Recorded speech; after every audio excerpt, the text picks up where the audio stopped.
2-minute warning, 2-minute warning.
All right, we'll call this general committee meeting to order. Welcome, everyone. Thank you for being here this evening. We start our meeting with the following land acknowledgement. We respectfully acknowledge that we are in the treaty and traditional territory of the Mississauga and Anishinaabe. We offer our gratitude to the First Peoples for their care for and teachings about our earth and our relations. May we honor those teachings. We'll now take 30 seconds to reflect.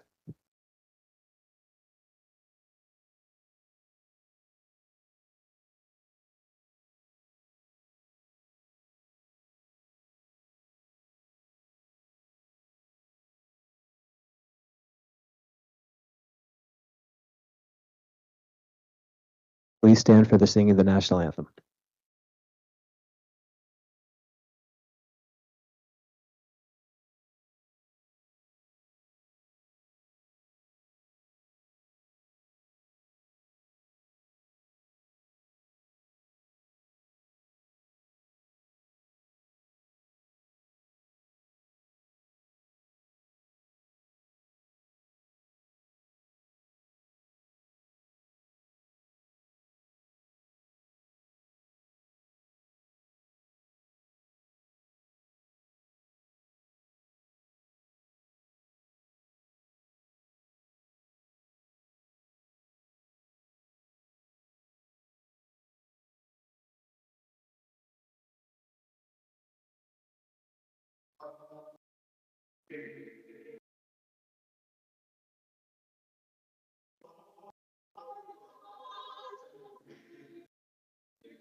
And the Council for the City of Peterborough recognizes the principles contained in our Constitution and the Canadian Charter of Rights and Freedoms.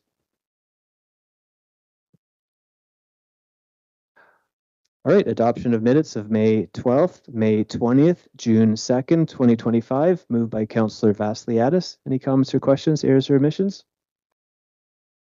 We'll take a vote.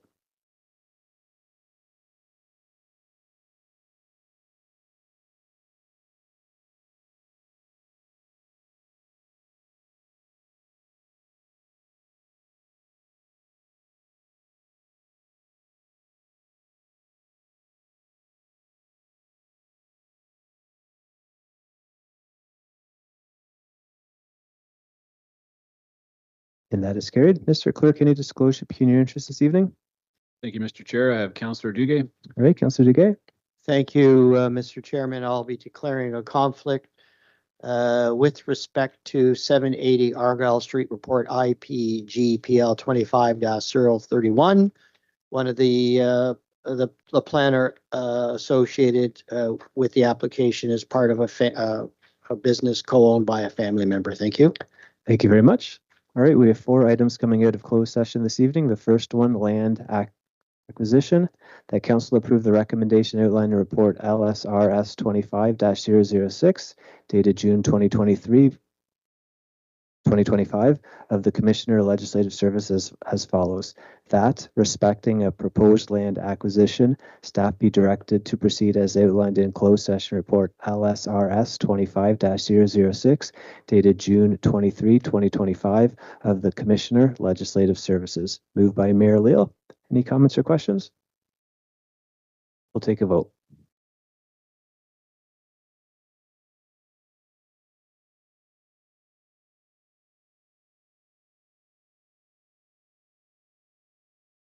And that is carried.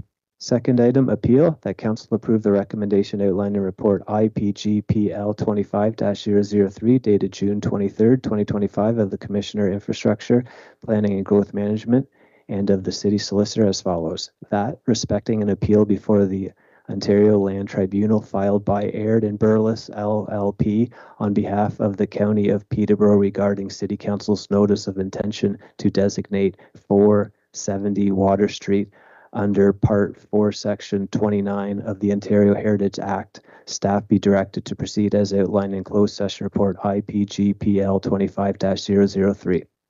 Moved by Councillor Duguay. Any comments or questions? We'll take a vote.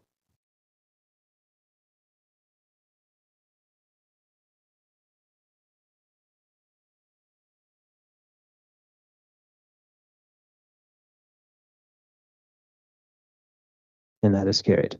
Third item, appointments. That council approve the recommendation outlined in report LSC LK 25-013 dated June 23rd, 2025 of the City Clerk on behalf of Citizen Appointment Selection Working Group as follows. That staff be directed to proceed as outlined in closed session report LSC LK 25-013 dated June 23rd, 2025 of the City Clerk on behalf of the Citizen Appointment Selection Working Group respecting 2024 Civic Awards. Moved by Councillor Burke. Any comments or questions? Councillor Burke. Yeah, just for clarification, did we have an amendment attached to that? Is that just understood? Mr. Clerk, is it best just to rephrase that with the word amended? Okay, so Councillor Burke, good call out. So we'll say that staff be directed as amended to proceed as outlined in closed session report. Okay, so that word has been added in as amended, moved by Councillor Burke. We'll take a vote.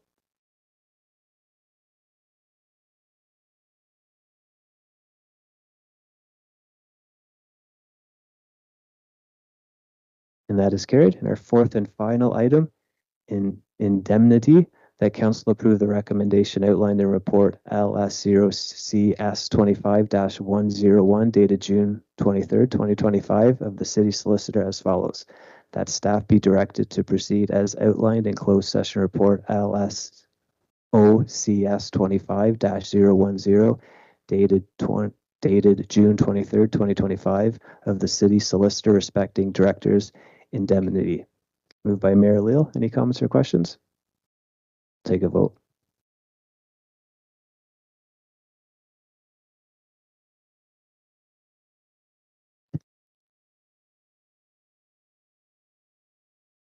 And that is carried. Thanks, everyone. We'll move to our consent agenda. Committee members, let me know if you'd like to speak to the following items. 14A, December 31st, 2024 financial report. Anyone wishing to speak to that? Councillor Reel. 14B, notice of public meeting, amended development charges, citywide background study. Anyone wishing to speak to that? Councillor Reel. 2025 assessment management plan. Anyone wishing to speak to that? Councillor Lachica. 14D, Armor Road Traffic Operations Review Park Hill to NASA Mills. Anyone wishing to speak to that? Councillor Reel. 14E, request for a crossing guard at St. Paul Street and Herbert Street. Anyone wishing to speak to that? No. 14F, Growing Canada's Community Canopies Tree Planting Project. Anyone wishing to speak to that? Councillor Chica. 14G, 2025 Asset Management Plan, Water Services. Anyone wishing to speak to that? Councillor Reel. 14H, Homelessness Winter Services Options. Anyone wishing to speak to that? Councillor Reel. All right, so one up for consent this evening. 14E, moved by Councillor Vassiliadis. We'll take a vote.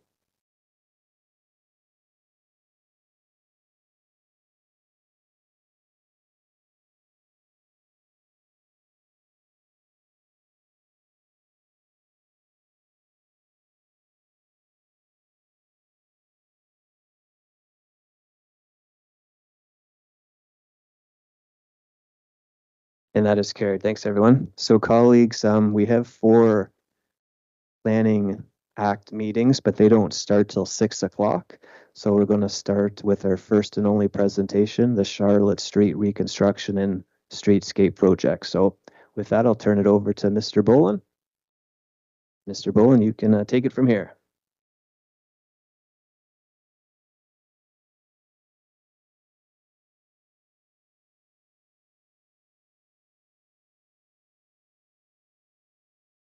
Thank you very much, and good evening, members of council and your worship.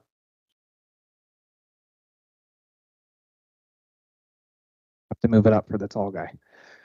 I just wanted to take a quick moment to sort of introduce this project and give some preliminary context behind it before we turn it over to our consultant at AECOM.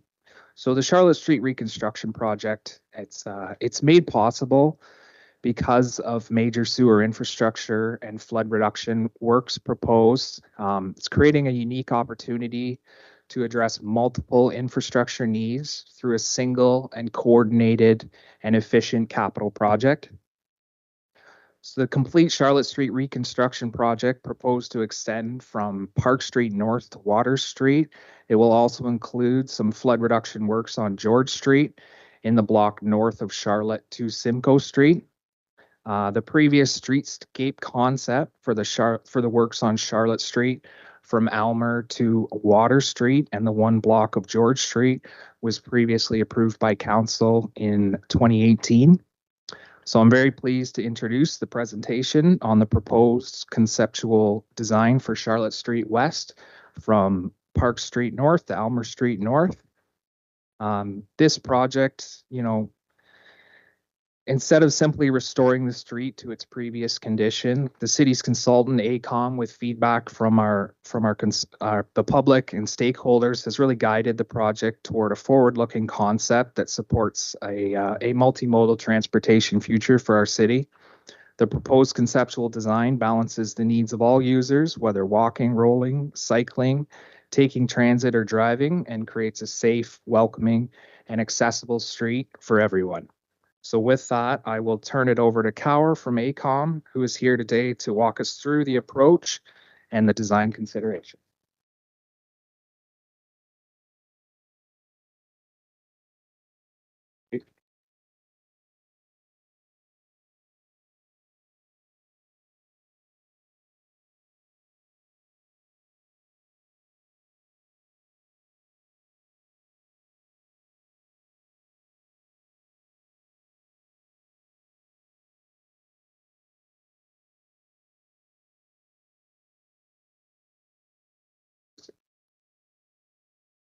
I think I've got the IT figured out. So good afternoon, Chair, members of the General Committee. My name is Cower Ashraf. I'm an Associate VP with AECOM, and I'm pleased to present the Charlotte Street West Streetscape Project on behalf of the project team. First and foremost, I want to thank the committee for this opportunity to share our findings on this exciting initiative.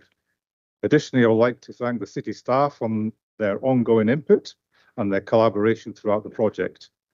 As the city continues to advance essential infrastructure improvements downtown, this project and initiatives within this present a timely, strategic and cost-effective opportunity to revitalise one of Peterborough's most important gateway corridors. Charlotte Street is a key connector and destination within the downtown. This project strengthens that role by enhancing the public realm, supporting multimodal transportation, and aligning the city's long-term vision for a vibrant, accessible, and economically resilient core. So on the agenda, and in this presentation, I'm going to walk you through the project overview. I will walk you through the work completed to date and the proposed conceptual design for Charlotte Street West. The proposed conceptual design reflects current best practices locally, provincially, and nationally, and has been further shaped by the outreach and meaningful engagement within the community and stakeholders throughout the project. So I'll walk you through the project overview.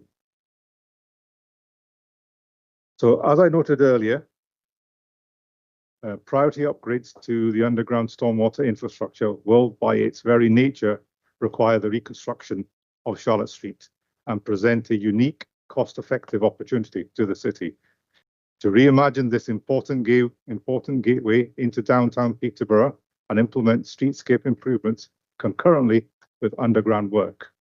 The project, spanning from Park Street North in the west to Elmer Street North in the east, to revitalise the corridor and cement its role as a vibrant downtown destination. It builds upon and complements previous improvements to Charlotte Street East, aligning with city policy vision for a more livable, accessible, and people-oriented public realm. So what are the aims and the objectives? This project is guided by 4 key objectives. Firstly, to enhance the public realm by creating a streetscape that is welcoming, sustainable, and resilient. Secondly, to improve safety, accessibility for all users, regardless of age or ability. Thirdly, to better integrate multimodal transportation options, supporting walking, cycling, transit, and the motorist. And finally, to contribute to boosting economy activity and community vibrancy through placemaking and enhanced amenities. So we have a vision statement for the project, and I'll just read that out. Charlotte Street West will create a gateway destination to the downtown core that is safe, vibrant, and inviting. It will contribute to the corridor's environmental resilience and sustainability, promote economic development, and enhance the user experience for all ages and all abilities, now and into the future. The next slide, I'm going to walk you through the work that's been completed to date. So the project has followed a comprehensive and transparent process from the initial existing conditions review, stakeholder engagement, technical workshopping, and concept development and iteration. We began in summer of 2024 with a technical review and an early stakeholder engagement, followed by our first public survey that received just shy of 850 responses. For public surveys, this was a very impressive number of respondents. These inputs and insights help shape and iterate concept development process of the city staff between fall of 24 to spring of 25. The results of this process was the draft proposed concept. This was shared in May 2025 as with further stakeholder sessions and a public open house just last month on May 22nd. A second public survey gathered just shy of 100 respondents, with the response majority favouring a highly positive support for the overall proposed concept. Through this feedback, the draft proposed concept was further refined with the resulting final proposed concept that's been presented here today. In the next section, I will walk you through the final proposed concept. The proposed concept reflects best practices in transportation design and integrates all the highlighted topic areas of safety, accessibility, multimodal design, public realm enhancements into one cohesive vision for Charlotte Street West. A range of improvements are introduced into the corridor. Streetscape features such as furnishing zones with greenery, trees, and new street furniture throughout the corridor are included to support the comfort for pedestrians, visitors to the street. A key focus of the design is to provide a clear delineation of space and eliminate barriers and street clutter. Additionally, the concept features raised cycle tracks and integrated bus stops, functional enhancements, boost safety and efficiency for cyclists and transit users alike. We've also maintained on-street parking in select areas using rolled curbs to balance access for all modes, while supporting a street that remains functional for residents, businesses, and visitors.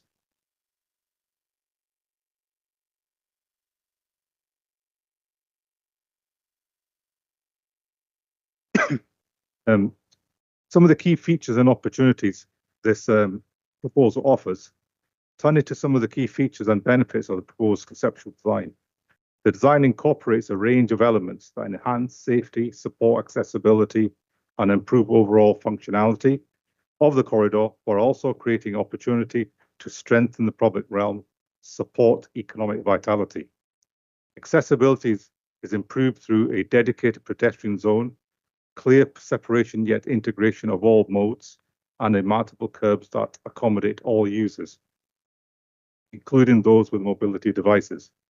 The streetscape will significantly enhance with high quality materials, integrated greenery, and user-friendly amenities, complemented by new tree planting throughout the corridor to create a more inviting and comfortable public space.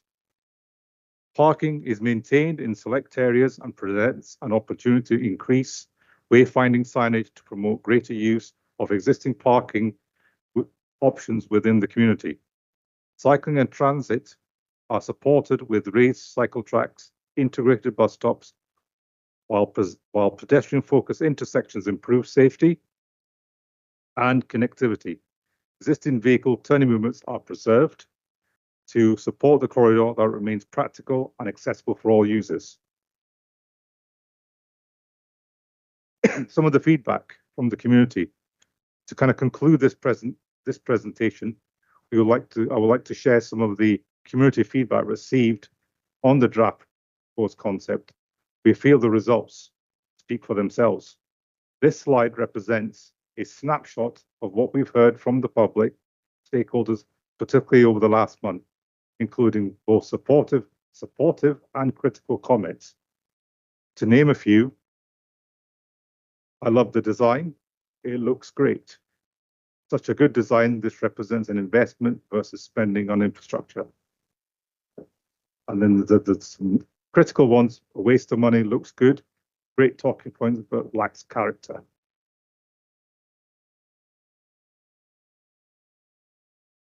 This final slide is a word cloud that summates the feedback from general public.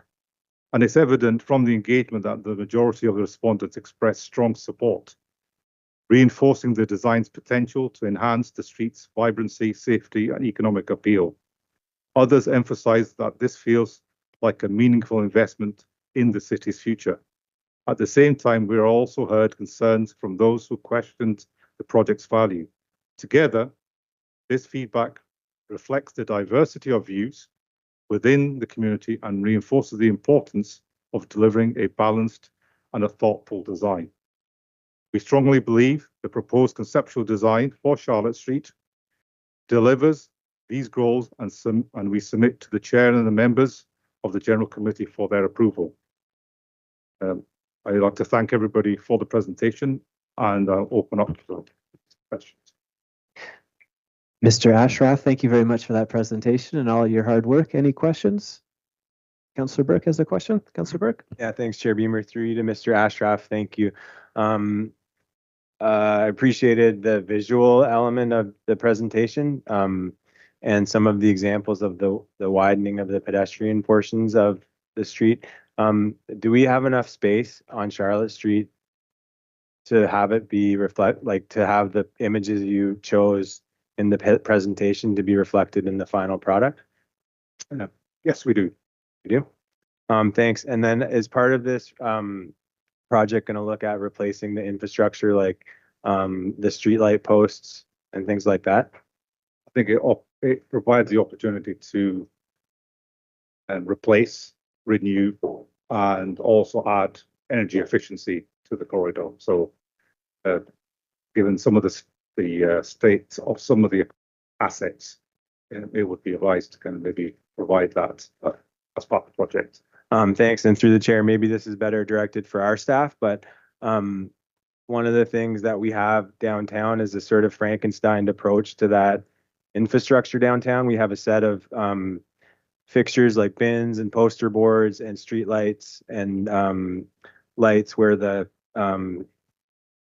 traffic signals are that are maroon and from a certain era. And then we have ones in the example like you've given that are just concrete.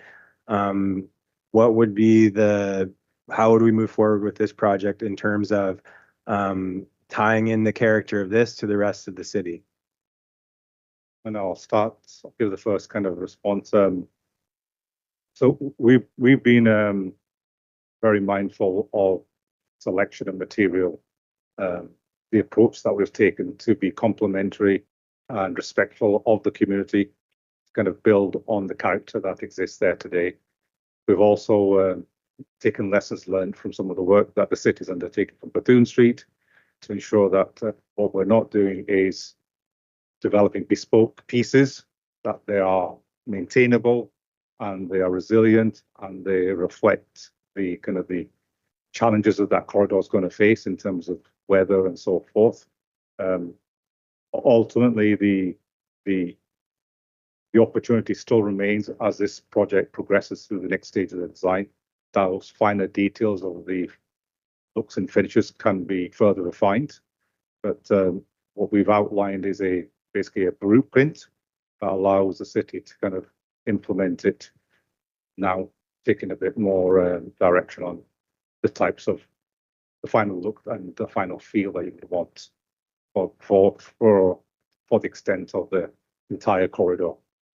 Thanks. And through the chair, my last question, we were in St. Catharines last week and we met with Mayor Cisco in St. Catharines and their economic development people, and they actually have a whole booklet of their sort of vision for the downtown, like a plan aesthetically and otherwise for the downtown. Do other cities that you work with have these things already in place, so it's not left to a working group or a project group to sort of decide on what the character is or not? You can just build it into the plan that the city has.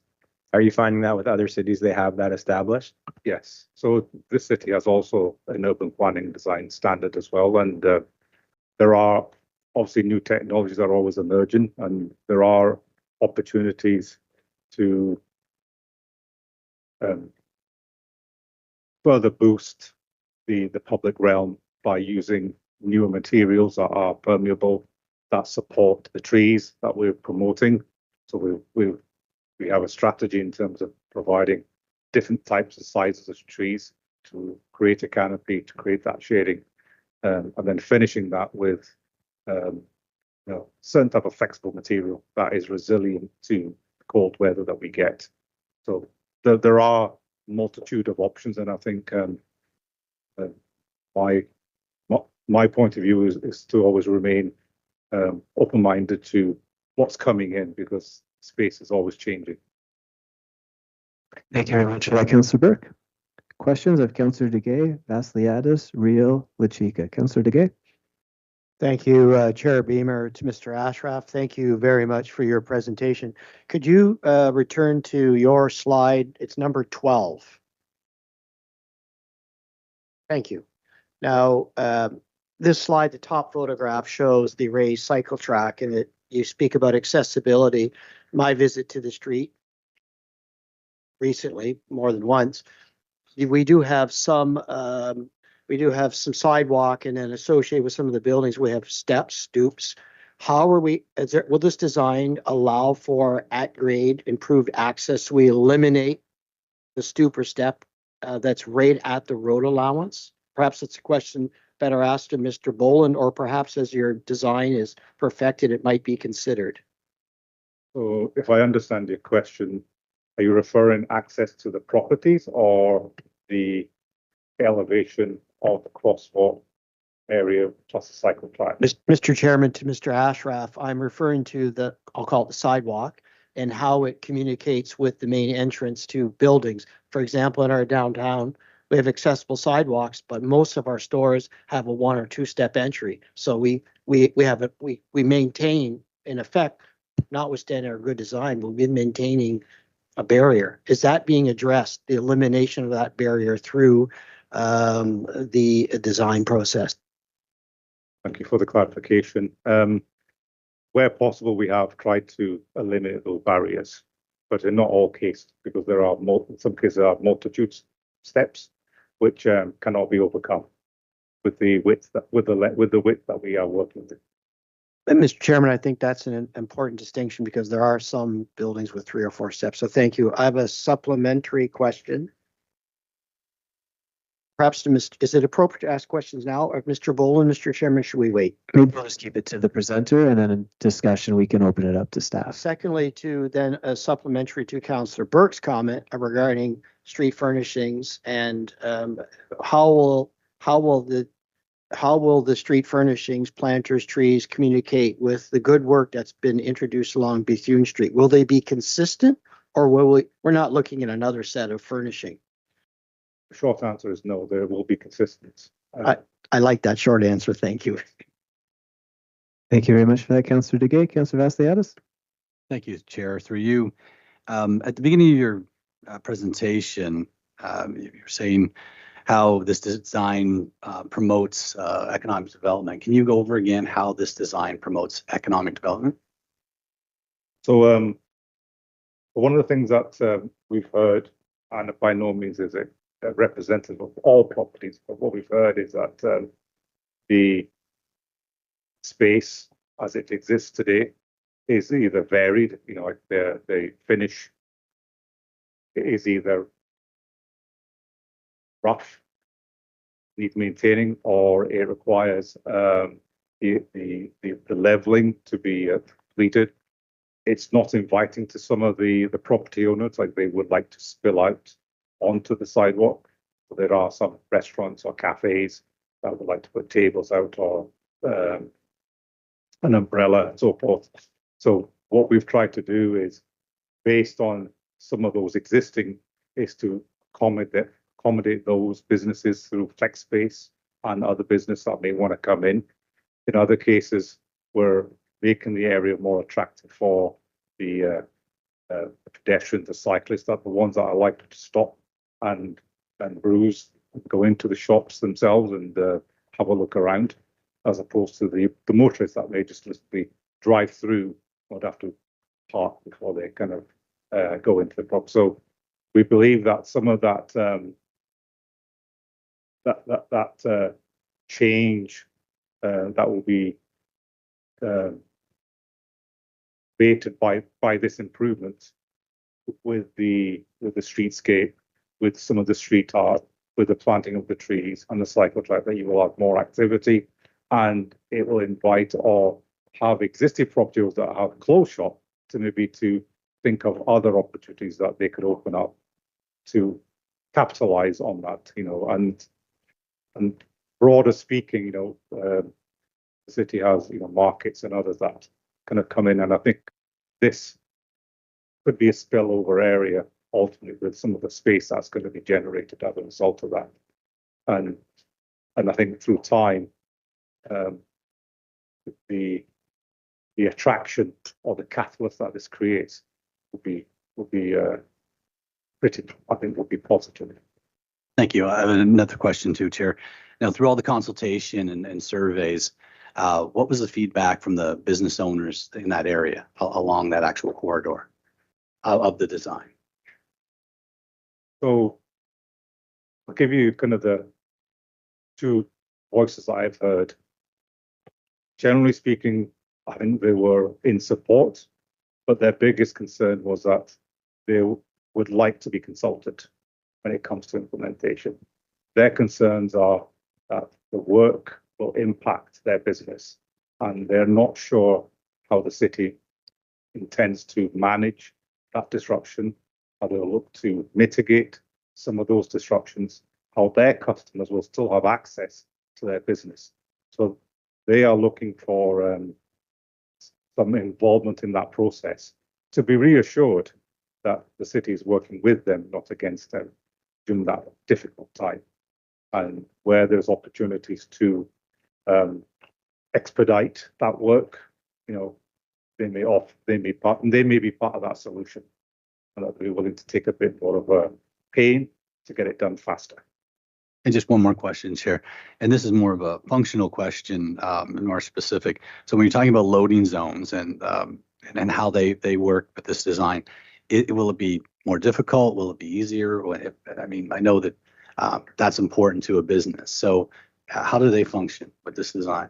So generally speaking, what we've heard is that the majority of the businesses load from the rear. They do not tend to have their main doors facing onto the Charlotte Street itself. They have rear access, and that's where they tend to load. Others are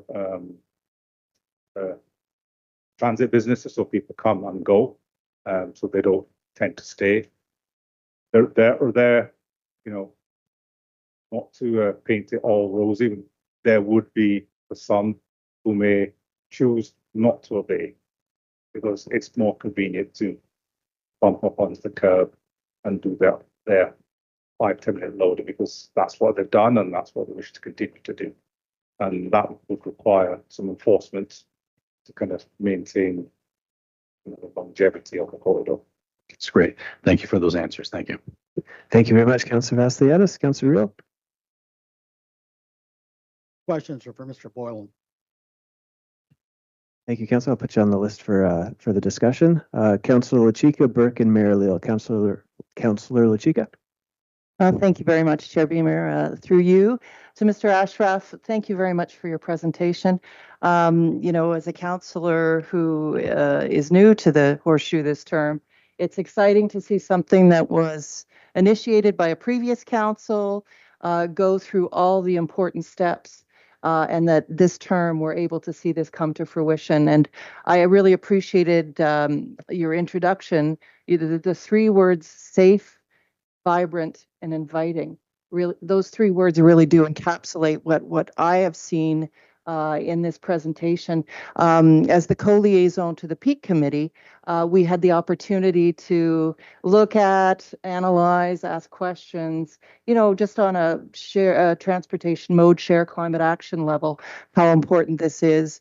And then we also saw it at the planning meeting at the library, just the feeling in the room that was just very buoyant and excited about something that aligns with our strategic plan for a future prepared city. So I'm thrilled, and thank you to staff for all the work that's gone into this and the really comprehensive community consultation and the alignment with all the official plans that have been worked on.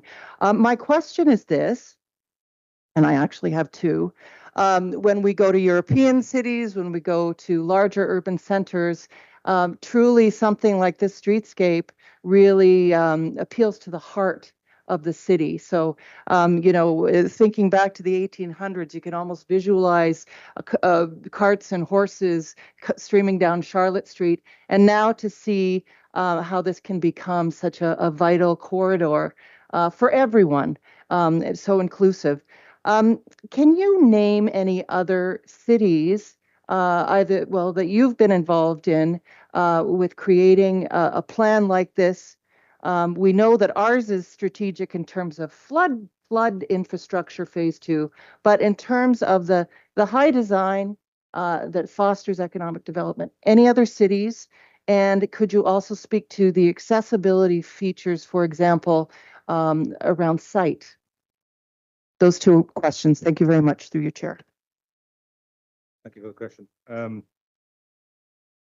If you haven't noticed from my accent, I'm not born in Canada. I actually come from the UK. And prior to that, I lived in Scotland. So in my hometown, you know, we are faced with challenges. With a constraint right away, there is no space to do these types of projects. And when we do these, we are taking away space from the motorist. That's when it comes out to all the parking, this unloading is removed. So some of the inspiration, some of the inputs did come from kind of European context. In particular, my own hometown, a small St. Albans, where I come from, they have many streets similar to Charlotte Street that feed into the downtown core, and that particular council has not been as brave as this city council in terms of taking some of those steps, but they have introduced initiatives, improvements, streetscaping that I have tailored to kind of give you that vibrancy, to make the walk enjoyable, and as I noted earlier, this is to reflect the needs and values of the community, and that it is a destination. It does not have to be a pathway to a destination, but Charlotte Street itself is a destination, and it would then tap into that economic vibrancy that hopefully will be brought as a result of that. I've also drawn on some of the work that exists also here in Canada itself, where, you know, in the city of Toronto, York Region, Durham, like small pieces that really resonate, and you think, like, wow, that really have done something that helps a cyclist or helps a transit user or helps a pedestrian, and with all abilities without any discrimination. So that would be my response to that. Thank you. And the supplemental question around an accessibility feature for site. Yeah. So one of the things that we've been very clear to do is to keep a clear sidewalk right of way that is delineated, and it's on the property side. We've tried to minimize the amount of obstructions, so we're placing all street furniture within the furniture zone, which is a separating piece between the cyclist and the pedestrians, and it would allow a more cohesive and consistent approach for the length on both sides. So as someone who may be, you know, mobility or challenged or sight challenged, you know, there will be consistency through that corridor. Will there be anything textured? Yes. Yeah. So like say we've when you get to the crossings, you know, you're using tactile paving where we have shared spaces. There are options that we've kind of put forward that could be utilized. And again, there are many others. And as the concept progresses to preliminary and detailed design, they could be further refined that really align with the accessibility group that exists within the city. Thank you. It's through you, Chair. Just the idea that the foot traffic, and as you're describing these things, will enhance the economic draw. So thank you for the answers to those questions. And Chair, when the time comes, I'd like to be the one to move it if I could. Thank you. Thank you, Councillor Litchi. Yes, I'll come to you first. For questions, I have Councillor Burke and Mayor Leal. Councillor Burke. Thanks, Chair Beamer. Through you to Mr. Ashraf. One of the things that can sometimes happen is that in this stage of a project, we can be pitched in a visual way what the project will look like, but then the reality of that would look different. Are the images, especially on this slide with looks like some sort of marble or slate stone or smooth square stone. Are those images realistic with our budget to be able to come through with something similar as what's in the picture? So maybe I'll answer the first part and then I'll defer some of that to the city staff. So in terms of how we've designed it, so this is functionally designed to work. So vehicles can make the turns, pedestrians can make the crossings. The lay-bys designed for the motorist fit a vehicle. Where it's highlighted in blue, that's an accessible stop. So they're being orientated with input from the accessibility group in terms of where to place them. That makes more sense in terms of the vehicle infrastructure that they have, whether they're loaded from the side or from the rear, etc. So that those have those as well. And others we've done like turn analysis to make sure that the various types of vehicles that traverse this corridor either come to deliver, can all be accommodated without any additional space required. In terms of one of the things I am a key fan of is through the design, we like it to be self-enforcing so that it doesn't require extra. So one of the things that I will point out is that we do not have bollards, to kind of deter, the street clutter is very minimal. Some of the material choices, as I said, we've costed, and the examples that you see in some of the pictures is for me, I think I share your sentiment. It's not always easy to kind of see, but a picture says more. So we've tried to select pictures where it closely resembles what we think that ultimate vision would look like. But again, the choice, of the final material, the look and feel can still be fine further. Thanks. One of the issues we had as councillors in the ward with the Bethune project was sort of forget the word or the language to describe this, but there was some confusion with the amount of signs. It was a very complex project in terms of changing the use of that street. So there needed to be lots of signs, new signage, but it was significantly challenging for community members to sort of figure that out. They were sort of overwhelmed with all of the signs, and is that going to be considered as part of this, or is that more from a staff side? So fundamentally, if you were to break this down, compare it to existing, not much has changed. It still has one lane in each direction. You still have the same movements at each of the intersections. Where they're one way, they're still one way today. What we've done is just tightened it up.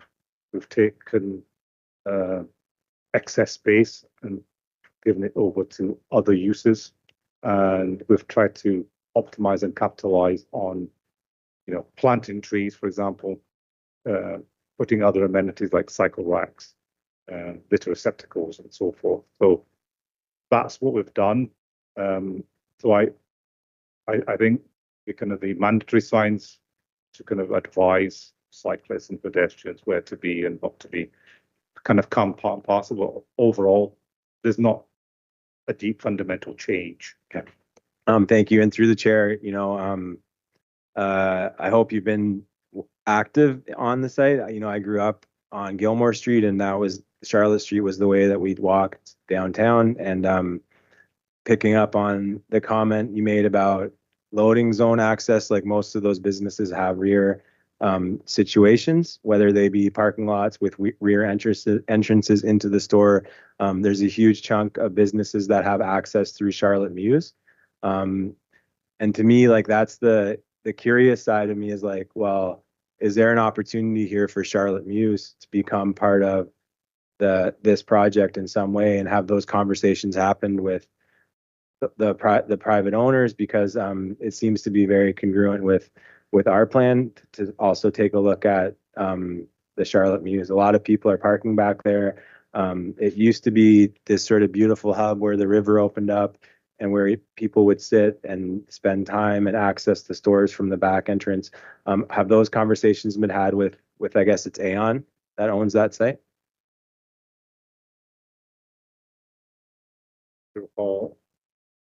But where is that business specifically located? Perhaps we can ask that with staff afterwards. I think it's a little different Okay. than what we have in front of us. Thanks. Thank Yeah. you. My final question is, was there any consideration by the team to bring back the streetcar? Streetcar or horses, you mean? If you look at the design on the western part of Park and Charlotte, there's a little turnaround, which used to be the turnaround for the streetcar. And my councillor colleague, Keith Riel, Councillor Riel, he dubbed the term corduroy road. And, you know, if you drive along the strip that we're looking at, it's like very bumpy from the old infrastructure for the streetcar that was there. So it's kind of a lighthearted question. Yeah. So our research showed that cobbles are still there. And Mine too. So as part of the infrastructure improvements to part of the flood mitigation, if the city chose, you know, you could preserve those old cobblestones and you could put them back. And I can give you an example. The Royal Mile in Edinburgh, my hometown, where I come from, they're able to remove the bumpiness through, but it's costly. Okay, thank you, Councillor Burke. I have Mayor Leal and Councillor Purnell. Mayor Leal. Thanks very much, Mr. Chair, and through you, Mr. Ashraf. A very impressive presentation, and we thank you. My question is, does your firm do any financial modeling on the post-construction maintenance costs? Because it's important that if we're going to invest in this, that we want to keep it in a pristine condition. I'll give you an example. We did all that work on Bethune Street. Most of the planters either have dead flowers, weeds, etc. So it's important that we make this investment. But what's the cost, ongoing cost? In this kind of activity, the first cost is not the last cost. So have you run any financial modeling post-construction to keep this area in pristine condition? And the short answer on this particular project, no, we have not. And what we've been told that AECOM, if you ask the question, we probably do something, and I could get you an answer if you like. Yeah. Thank you very much, Mayor Leal. Councillor Purnell. Thank you through you, Mr. Chair. Welcome. I do appreciate that we're finally getting Charlotte Street done. It's an absolutely necessary project to be completed in so many ways. My question is, there were some compromises made throughout the process to try and work with the businesses and their concerns. And when I'm looking at the final design that was sent to us today, I only see the one handicap spot marked in blue. And a previous version I had seen showed a handicap spot in front of the law firm between Park and Reed Street, but I don't see that blue spot in this design. So what happened to that handicap spot? That was one of the key concerns by a local business. I think it should be blue. So there was meant to be, maybe that's an omission on my side. Okay, but for sure, for public record, there is a handicap spot going in that area. So there is one on Downey, and again, I'll have to double check, but I believe there was meant to be one on that end as well, but I can double check. Okay, do we need an amendment or anything to ensure that's there, or you know that to be true? Because I have seen a version of this that had that spot in blue. Yeah, there was meant, my memory still serves me well, I think it was one on either end of Charlotte Street. Like right on Charlotte Street, not on On Downey. Charlotte Street, yeah. Okay, that's actually really, that was a very important compromise to this plan. Thank you very much. All right, Mr. Ashraf, thank you so much for your presentation, all your hard work. Thank you very much. Appreciate it. Thank you so much. All right, so up for discussion, I have Councillor Lachika, Reel, and Crowley. Councillor Lachika. Thank you very much. Through you, Chair, I just, again, I just want to echo the positive things that have been stated. You know, last week we talked about, last council meeting, about the importance of slowing things down in our city, so that we can be safe, so that we can take the opportunity to look and see what's around us and to engage. And I think the decisions we made around those safety zones and traffic calming, all of those things really align with what this streetscape conception, what this plan presentation is all about. You know, we the downtown, and I'm speaking a fair bit to this because I'm a town ward councillor, and the community of constituents that I serve, I know how much this aligns with their lifestyle, with how so many in town ward, their method of commuting and transportation is cycling and is walking, and that cars as well. That this plan suits all the transportation modes that we need to share in a future prepared city. So I'm encouraged by this.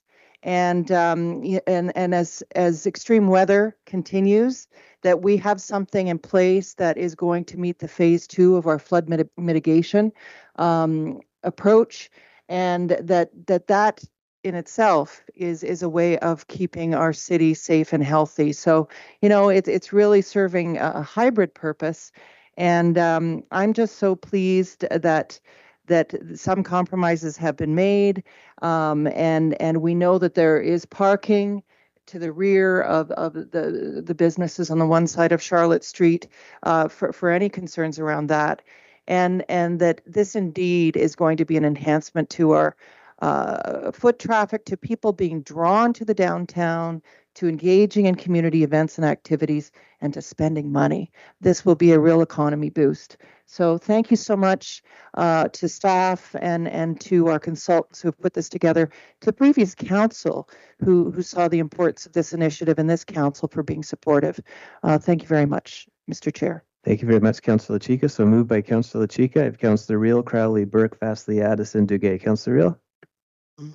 Through the chair to Mr. Boland, says here there's guaranteed DMAF money, which is the to get the proper name here is the Disaster Mitigation and Adaptation Fund. Do we have that funding? Through the chair to Councillor Riel, yes, we do. So if I'm also looking at the pre-commitment here to roughly $16 million, that equates, it's a 3-year kind of project, to roughly over $5.5 million per year. Is that right? That there's a commitment in the budget for $5.6 million every year for 3 years? Through the chair to Councillor Riel, yes, that's correct. There will be a pre-commitment required for the city's share of the funds. The actual amounts per year would be determined at budget time. Through the chair to Mr. Boland, why are we stopping at Elmer Street when this street runs all the way through to Water Street, and certainly there's some parts of that street around the White House and stuff like that that certainly need some TLC. So why are we stopping at Elmer Street? The chair to Councillor Riel, the entire project, so the flood reduction project, does actually go all the way from Park Street to George Street, and even beyond George to Water Street, and a certain section up George Street to Simcoe Street. So that's the full extent. So the whole project, the flood reduction works, will encompass both the Charlotte Street West and East streetscape projects. So it covers much more than just this concept we're showing here today. I'm reading the report here, and the pictures that I'm looking at, it goes from Clonsilla to Elmer Street. It has nothing to do with the rest of it. I know there's Jackson Creek that runs underneath there, so that's why I'm asking the question. What I'm seeing is it's stopping at Elmer Street. Through the chair, yeah, that's correct. So there was a previously councillor approved concept plan for the other portion from Elmer Street to George Street. It was approved in 2018 through a previous council report. It was done and discussed as part of the urban park that we created, things like that. And I'd be happy to share some of those concepts with you. if you'd like. Thank you. I'll leave it at that. Thank you very much for that, Councillor Reel. Councillor Crowley. Thank you, Chair. So through you to, I don't know if it's Mr. Boland or Mr. Nelson, addressing some of the concerns that the business owners have regarding the scope of the project and the possible disruption of business. Is it potential? Is there a potential to do some of this work in the evening, overnight, on a weekend? I mean, I know that there might be some sort of issues with staffing for that, but is that a potential to alleviate some of the concerns of businesses? Through the chair, staff will look at opportunities that we can try to mitigate impacts to. The challenge being is that if we require the work to be done at night, the city will pay a significant premium for that. The reality is that the intention would be is to maintain access at all times in order for the businesses to continue what that access looks like and how it's staged at various stages of the project will be those details that will be looked at and try to work out through the detailed design and within the RFP or the ITT process when we go out to hire contractors. And again, one of the emphasis that will be looked at is the contractor's ability and their due diligence in working with the property owners to ensure that access is maintained and communicate with the property owners, not only through them themselves, but through the city and inspection staff that's related to the ongoing administration and inspection of that work. Okay. So again, it will be something that will be looked at, that will be reviewed as part of the project and as part of the detailed design and the staging of how we deliver on that work. And again, the anticipation that there will be a significant amount of discussions with the property owners to explain the project and how it's proposed to be delivered and staged as we move forward. Okay, that's good. Also, I have a follow-up question, if I may, regarding the design of the project and the design that we've been shown.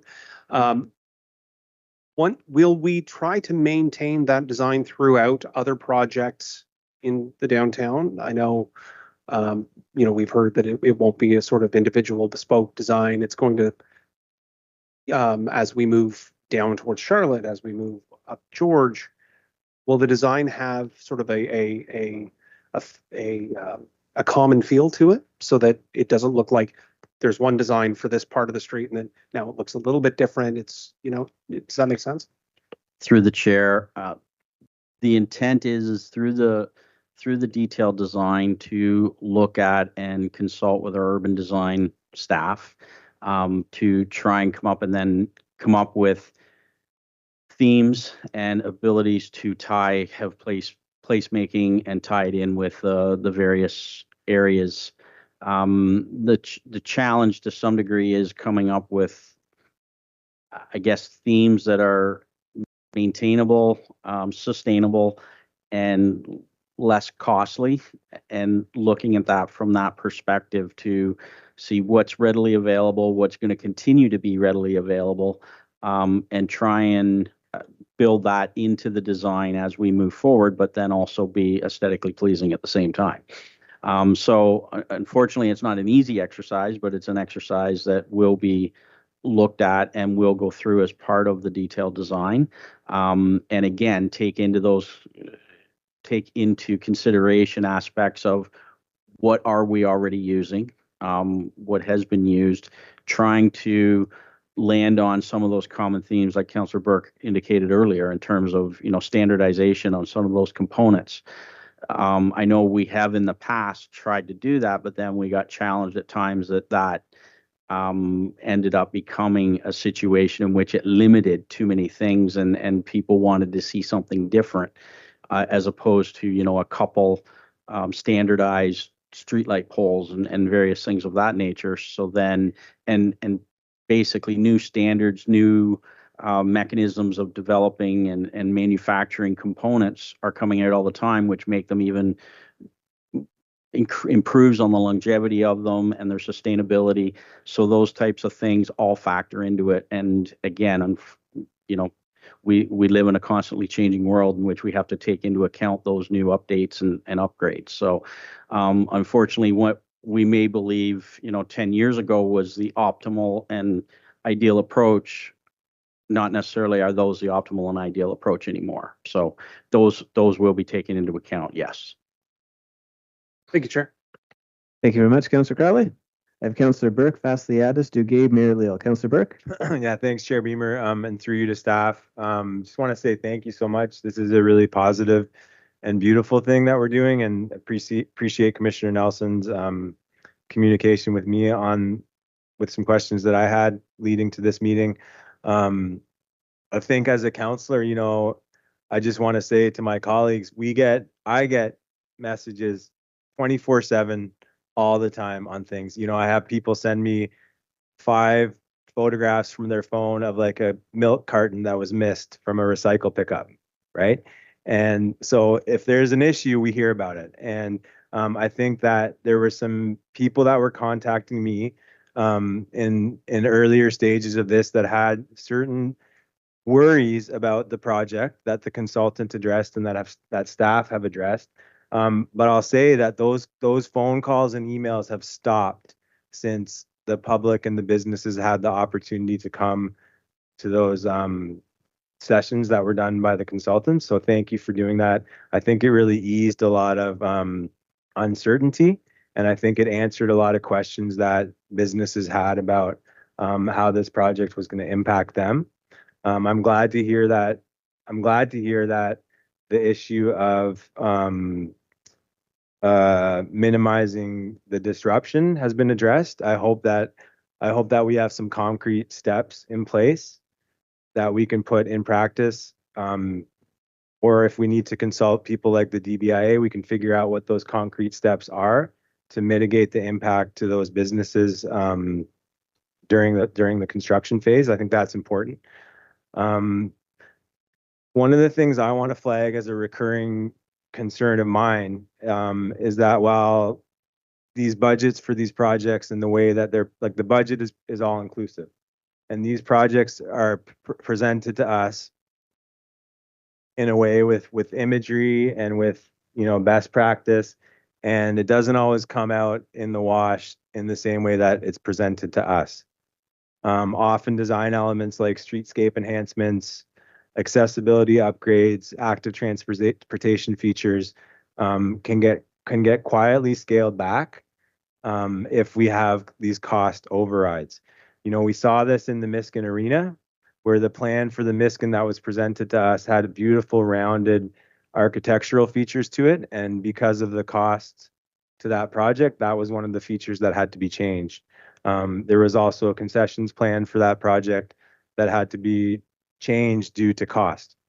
So can staff explain, please, what safeguards are in place for us to ensure that this doesn't happen here if costs on the project rise? And at what point in the process will council be brought back into the conversation if there's a need to rescope elements of this design? Through the chair, I'll initiate. I may defer to Acting Director Giles to possibly supplement, but I'll initiate by saying basically our intent will be to, again, I think we all realize this is a concept. We still have a number of facets of the project that has to go through until we get to the point where we're ready to construct, which is, there's a lot of work that goes into the detailed design. And as part of the detailed design then is developing your then detailed cost estimates, right? And so through that detailed cost estimates, you start to look at some of the elements then that may be causing you some of those cost increases and those cost elements that we may not be able to afford. So from that, the intent would be is through the detailed design is we lay down some preliminary design components and then go back to the public for another public information center, at which point then there would be the anticipation that we would start to develop some of our detailed cost estimates or updating our detailed cost estimates. If we're finding our detailed cost estimates are taking us to a point where our budget cannot basically handle, then we have to start looking at some value engineering aspects. And if those value engineering aspects are such that we believe it's taking us outside of the realm of the concept, that's probably when we'll have to come back to council. Thank you. And then finally, just to come back to the disruption topic for the local businesses, do we have a sense of, and it may be in the report, and I'm sorry if I missed it or don't remember, but do we have a sense of the timeline that it will take to complete this once we have everything in place and can start the project, start to end? So again, through the chair, I'll initiate, and I think I've got the answer, so I'll hopefully Director Giles doesn't need to correct me. I'm at the point right now where we're anticipating if we get approval on this, then this kind of gives us the green light to initiate our detailed design, because we will be going out to the to basically put out a public call for detailed design consultant, and through that work then we'll be initiating and going into the detailed design, which is anticipated to take us through 2026, get us into a point where the anticipation is then we can start some of the preliminary utility works in 2027 with an anticipation to go into construction in 2028, 2029, which is in line with what the funding requests that we're currently seeing. And those timelines align with our funding opportunity as well. So it's not an extremely easy timeline, but it's a timeline just the same that we'll have to work to. Great. Councilor Burke, would you like your second 5 minutes? Second, yep. Thanks. And so just to speak to the parking issue, I know there's a alleyway that's been there since I've been alive that sort of feeds people from the parking garage onto Charlotte Street. Are there any plans with this project to sort of increase safety and lighting and accessibility along that artery? Through the chair, if we figure the budget can sustain it, we will look at that. Thank you, Councilor Burke. I have Councilor Vassiliadis. Thank you, Chair. I think most of my questions were answered. I did want to know about the timeline, so that's been answered, and of course how what we're going to do for the businesses. That's a really important part of it. But I think I remember talking about this back at my first term, so it's been about 10 years now that we've been talking about the reconstruction, and it's the ongoing, I hear at the Y all the time, when are you going to fix Charlotte Street? But, so I think what's more important here than, of course, is the reconstruction of that. I always thought it was kind of a natural traffic calming effect that I didn't know if we could do that in other areas, but I know you'd slow down right away or else you'd feel the pain. So it's been an interesting experience, I think, every time you drive over that. But I did want to say, the functional side of this for the businesses is important. Again, that's why I was asking the different questions about loading zones and what do we do to help the businesses probably in the first 6 months or year. But I would hope that we wouldn't do too much enforcement at the beginning because, you want to help people ease into this too. And especially after going through maybe 2, 3, 4 years of reconstruction, it's going to take some time. So I'm hoping that that could be something that we could kind of ease off of as far as enforcement if someone's loading up something or whatever that may be. But I have to say it was a nice trying to extend it past Elmer. I think Councillor Crowley and I tried to do that. If you could just extend Brearley into Sherbrooke, that would be great too. But $20 million later. But I like that idea. But nice try. You got to try. You have to try. So, and I think from what I remember originally, that part of Charlotte Street to Elmer was supposed to just lead into the urban park. And I think that was the original plan. And that's why maybe it was stopped at that point. But this goes back I don't know how many years, but that's what kind of spurred my mind on to why it stopped there. But it was supposed to just connect to the urban park. But I'm glad it's getting done. Now I can tell people when I'm working out, hey guys, it's going to get done by a certain time, or it's in the works. And happy to see this design again. As long as we're working with the businesses in the area, I'm happy. Thanks. Thank you very much, Councillor Vassilis, for that. I have Councillor Duguay, then Mayor Leal and Parnell. Councillor Duguay. Thank you, Mr. Chairman. It is appropriate to provide some this is in complete support of the Councillor Chica's motion. So I will admit by background, when I was a city's planner, Charlotte Street was discussed. That's from 1989 to 2005. So this street has been awaiting its time, and it has arrived. When we were first considering as a council the contemplated improvements to Charlotte Street, I would admit I was somewhat skeptical. But I've had opportunity to meet with Mr. Boland, with Mr. Giles, Commissioner Nelson, and now hearing from Mr. Ashraf. And my read of the report, that I'm satisfied we've arrived at an appropriate solution for an important street. Mr. Ashraf, during his remarks, said that the design, the change in road will precipitate and create economic development. And I agree.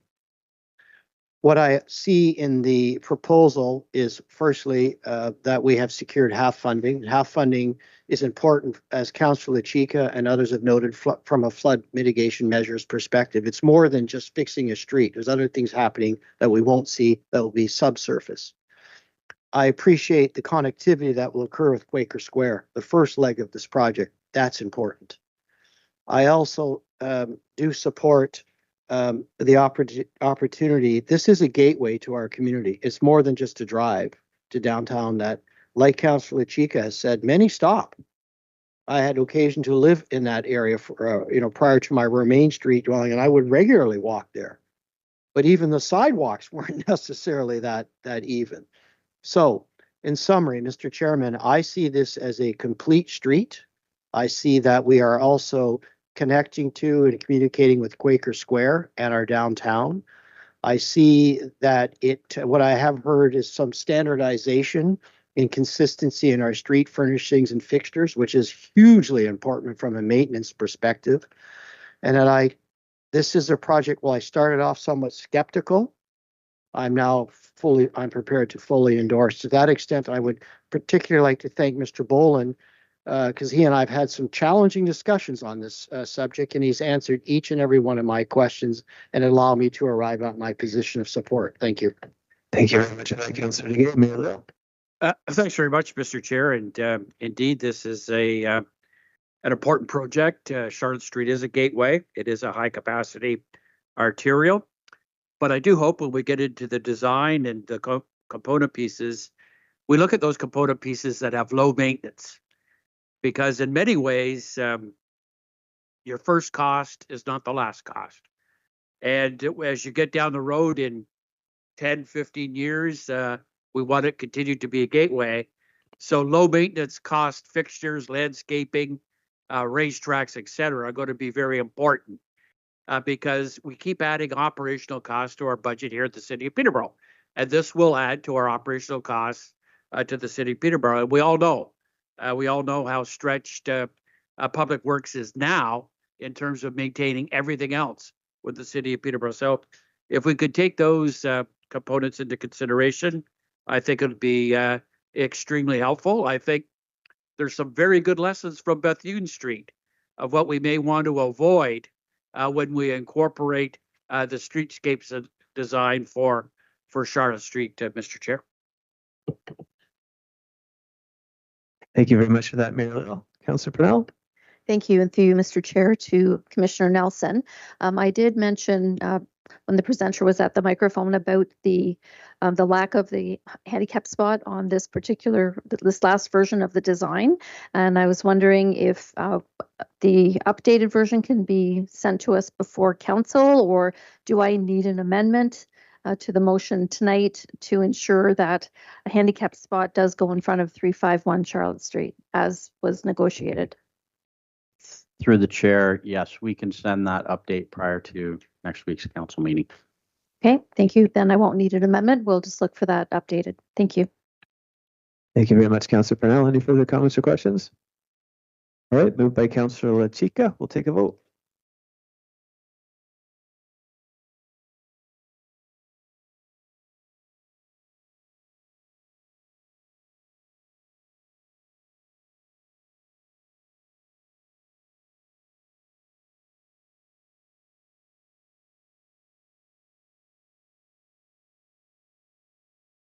And that is carried. Thanks, everyone.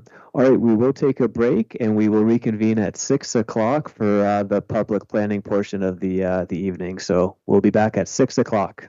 We're in adjournment.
30-second warning.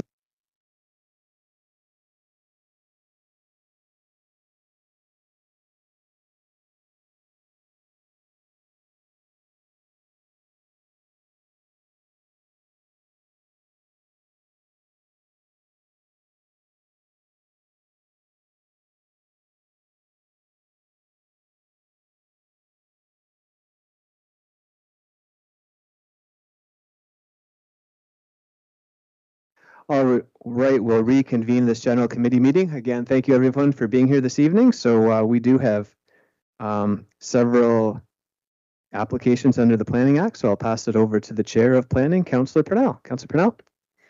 Thank you, Chair Beamer. So we do actually have 4 items on the agenda this evening under the Planning Act. They are all zoning bylaw amendments, and the first one is 1341 Water Street. Okay, and to start off with, we will have a presentation from our staff person, and Taylor Scott, if you could please come forward. And the floor is yours. Thank you, and good evening, Madam Chair, Your Worship, members of Council, fellow staff, and members of the public attending this evening. This evening's public meeting is regarding rezoning that would have the effect of permitting an 8-story apartment building on the subject lands. The application has been filed and led by MHBC Planning Limited on behalf of the owners of the property, which is PM 1341 Water Street, GP Inc. The property is approximately 2 hectares in size, or just over 5 acres, and has approximately 88 feet of frontage along Water Street. The proposed development is an 8-story apartment building with surface parking. The applicant wishes to maintain some flexibility to permit both a market rental building and a rental building that would be offered to students only. The subject lands are located along Water Street between Carnegie Avenue and University Heights Boulevard, and the site is across from the zoo property. Water Street is a high-capacity arterial road and has a 4-lane urban cross-section in front of the subject lands. And the development would be serviced by municipal water, sanitary services, and stormwater as well. It's as shown here, it's an irregular site and sits along a tributary of the Otonabee River and the associated natural features such as wetlands, valley lands, and woodlands. Surrounding land uses, predominantly I would characterize them as 2 pockets of residential developments, one to the north being a condo off of Champlain, and one to the south along Carnegie Avenue. This is the subject concept site plan submitted with the application. It shows the general layout of the building with access along Water Street, and University Heights Boulevard, just for context, would be to the right or to the north, and Carnegie Avenue to the left of the screen to the south. So while this concept has been presented and generally endorsed as technically feasible, should the rezoning this evening be approved and next week, should it be ratified by council, the applicant would work to finalize and rework the unit design and parking layout, depending on the type of rental building that the applicant lands on building, whether that be a traditional market rental or a student-focused rental. And the driving influence behind this site design and this concept really is the number of parking spaces needed to support either of those 2 uses. In terms of site characteristics, these photos were taken recently from the opposite side of Water Street, looking, I guess, west towards the subject site. You can see the site has been cleared of vegetation back in 2023, and you can see some modest vegetation kind of creeping up. The significant vegetation along the south end of the site and the environmental feature corridor that has remained intact. And you can also see by the photo to the right the neighboring condo development.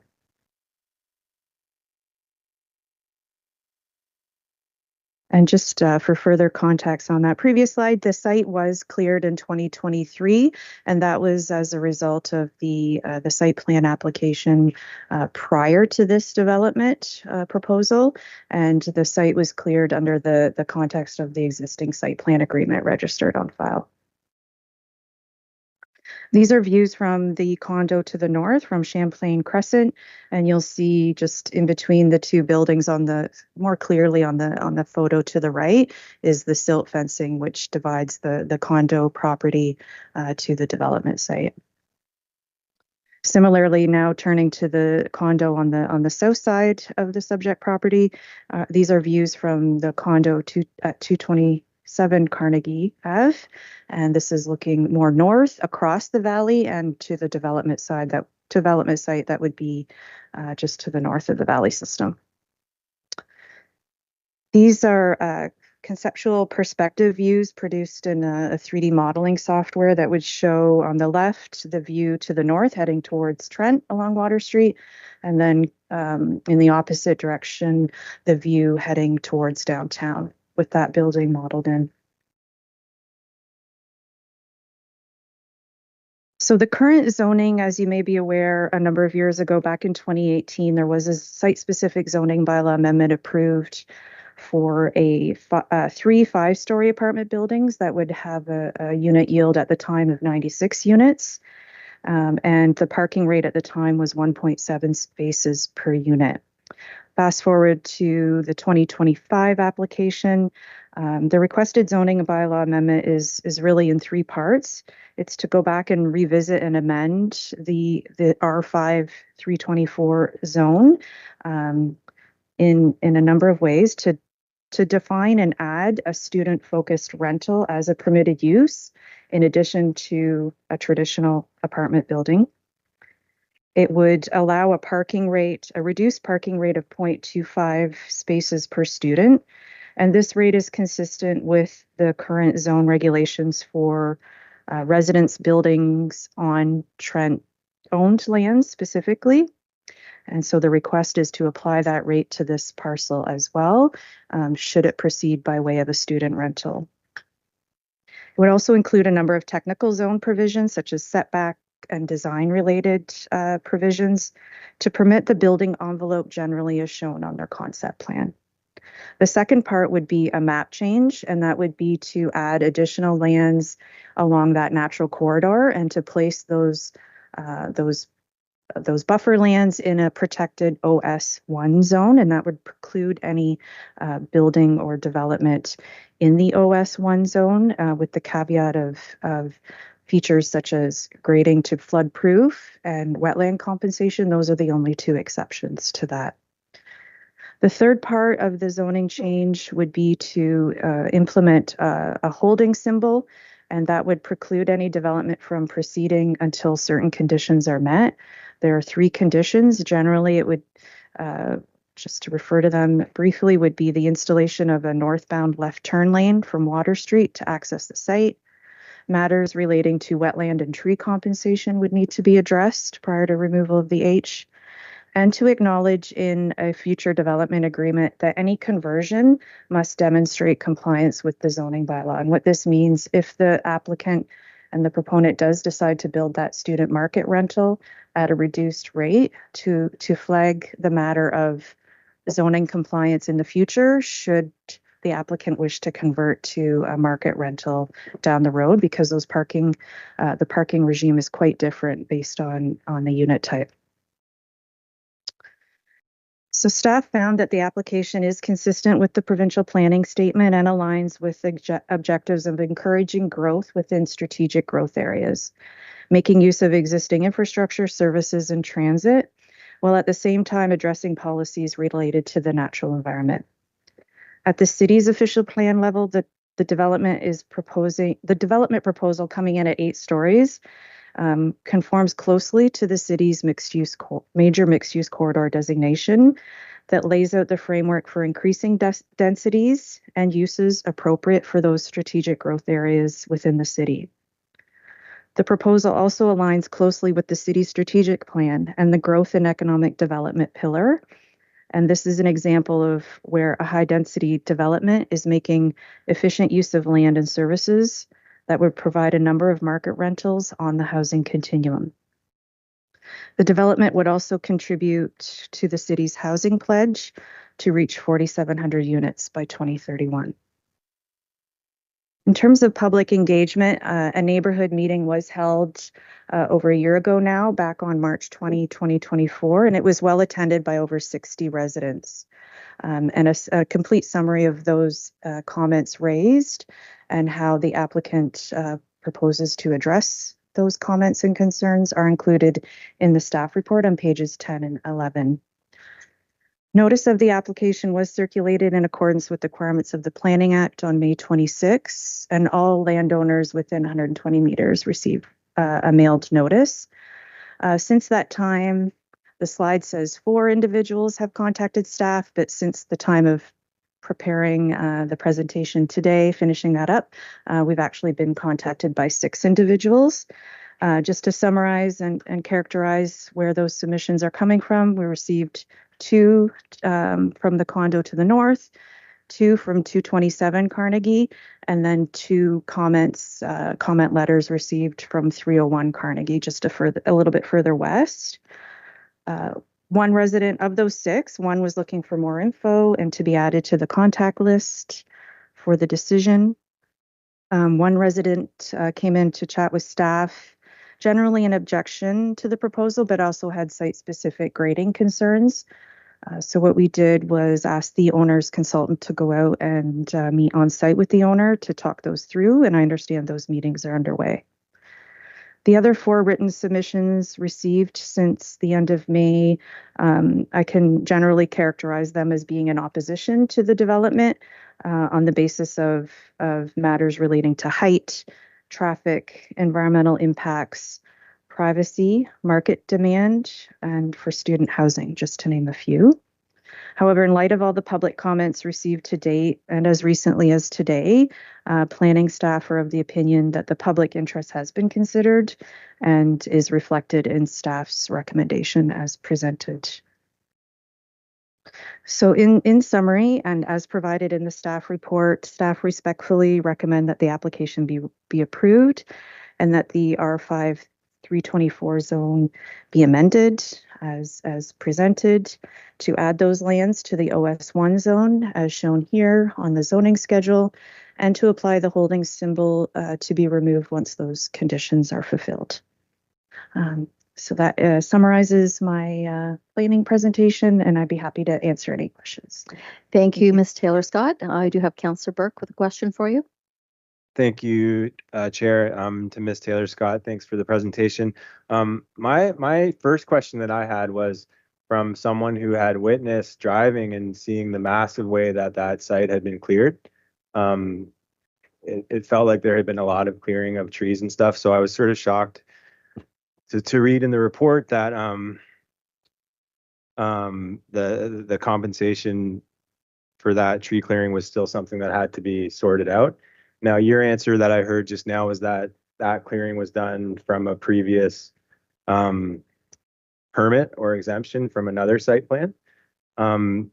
So how has the wetland and tree compensation changed from that original plan to the plan that we're looking at today? Thank you. Through the chair, and just to give some context, I do have a copy of the site plan that was approved in 2023, and it depicts a development limit similar to what we've seen on the concept plan today.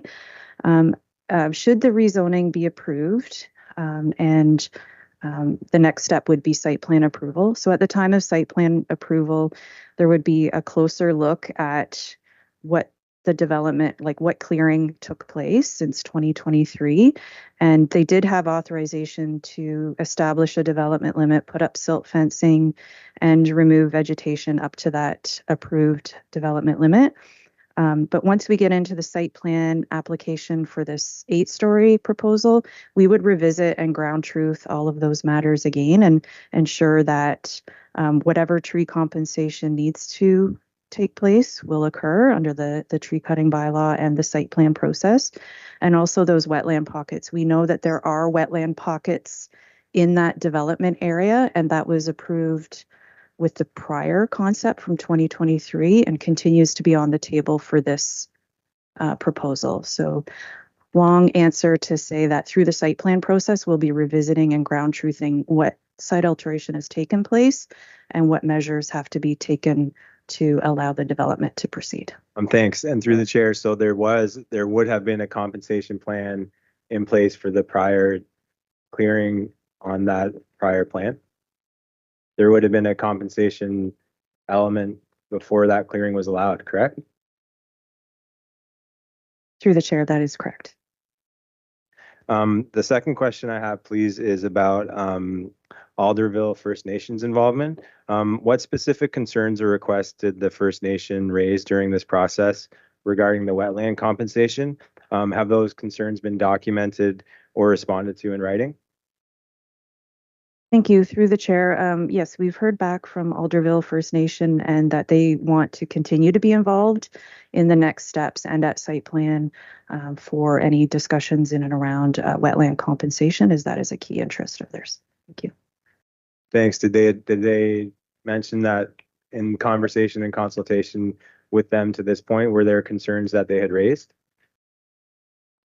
Through the chair, please. Through the chair, yes, I believe so. Through the chair, there were concerns that were raised? Through the chair, yes, I believe that the First Nations group has been working through the development file review and has made their comments known, and it have been flagged in the planning staff report. And as we get into the technical review of the next iteration of a site plan, they would continue to be engaged with. Okay, thank you. Thank you. Councillor Duguay, please. Thank you, Chair Parnell. Taylor Scott, I have two questions. My understand, and Councillor Burke asked would have been my third question about site clearing and the previous site plan. I understand. Could you take us to the zoning map schedule? Thank you, Madam Chair. Thank you. So I understand through this zoning application, a swath of land will be zoned from residential to open space, correct? Through the chair, that is correct. So that open space zoning doesn't exist today, but instead, if left unattended, it would have been potentially allowed to be used for residential purposes based on the previous site plan?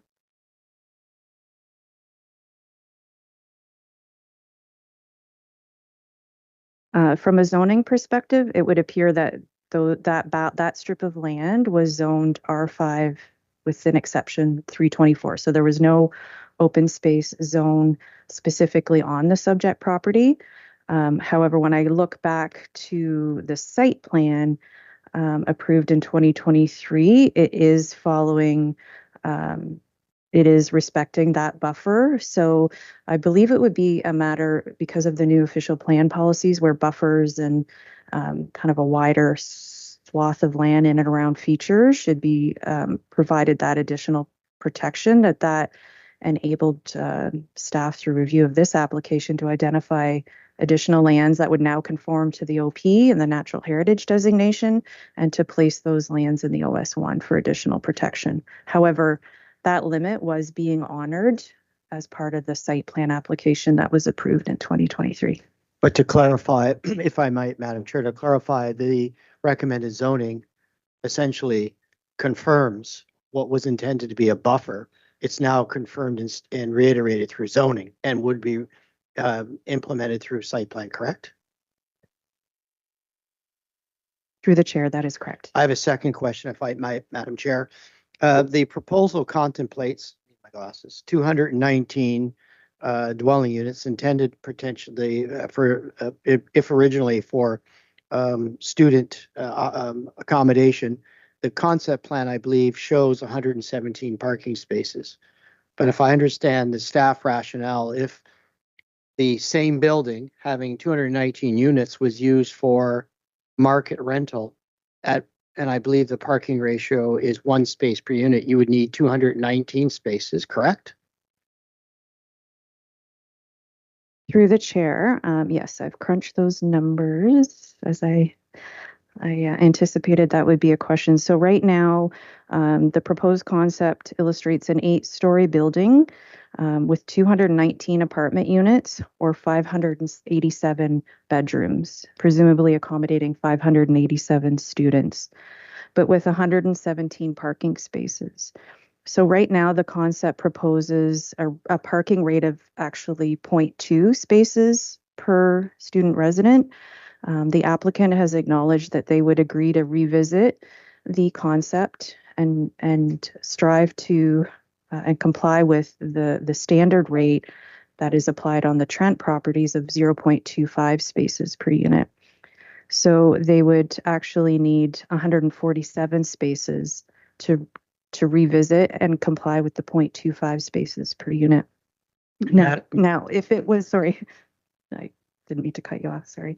Please continue. If it was to proceed by way of a traditional market rental, you're right. They would need 219 parking spaces, so 1 space per apartment, plus 22 visitor spaces for a total of 241 parking spaces.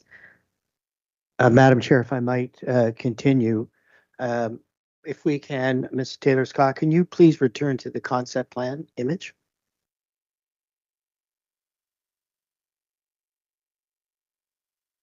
Thank you.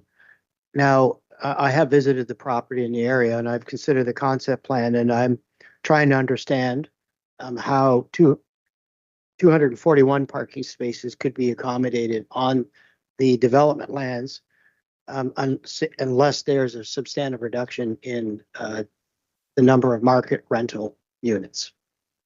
Would that be correct if we continue to apply the 1 parking space plus the 22 visitors for 241 spaces?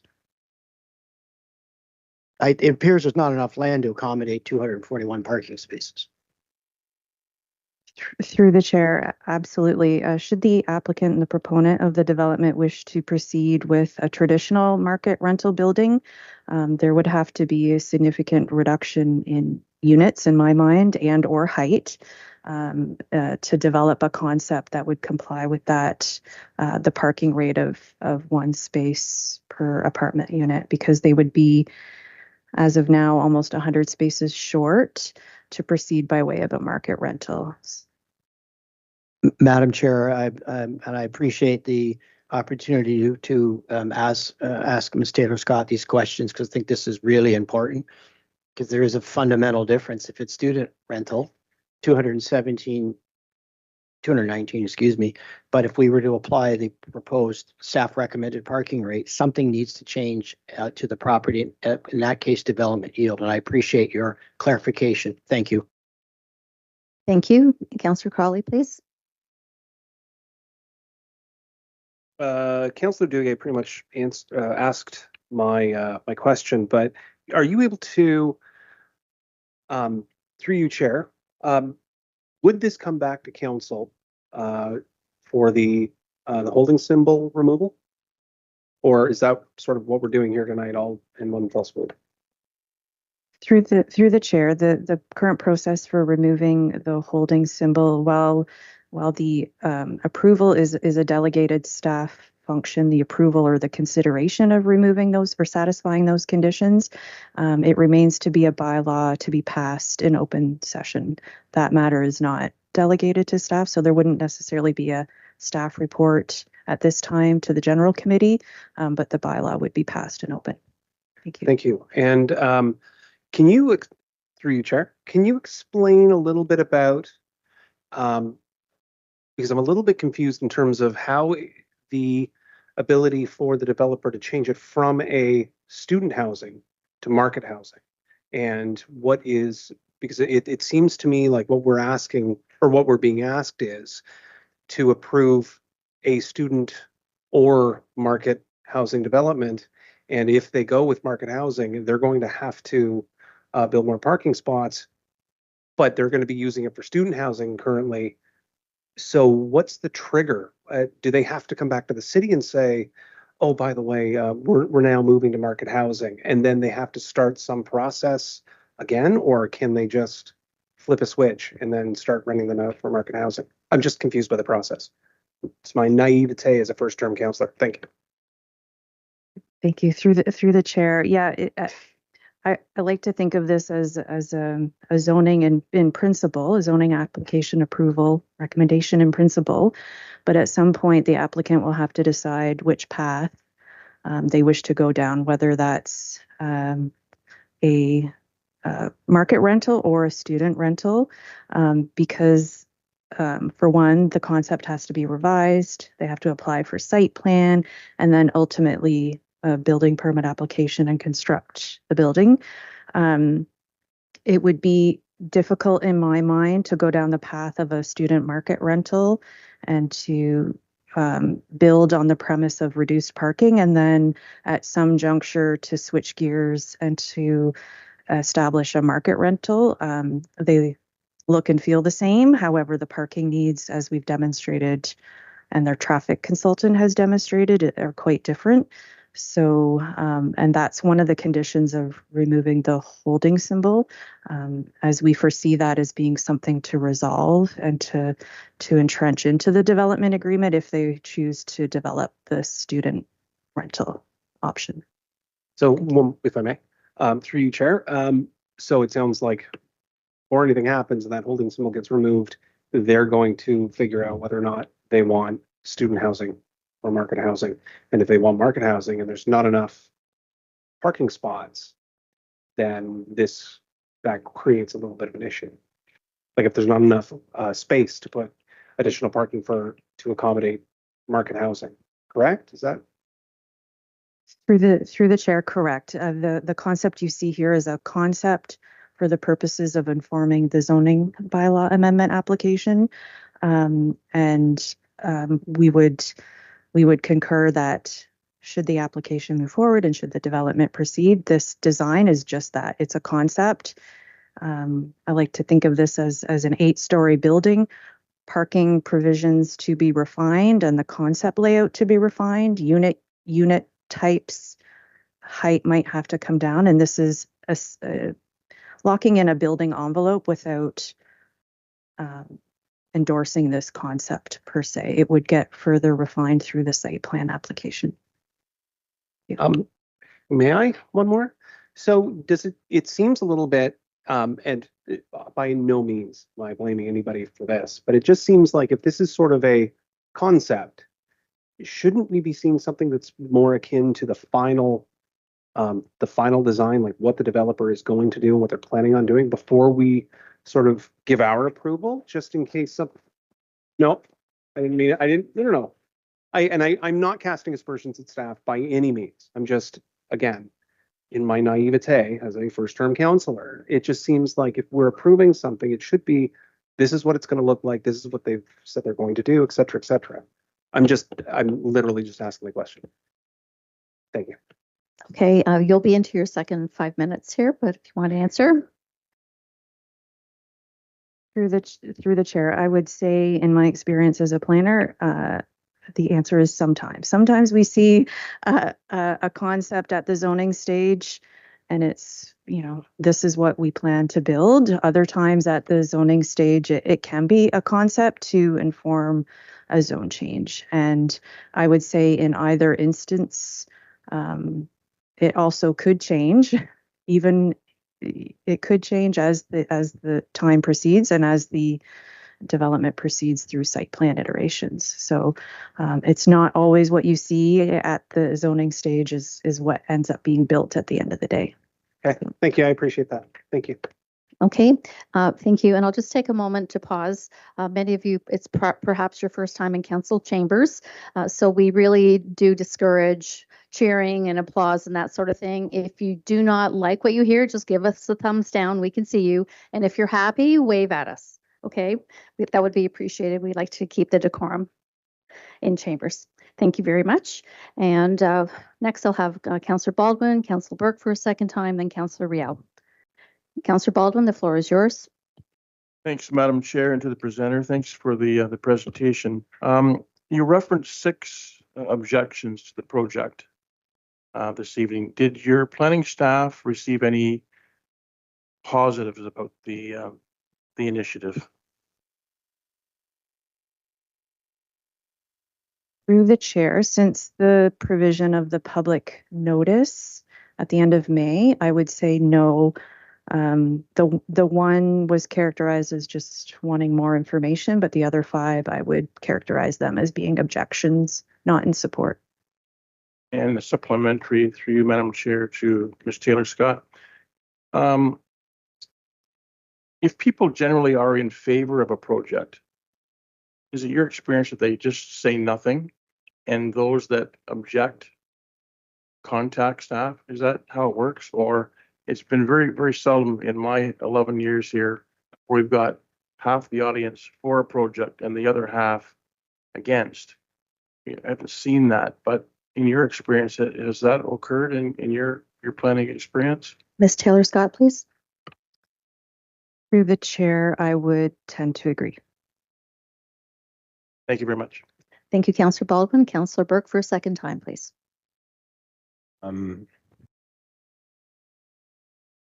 Yeah, thank you, Chair. My question is through you to Ms. Taylor Scott.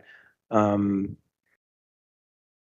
I think what I'm trying to consider here is just to make sure that the community is represented and that what we're being presented with is actually going to be the thing that ends up happening. I'm a little skeptical, although I support densification, I'm a little skeptical of the parking because I know that area so well. It's not a very walkable street. It's a busy street and you don't see a lot of people walking from that street to the downtown or even to Trent for that matter, or even to Trent from those houses, the buildings that are closer to Trent. So that's a comment. But in terms of the idea that we are offering a lot of leniency to this project that we would not give to people that were doing a market project on the basis that this is going to be student housing. What are the safeguards that are in place to actually make sure that this is student housing? You know, I could walk down to the art school of Peterborough and sign up for a course and I'm a student. Would I be able to rent one of these units? Through the chair. Okay. Through the chair, that is, should this proceed by way of a student rental, that is a consideration that through the site plan exercise and through the development agreement, we would have to work with our colleagues in, say, perhaps legal to give us the best advice as to what can or can't be done or imposed upon the owner in that situation. Through the chair, I guess I'm trying to find clarity tonight how that process is going to happen. Because is it going to be that you have to be in post-secondary education to be able to sign a lease? These are the questions that I don't have answers for, and I think that it would be important for us to know those things if we're making this decision. Because you know, we're hearing that this plan has changed. It's going to be bigger with less of the supports that are required for market units, but yet I'm not feeling confident in understanding how we're going to sort of make sure that this is going to be meant for its intended use. And through the chair, like not just the intended use when the project opens, but for the next 20 years. You know, what happens if someone moves out? What happens if someone stops going to school? How is that going to be? Who's going to stay on top of that? Is that the role of the landlord? Is that the role of the city? You know, my fear would be that we're just signing off on this right now with all these expectations, and then we might receive something very differently down the road. Is there a specific question? Through the chair, yeah, there were many questions about the process and the mechanisms that the city has in place, or whoever is the arbiter of this project has in place to determine whether or not the tenant is going to be a student, and what does that look like? I gave some examples. Post-secondary, is it just taking a course? Elementary school, high school? These are the questions that I have. Okay, thank you. Did you have an answer to any of that, Ms. Taylor Scott? Through the chair, I don't have an exact answer to the questions, although very, very valid. And I wonder perhaps if the applicant, when they have their time to present would have any points to enlighten the group on how that would operationally work. That's very fair. And I do see Director Appleby has his hand up. If he would like to comment, please. Madam Chair, I think Ms. Taylor Scott just basically verbalized what I was about to say. Well done. Okay. Are you finished, Councillor Burke? I'll move on to the next speaker. And we'll wait for the applicant to ask that question again, perhaps. Yeah, thanks, Chair. You know, I hope that we can get some clarity on that from the applicant. And I do though think that it would be important for us, if we're going to be considering applications like this, to understand what that looks like from the staff side, from the council side. Thank you. Thank you. Councillor Riel, please. To the chair, to Ms. Taylor Scott, I think both Councillor Duguay and Crowley led us down a path here about what is this going to be? Student resident or multi or market rent? Because they're two different things, and one has to do with the parking implications. I've sat on this council for 14 years and watched people come here, said we built something, now we want to beg for forgiveness, and we got it built. So if it doesn't work out in student residents with reduced parking, and they have to go to market, then they say they're going to come back here and ask for forgiveness because we don't have enough parking spots. That's the problem I'm having right here on a decision, because I need to find out exactly what these people are building. You're telling me, well, that's going to be done at a different stage. Well, we're making zoning changes here tonight that have implications of that, either a student residence or a market rent building, because there's parking implications. And I'm not going to be here saying at council and having the proponents stand in front of me and saying, well, it didn't work out on the student side, so now we're going to market rent and we don't have the parking. So we're asking for forgiveness. I've seen it time and time again. Sorry, you're probably looking for a question there. Yes. I think the chair is. I think we're going to wait for the opponent to come up here and we can ask him or her. Okay, thank you. Councillor Lachika, please. Thank you very much, Chair Parnell. Through you to Ms. Taylor Scott, thank you so much for this. And again, I'm compelled by the conversation around the horseshoe.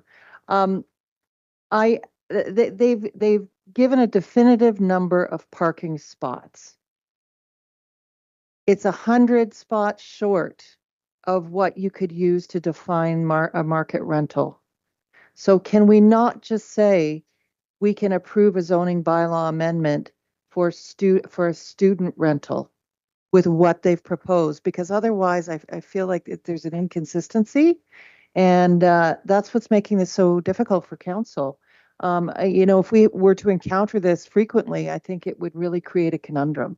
So are we setting a precedent? Can't we just say we need a definitive word from the applicant?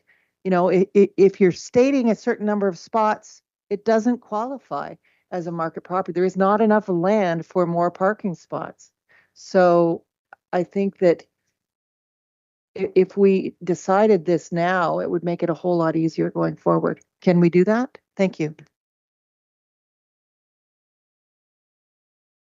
Through the chair, I think it would be good to hear from the proponent as well. But I can offer that often a zoning bylaw amendment will permit a number of varied uses. And I can think of in many residential zones, we may pre-zone a site for a multitude of residential uses, such as this site. That would include apartment buildings, townhouses, maybe a long-term care home, perhaps a retirement home or some other type of institution. And all of those uses would have different parking rates. At the zoning stage, we may not know exactly what is going to be realized on the site.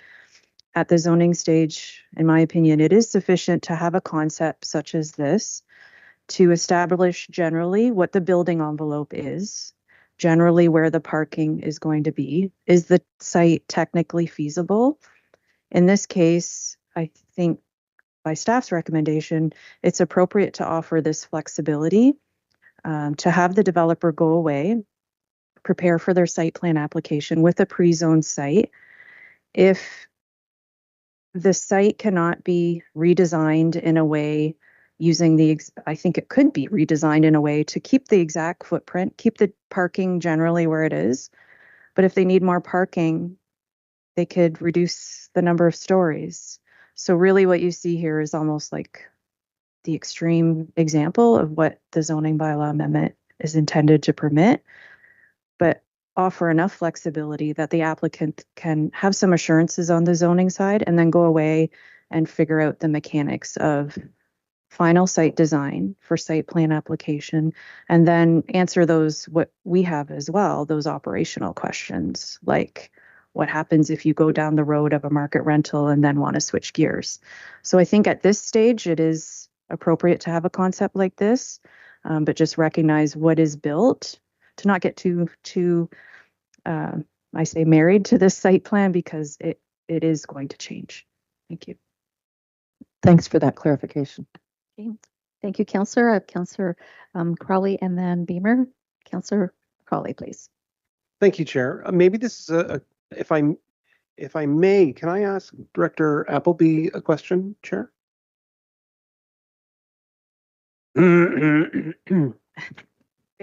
Sorry, Director Appleby. If I may, Chair, through you, would it be, is it appropriate to potentially ask council to defer this until we have a final sort of opinion from the developer as to what they want to do, and have a stronger concept that is closer to maybe the final one? Is that appropriate? Because in order for us to maybe, whether we agree that this is a great idea and it adds to our housing stock and it's a good idea, or whether we think that maybe it shouldn't be done, just to be able to see for ourselves what's going to be built there, similar to what's going to be built there, instead of just a concept of, rezone it because they're going to put some residential property on it, but it might not look like this, and it may, or does that make sense? Director Appleby, please. Madam, through the chair, it does make sense. I would suggest it's always, in order for council to seek a deferral if council wish to. I would suggest, one of the things that we often find ourselves in, with different developments and properties, is that often in the past the zoning has been very tightly scripted, and we'll come in with a particular development in mind, and then when the applicant moves a little further down the line and they're thinking they're going through the site plan process, sometimes we find that zoning that was approved and we had a clear concept of council, sometimes that doesn't end up working for the developer needs, and so then they end up either having to come back through a zoning bylaw amendment, or if they're lucky, maybe only going through a minor variance process. But oftentimes things will have sort of a vision or concept of zoning, and then more detail will get known through the site plan stage prior to them seeking a building permit, right?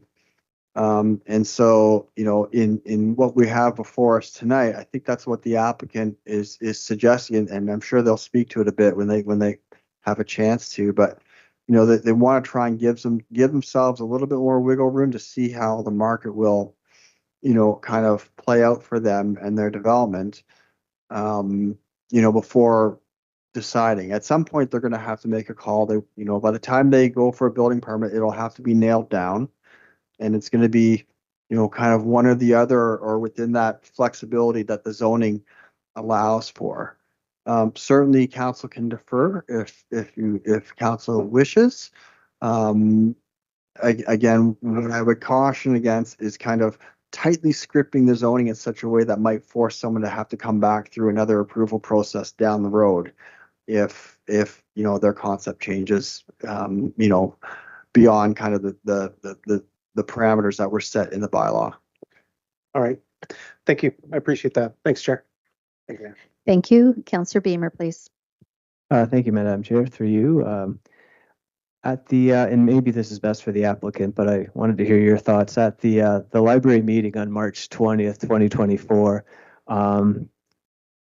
They made it very clear it was for students. They talked at length about the need for student housing, the supports for the students, and now it's changing to perhaps market focus. Have they said why they're looking at making that change? Through the chair, not formally. I think that would be a question more appropriately answered for by the applicant when they come up. No, that's fair. I'm like Councillor, I'm concerned that they're going to come back here and ask for forgiveness. If they did come back to staff and say it's 8 stories, that's what we're proceeding with, but we don't have the parking. Can you give us an exception? Would staff, I would certainly council, I know, would not be supportive of that, but would staff say no? Chair, it really depends. We have, as I mentioned, the zoning bylaw would permit a series of uses, and often we see uses under the same zone switching from one use to the other, and maybe not specific to this example, going from student to market, but there is an opportunity at any point to for a plan to change or a concept to be revised even after the construction. And it would depend on the nature of the application at the time. And we'd have to look at everything again, or maybe if it's 30 years down the road, it could be another parking regime that we're looking at. So it would really depend, but I think based on today's rules and parking requirements, there is a significant spread between what would be recommended for a student rental versus a market rental. But we would have to take that request should it come later on. Okay, thank you, Madam Chair. Thank you, Councillor Duguay. Thank you, Ms. Taylor Scott. Thank you for your prolonged attendance at the podium. But I have a 2-part question. This development, regardless of its form, regardless of number of stories, regardless of number of units, parking spaces, will be subject to site plan, correct? Through the chair, that is correct. And that site plan's would be approved by virtue of delegation by staff, correct? Through the chair, correct. So, to Councillor Crowley's point, I'm going to quick opinion, and I'm going to get to my question. I'm looking at a concept plan shows the best of both worlds from a developer's perspective. Maximum development, maximum yield, but the least amount of parking possible. And it's a bit troublesome because we're still hearing, and there's some uncertainty about the what if it flips to a market rental, this plan will fundamentally be different. And if we were to approve this evening, the site plan, which would be required, would be approved by staff, and we would only see that final product at such time that a holding symbol is removed from the zoning bylaw. We're not approving the site plan. We'd only be approving the removal of the holding symbol, correct? Through the chair, that is correct. Thank you. Okay, Councillor Burke for a 3rd and final time. Thanks, Chair Parnell. I want to just get some clarity on what I'm hearing because it's sort of new to me. So you're saying what I've heard through the chair is that there's some flexibility within this zoning right now, but that doesn't mean that this project at this scale for the student side will be able to be like that if they switched it to market. Like you're saying that the zoning would permit them to switch to a market rent project, but they would have to scale back the height and the amount of units and things like that for that to happen. Because the way I heard it was that they build it, but then they can switch it because there's a flexibility there. But what I'm hearing is that this is sort of the grandest scale that they can plan for, and the zoning is flexible enough that if it makes better sense to do a market build, then they can still do that, but they would have to do a different site plan that wouldn't be as tall. Is that correct? Through the chair? Through the chair, that is correct. So at this stage, based on the zoning bylaw amendment recommended, It would permit different uses as it does today. It permits apartment uses, townhouses, what have you. The zoning that is recommended today would add a definition for the student-focused rental and would add that as a permitted use with a specific parking reg. Should the rezoning be approved, it would be up to the proponent to come back with site plan approval with a design that ultimately would conform to the zoning bylaw as it would be laid out. Thank you. Thank you. Mayor Leal, please. Very much, Madam Chair. On the west side of Water Street, there's an extensive holdings of land by Trent University, but they've been having private developers build residents. My question to you, to Ms. Taylor-Copp, this property is not part of the broader Trent University owned land in that area. Through the chair, I'm not aware of any affiliation with Trent specific to this property. Thanks very much. Thank you. Let's call for questions for Ms. Taylor-Scott. Seeing none, thank you very much. We do have 4 registered delegations to this matter. So I will call up our first delegation and you'll have 5 minutes. Judy Vi, if you could please come to the podium.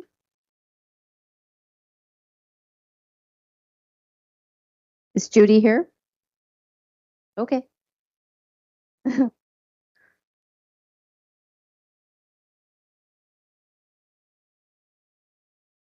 Welcome, yes, right to the podium, and the red light is on, so your mic is on there. Marvelous. Okay, and you have 5 minutes, please, and I'll try to give you a 1-minute warning, okay? All right, I only have 2 minutes here. Okay. I do have a couple of comments about the presentation. I don't understand how you add land. In the comment, add OS1 land.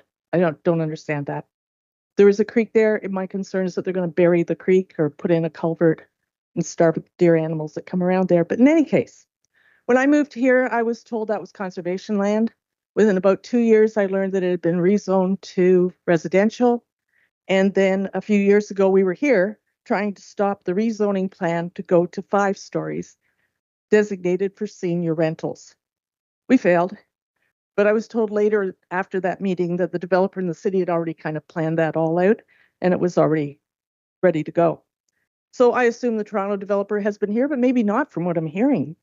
The big thing changed from senior housing to student housing. 8 stories means, and you're saying 217.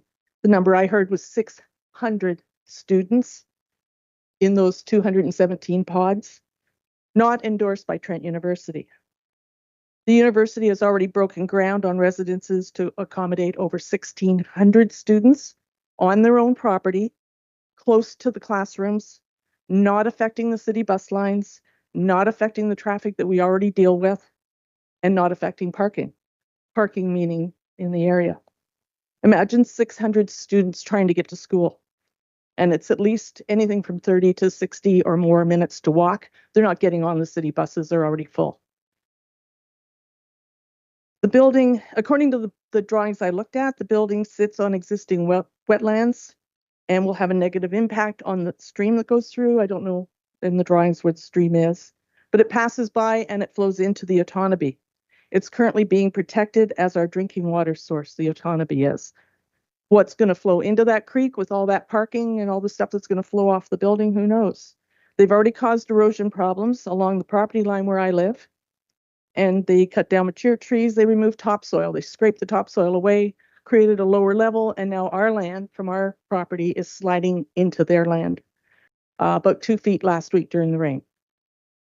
They've already demonstrated a lack of concern in this area, but they came today and they looked at what's happening and they are going to see what they can do about the erosion and some of our other concerns. My other concern is the fact that this building will loom high over the neighborhood. We currently are a neighborhood of low rise, mostly single family homes, mostly retirees. It's very quiet. It has a poor walking score, minimal access to pathways and almost no shopping. It's across the street from the zoo. It will overshadow everything. Our animals, the natural environments, the park, the river, and the playground. With inadequate parking, parking's a big deal. With inadequate parking on their own property, expect them to start using the zoo parking lot. It's free, it's closer, it's right across the street. The whole thing is just too much for the area and not what is needed in Peterborough, as you've been talking about. We need affordable housing, not more student accommodation, especially not that is privately owned and managed remotely, because this company is in Toronto. And in their presentation in March, they talked about students running it, 18-year-olds managing a building of 600 students. The university is taking care of their own and responsibly. Please do not approve a high rise in this neighborhood. Please do not approve privately owned student housing such as this represents. Thank you. Thank you. Oh. I forgot to ask you for your address, please. 36 Champlain Crescent.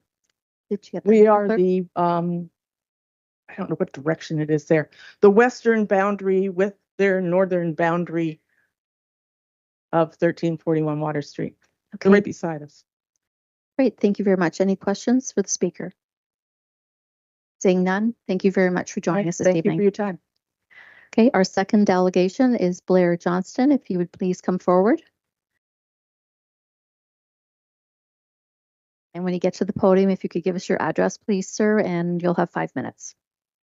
Address? Yes, sir. Yes, please. 301 Carnegie, Unit 51. Thank you. Hello, my name is Blair Johnston. I'm a retired Peterborough businessman, and our family resides close by to the property in question, 1341 Water Street. I appreciate this opportunity to express and explain my grave concern on this proposal of overdevelopment.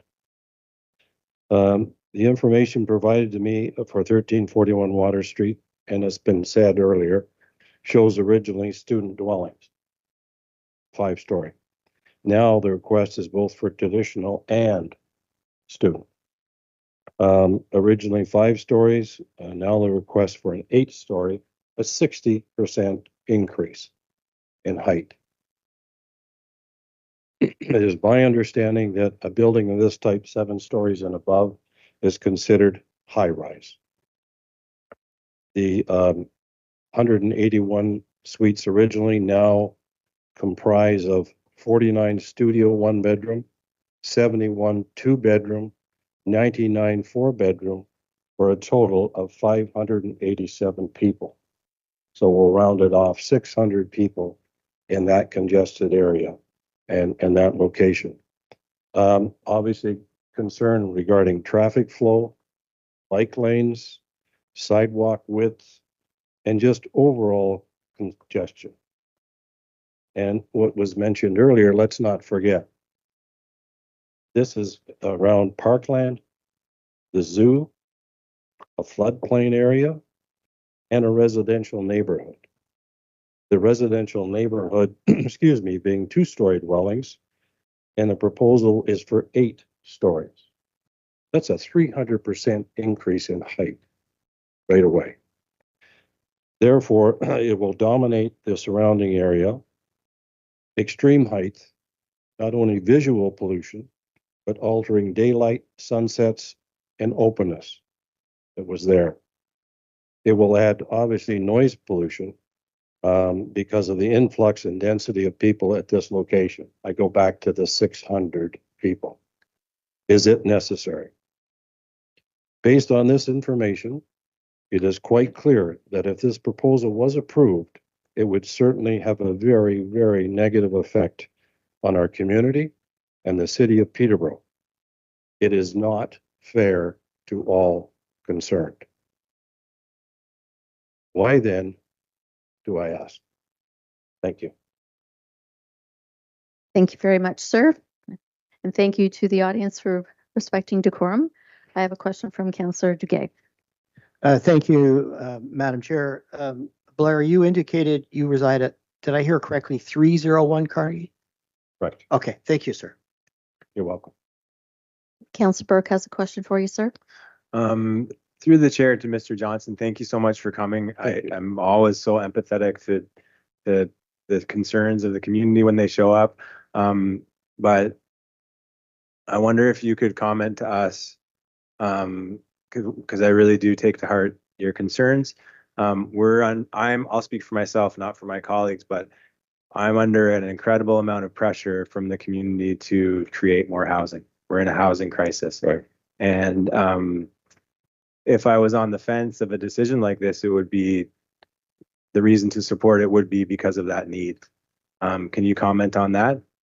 Well, to me, in blunt terms, location, location, location. It's the wrong location for what's being proposed. I understand that you're under pressure to provide this, but 8 stories and 600 people, it's just, it's not right, I guess. You're welcome. Thank you. Councillor Bastiat has a question for you as well. You have the floor, sir. Thank you, Chair, through you. And it's nice to see you, Blair. I haven't seen you in a long time, so it's nice to see you here. Yeah. And what development would be acceptable to you in that area? What kind of development do you think would work potentially? And my understanding, it's already been approved for 5 stories for student dwelling, for student residents.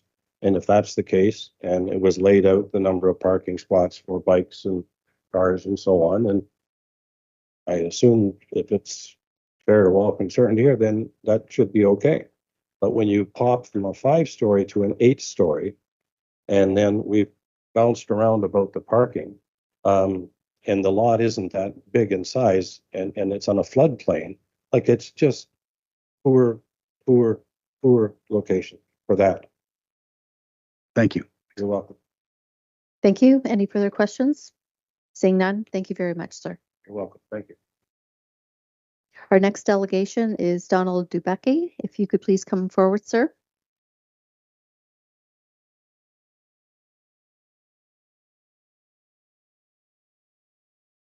You can give us your address, please, sir, and you have 5 minutes.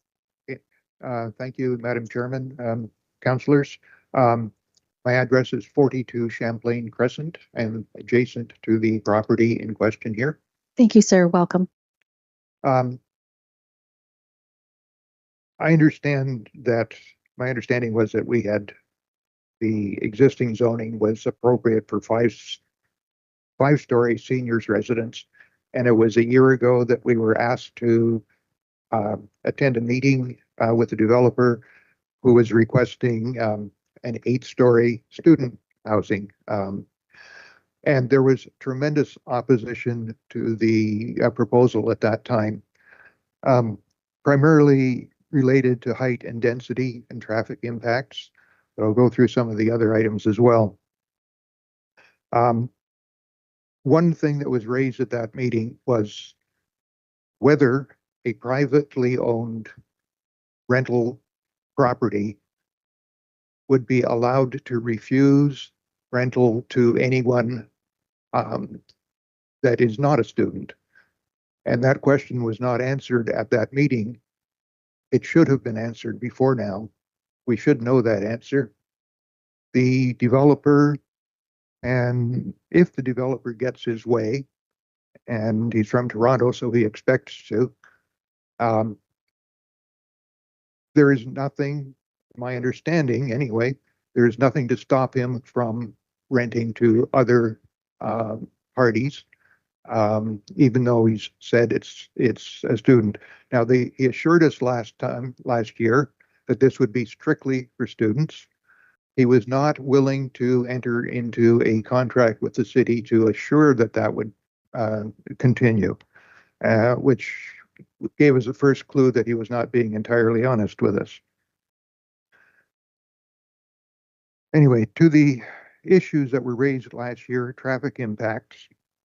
I see in the report that we have now that there will be a left turn lane northbound into the property. So that would be coming from downtown into the property. If this is a student residence, most of the traffic is going to be northbound from the property and southbound to the property. That left turn lane won't really address the biggest problem, which will be cars trying to exit the property across Water Street to make a left turn. It's a very busy street, especially at rush hour. They do have the advantage of having a traffic signal that will allow them to get across in one direction, but it doesn't help with the other direction. Other people have already covered the environmental impact discussions, and I'm concerned about that too. One of the other things that I personally demanded, and I believe I was supported, was community consultation, that the developer could discuss with us what the plans were, how we could ameliorate the problems, and perhaps even just satisfy or eliminate some confusion that we may have. Maybe some things are not a problem, they just look like one. Maybe things are a problem and we don't recognize it yet. But without community involvement, we don't know entirely what the impact on our community is. We do know. 1 minute, sir. 1 minute. Or already. Okay, thank you. I'll hurry. Okay. Privacy and buffering for the residents in the low rise, and I believe the low rise units on our side are 1 story, and going to 8 stories is really going to be a terrible thing. We'll be able to see it all around the whole neighborhood, but mostly the parking lot and driveway are right practically in the backyards of the seniors condo residences right there.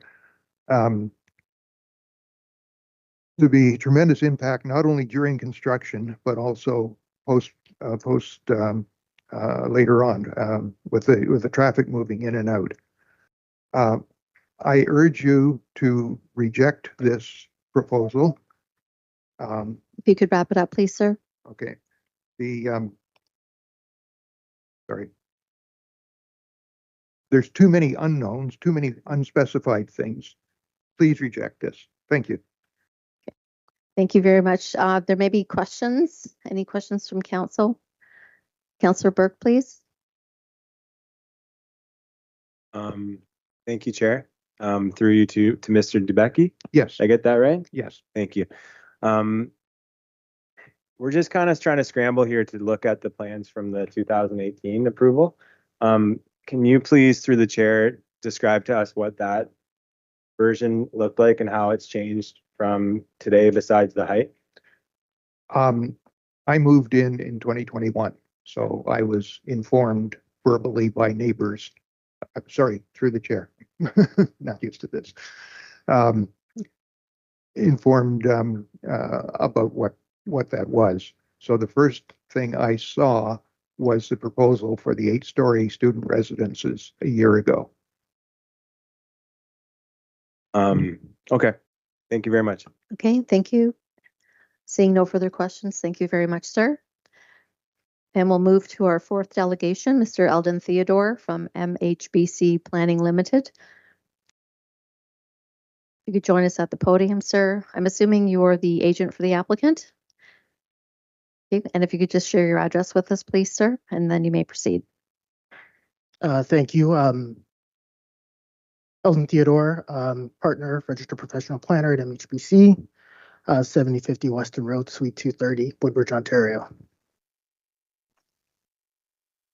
Excuse me, I've kind of lost my voice. Do you need water? No, I'm good. Okay, proceed when you're ready, sir. So I did have a presentation that was provided to me, but I think my time is better spent responding to some of the questions that had been raised. I would like if the presentation is brought up, because one of those items could be addressed in that presentation if that can be done.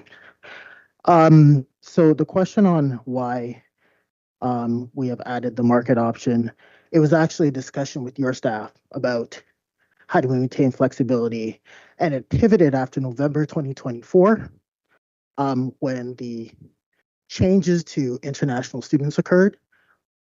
That just reminded us about how volatile the market is and wanting to ensure that there's flexibility around how we move on the site. So with that point, the question of how do you ensure that, that's what we worked through with your staff through the holding provision. So that holding provision, in my understanding, will be on the property whether you go from student rental or whether you go to market rental or back and forth, vice versa. That holding provision doesn't disappear. It stays as an anchor on the property. It just allows you to move to whatever that provision is. But most importantly, it allows for the reevaluation of that site. As the building sits in the layout, as we've shown the layout for student housing, ideal for that. For market housing, you're going to want to do some interior renovations. That will require a permit. That permit will trigger zoning review. That holding provision is there to give city staff control so that it can't just flip between one and the other. The question about the number of parking spaces is directly attached to the holding provision. So we're proposing the student rate connected to the student use. We're proposing the market rate connected to the market use. As it relates to control of the building, if this is a student rental building, it will be managed by a professional student management rental firm. And that will ensure its upkeep. That will ensure who is renting and who is not renting. That is just part and parcel with how a private student rental building is appropriately managed. There's questions about the concept being conceptual, and ideally a more refined plan would be helpful. In our view, the purpose of this application is simply to implement your official plan and to put in place the permissions to do this so we have certainty that we can move forward to more extensive site plan application. Our client wouldn't want to go through those extensive costs on that application if we didn't have assurances that we could do the use. There are questions around height concerns. I just wanted to note that, again, this is a high capacity corridor. It permits up to 8 stories. This proposal is implementing what the official plan permits. In addition to that, it is also providing the transition as required in that official plan in terms of that 45-degree angular plane separation from the residential homes. Mr. Theodore, if I could ask you to pause for just a moment, we'll be able to load that presentation for you. Oh, thank you. If you just hold and that's great. Give you a moment to rethink.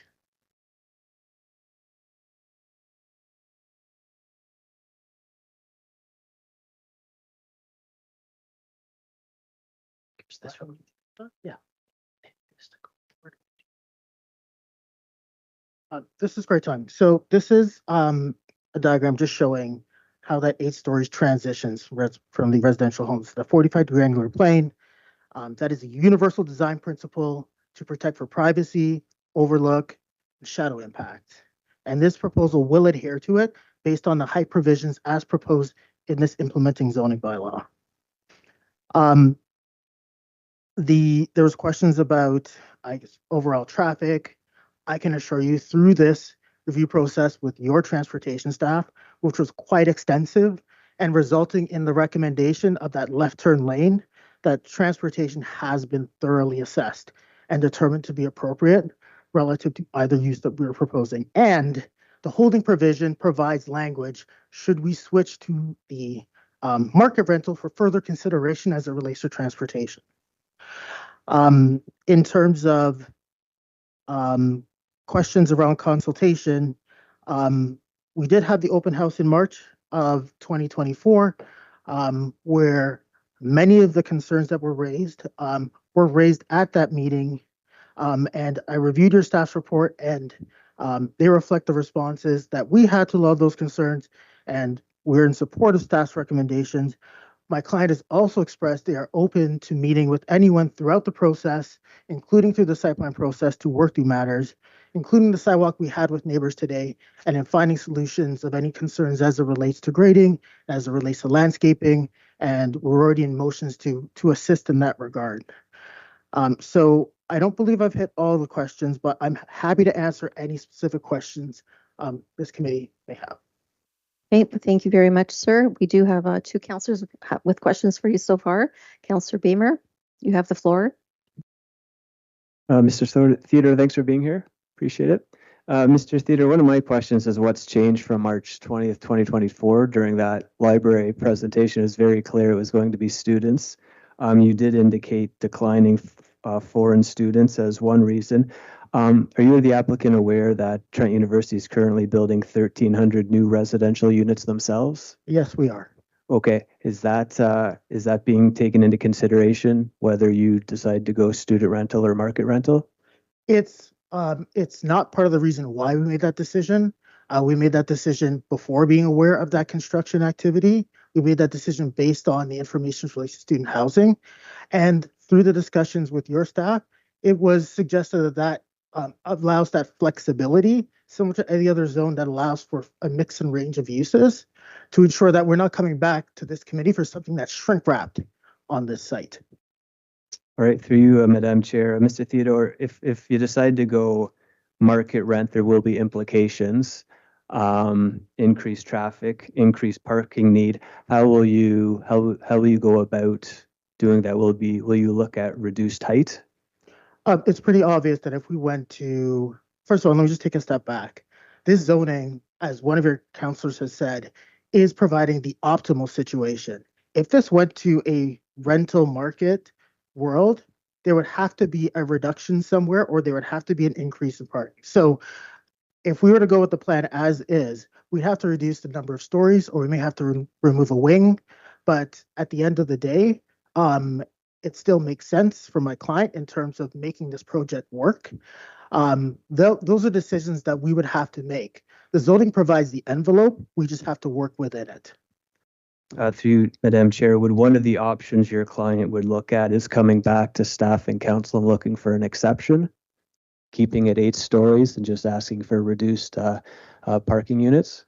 Mr. Theodore? Oh, thank you.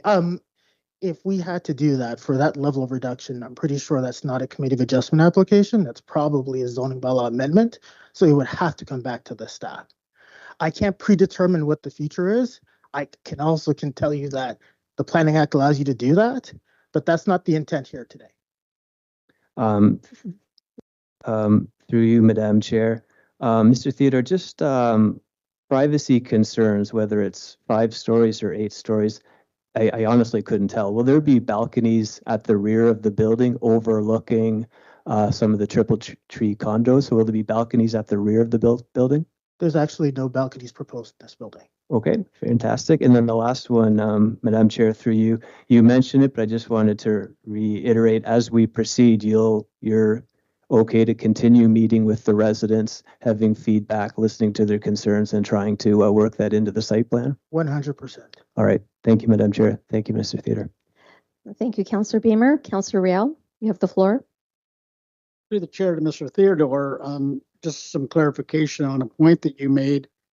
And that had to do with the point that you made that you were talking to staff and what's happened at Trent with the international students has changed what you want to do on this property. Did I get that right? That your first proposal was student rental. Then with what's happening with the student makeup of the international students or the reduction, you've now changed your thought pattern. Have I got that right?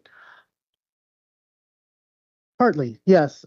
So not just Trent University, but across the country, as it relates to international students, it's not just a Trent University phenomenon. It's all academia, particularly colleges are hit by that, but universities as well. So what, as any prudent builder would do, they want to ensure that there's a level of flexibility that is able to respond to the market. So if we determine at the end that there is a low uptake and it making sense as it relates to student housing, we would want to have that flexibility to come back to the city and reconsider a rental market option, but still, again, providing housing on this site, just a different type. The chair, I'm trying to get some comfortability here because this is like apples and oranges. If the building is a student rental, there's less parking spots. That's correct. If it is market rent, then you have to provide parking. That's the conundrum that I'm in. You're saying that if this comes back, it will be at the at a stage in the planning, a holding symbol, which is absolutely wrong. I think Councillor Duguay pointed out that the site plan will not be coming back to council. If we make a decision tonight, it's written in stone, and you get to do whatever you want. And like Councillor Baldwin or Beamer said, that you will come back and say, oh, well, things didn't work out in the student sites. Now we're going to market rent, but we don't have enough parking. So we're looking for you to give us some sort of, for that consideration of changes. And I've seen it happen here. I'm not saying you're going to do that, but I want tonight a definitive answer. Market or student? That's what I'm looking for as a city councilor. Through the chair to you, Councillor Real. I'm not prepared to give that answer because that's not how the zoning is set up. What I can tell you is that my client is dedicated to building student housing, but wants the option to pivot if the market determines that does not make sense. The holding provision, as mentioned previously, provides assurances. The zoning provides an envelope to which we build in. So if this pivoted, and I think this was mentioned previously, if this pivots to rental housing, we got to make the parking work. And it's not parking with that many parking spaces. It's either we reduce the number of units within this building, which means the building may have to come down, or we may have to lose a wing to provide more surface parking. Maybe some of that parking may be subgrade. There are solutions which we would work through the site plan approval process with your staff to address, but the envelope of development is what we're bringing forward to council today. The envelope to which this is the highest and best use of option that can occur on this site. Thank you, Councillor Burke. Thank you, Chair Parnell. Through you to Mr. Theodore, thanks for being here and responding to the community feedback and to our questions. So I understand the flexibility in this zoning before the point of breaking ground. Like, I understand that, right? This zoning allows you to go back to the drawing board and decide before you break ground which is going to be the best project for you, right? And it gives you the flexibility that if this one at this height with this parking doesn't make sense, you can go back to maybe the original one, maybe like you said, take a wing off, have less units. That's your job, not mine. But what I don't understand in terms of a pivot is how we're hearing that, like, what happens if there needs to be a pivot in 5 years after the unit like this is already built? You gave the example through the chair that, oh, you'd have to get a building permit to change the units, maybe. But I'm interested to understand what that pivot looks like after the unit is built. And I have a few questions around that I asked our staff around, like, what constitutes a student building, and I need some clarity. What constitutes student housing, and I need some clarity on that. The example I use is I could walk into a school and sign up for a class, and I'm a student. So would I be able to rent the building as you're presenting it to us? Do you have to be a post-secondary student? Please, can you provide some clarity for me around that? Sure, I'll answer the first question. You spoke to the example I noted. That's the exact example that would trigger something like that. These units are laid out for student accommodation as they sit today. They are not ideal for a rental market world. You want to be able to have more space for those units to accommodate that.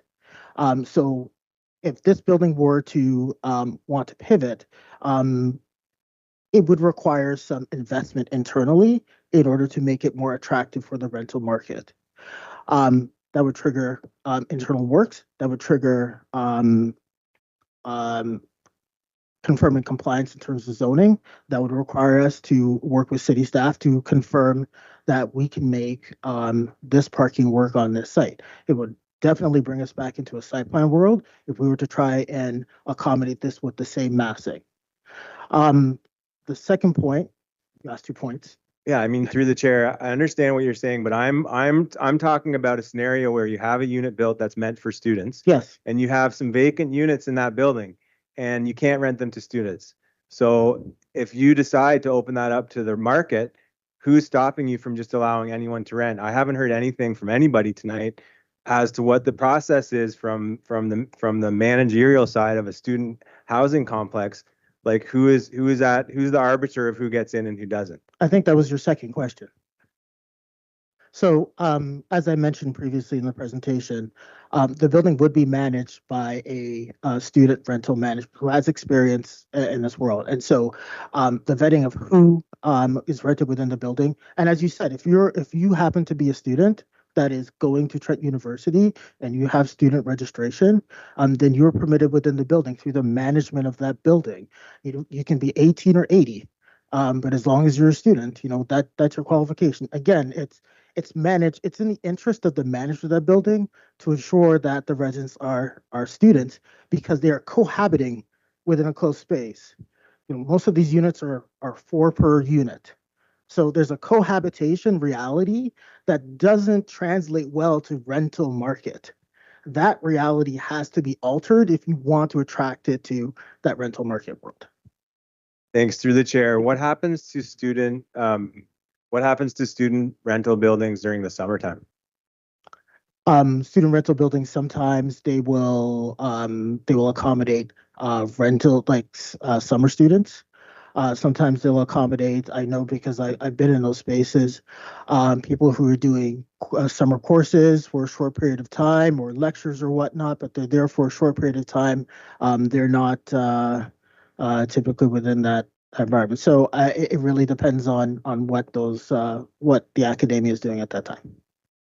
Thanks. Through the chair, I have a lot of friends that when they travel during the summertime, they stay instead of going to hotels, they stay in student housing that's vacant because it's the summertime, which I imagine will create a different dynamic for the neighborhood, a different dynamic for the way that the building is used and the parking is used.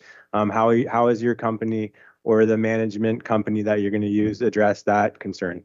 I can't specifically speak to how they would manage that. I just know that they have experience in other jurisdictions, including, Durham College and other jurisdictions and managing it. So I would just say, unlike a rental building where you may not have a manager on site, this would have a manager on site. Through the chair, so we would be correct in assuming that something could happen along the lines of what I just described, where if a building that was meant for students was vacant, that you could expect that during the summertime, it would be a different culture of people using the site that weren't students?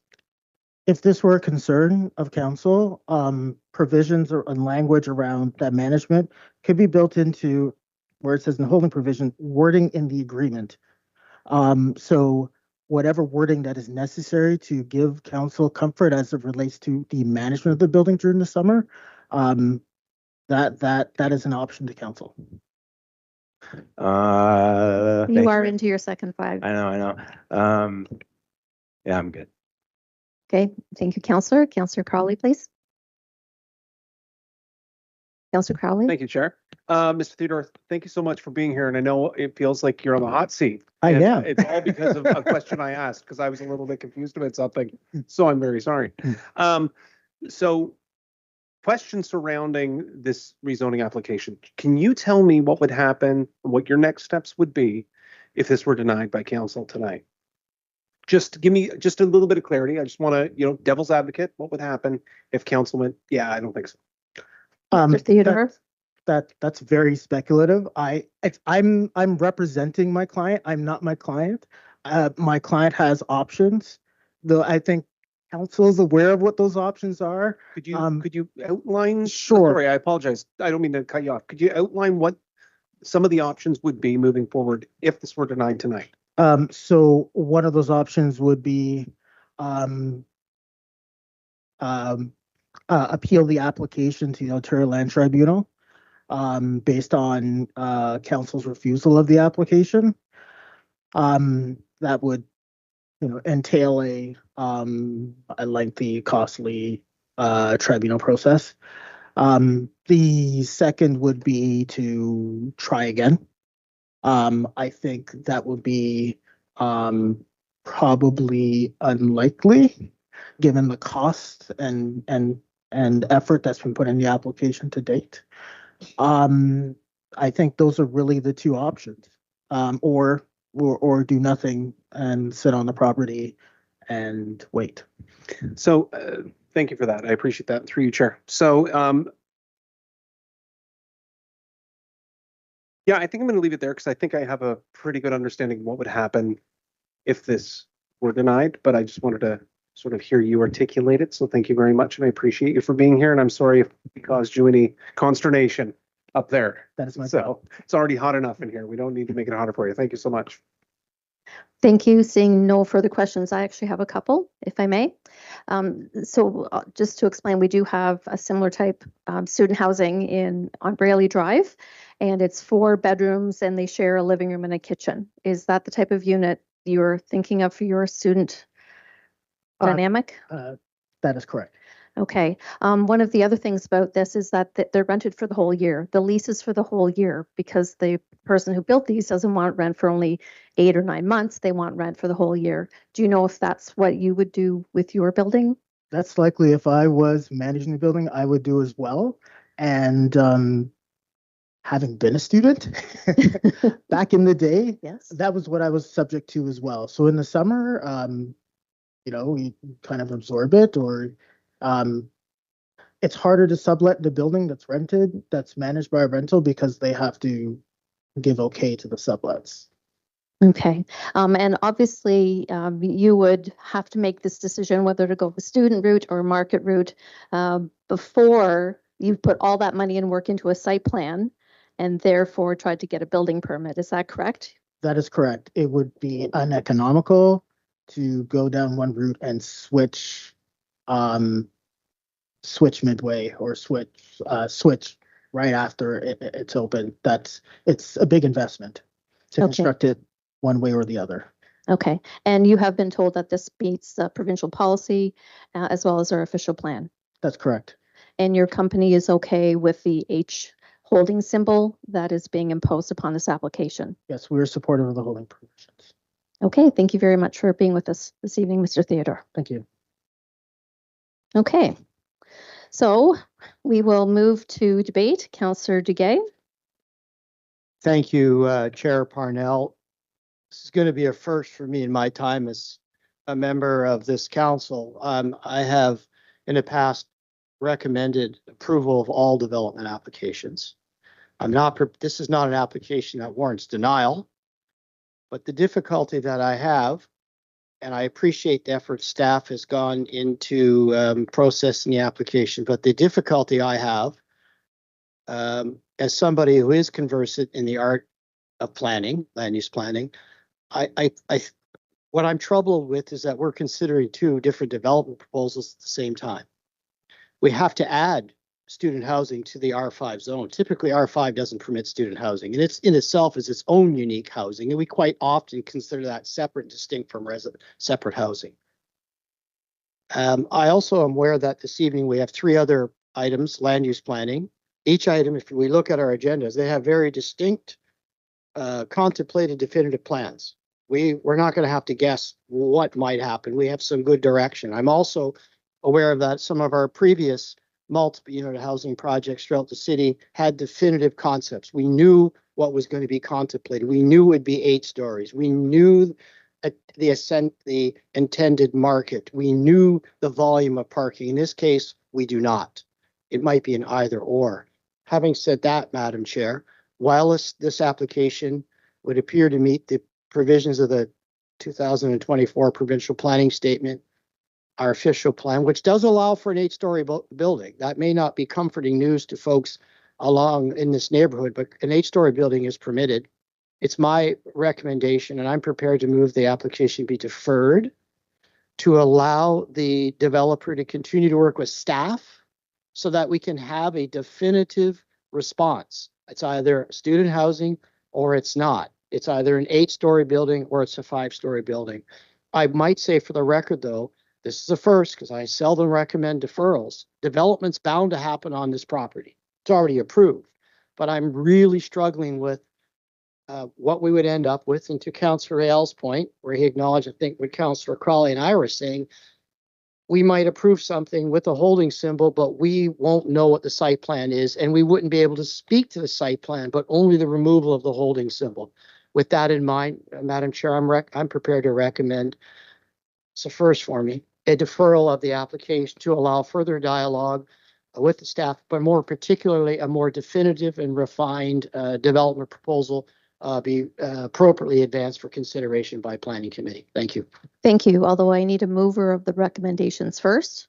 Are you prepared to move? Okay, so moved by Councillor Carley, the overall recommendations of the motion. Okay, did you want to speak to it? Did you want to speak to it at this point? As the mover? I might as well, but I think that it's a fair process moving forward, just to give us a little bit more information that we don't have. It does meet the provincial policy statement. It does meet the official plan. We've set out the rules of the game. They're meeting the rules of the game. We just need to have a little bit more information before we can actually approve the rezoning. So I would absolutely be comfortable deferring this until we get more information. Thank you. Okay, thank you. Council, well, wait, do you want to move your deferral officially now, and then we'll come to Councillor Baldwin? Considered officially moved. Thank you. Okay, Councillor Baldwin, you have the floor. Madam Chair, move we call the question. Okay, that is always in order and not debatable. We'll call the question.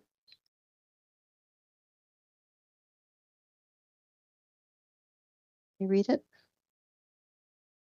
Okay, that the application for 1341 Water Street be deferred pending clarification from the applicant on the intended use of the property. Is that what you intended, Councillor Duguay, is your motion? It is. Madam Chair, may I ask a point of clarification? Absolutely. Director Appleby, Mr. Director Appleby, so that you and council and staff are clear. But my understanding is limited wording is the item would return to Planning Committee when the applicant has provided to satisfaction of staff, I suppose, some clarification. So it's not an either or. It's one, not both. Or if it's both, we need further clarification. Madam Chair, I think what I'm hearing, what you would like to see is for the applicant to confirm what it is they want to pursue. And if that's what you're looking for, then you might want to use that language in the deferral. Madam Chair, if I might suggest, it reads pending clarification. I would suggest if we simply swap up the word and put in confirmation.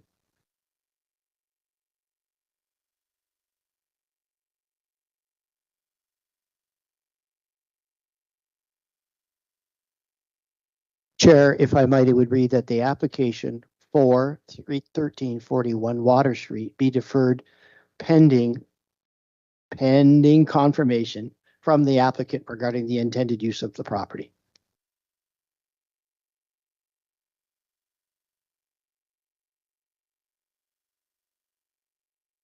Oh, okay. All right.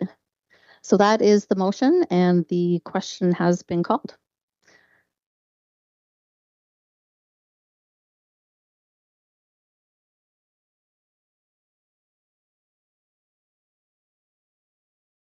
Okay, sorry, I just have shut my timer off here. Okay, so we're going to go to a vote on calling the question.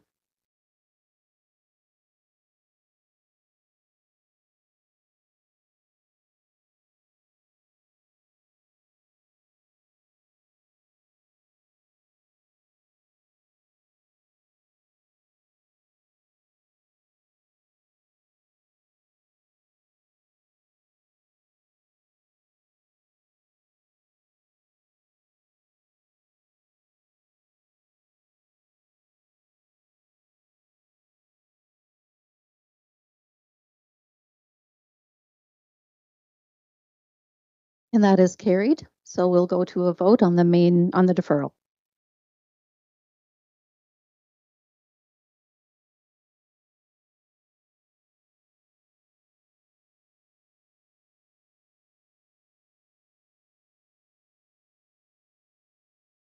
And the deferral has carried. Okay. We will move on to our second planning application for this evening.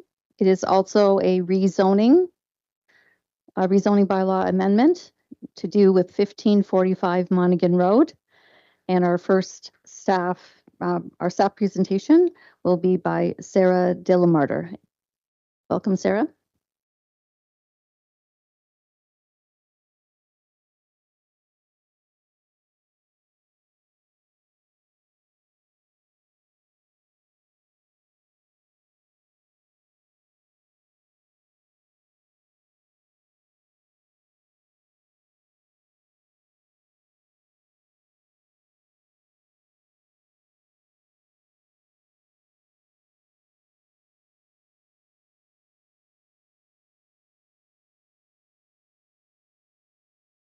Evening, Madam Chair, Your Worship, members of council.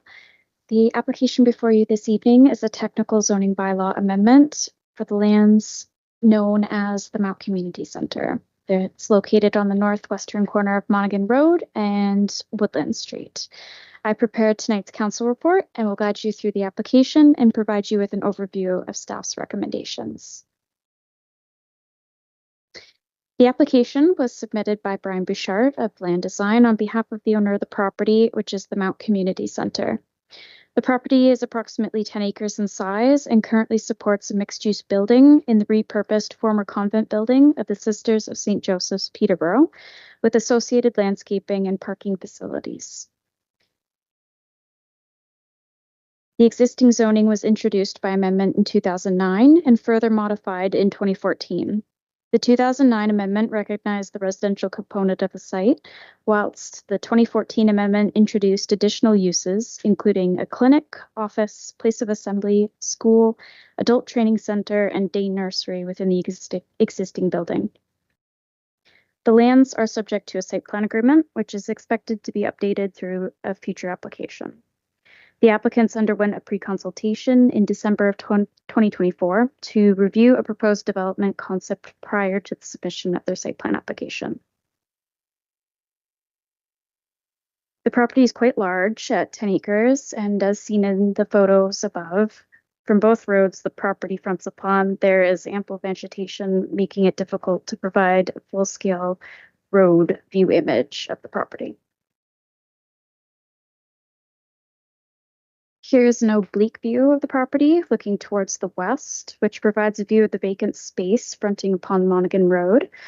The applicant is not proposing any new development at this time. They are requesting a change to the zoning rules that would treat the property as one single lot, even if it's divided into smaller pieces in the future.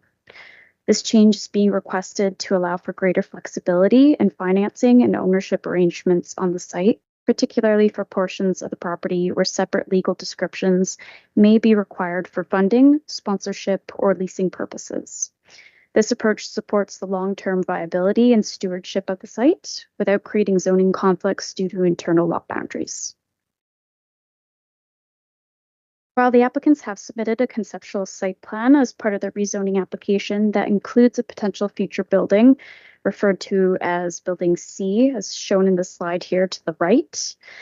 It is important to note that this zoning bylaw amendment does not approve any specific site layout or built form.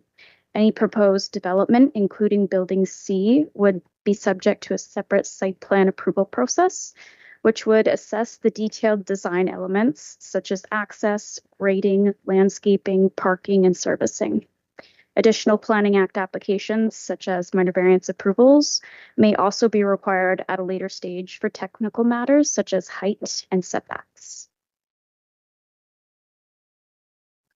Approving the technical zoning bylaw amendment would clarify that any future land division will not compromise the zoning compliance on the property. This approach has been previously incorporated in Peterborough zoning bylaw and is commonly applied to institutional campuses where coordinated redevelopment and internal parcelization occur within a single functional site. This allows for streamlined future development approvals by removing the need for repetitive site-specific zoning relief in response to technical deviations caused by future parcel creation. The Mount Community Center is a heritage designated property and currently accommodates a mix of supportive, affordable, and transitional housing, as well as office, institutional, and community servicing uses. The proposed amendment is consistent with the 2024 provincial planning statement, which directs municipalities to remove unnecessary barriers to provide a range and mix of housing and to support the conservation, of heritage properties. The recommended zoning bylaw amendment conforms to the city's official plan and supports the city's strategic plan objectives. Notice of tonight's public meeting was provided in accordance with the direction of the Planning Act. This includes notification in the newspaper and a mail out which was sent to all landowners within a 120-meter radius. Staff did receive written correspondence from a nearby resident expressing concerns about potential overdevelopment at the Mount. To clarify, this application does not propose any new construction at this time, nor does it approve any specific site design. The purpose of this amendment is solely to clarify how the existing zoning provisions apply in the event of a future internal land division. Any proposed development would be subject to a separate process through site plan approval. In conclusion, and as provided for in the staff report, staff respectfully recommend that the application be approved. Thank you, and I'm happy to answer any questions. Thank you. Councillor Duguay, please. Thank you, Chair Parnell. Sarah, thank you for your presentation. Could you return us to the concept site plan screen, please? And I don't know might be slide 6. Thank you. Now, I am very familiar with this site because 2014, I believe that would have been my work as a planning consultant. And I distinctly recall from the community at the time and the staff's perspective that any redevelopment of the property, and I would agree that what's depicted would not be overdevelopment. But I do recall very distinctly during that discussion that Woodland Street, there would be no new vehicular access points of any kind along the what I would say the north side of Woodland Street. This concept plan appears to show a new driveway to Woodland, and I recall at the time the intersection of Woodland and Monaghan had an F level rating. So this is conceptual. Sarah, my question is this: having said that, is it possible that this plan, if evolves, that Woodland driveway would be eliminated and you can internalize vehicular access to utilize the driveway, the main driveway from the site? Through the chair to the councillor, that is possible. This, as I said in the staff report and in my presentation tonight, this plan isn't set in stone, and staff are anticipating changes to it. Madam Chair, my mic's falling apart, but Madam Chair, that is, I welcome that clarification, because I do remember there was considerable dialogue with the community at community open houses, and I would be very happy to note that conceptual plan revision could be considered and should be considered as part of any future development. Thank you. Any further questions? Seeing none, thank you very much. And for this item, we do not have any other registered delegates at all. So if somebody would like to move the item, Mayor Leo, did you want to speak to it, sir? Well, just to say I support it. I think in the last 10 days, I had the opportunity to visit the Mount, to tour their brand new 10 new apartments that they just opened, and took the opportunity to talk to Mr. Kiley and his board about this proposed development and the build out to Monaghan Road. And next we'll have their other companion project they'll be working on, Argyle. And we do know that housing and our need to build as much as we can is crucially important. I just looked at a Canada Mortgage and Housing Corporation report, their newest report that was issued last week, and their data and evidence shows that the two provinces in Canada with the greatest housing supply gaps are Ontario and Nova Scotia. They've also now moved 2019 is the benchmark for affordability in terms of housing prices. And more importantly, CMHC announced in this report that the previous definition of affordability, no more than 30% of the before tax income, is no longer a realistic metric. So things are changing dramatically on the housing front. Okay, any further comments on this application? It has been moved. Seeing none, we'll move to a vote.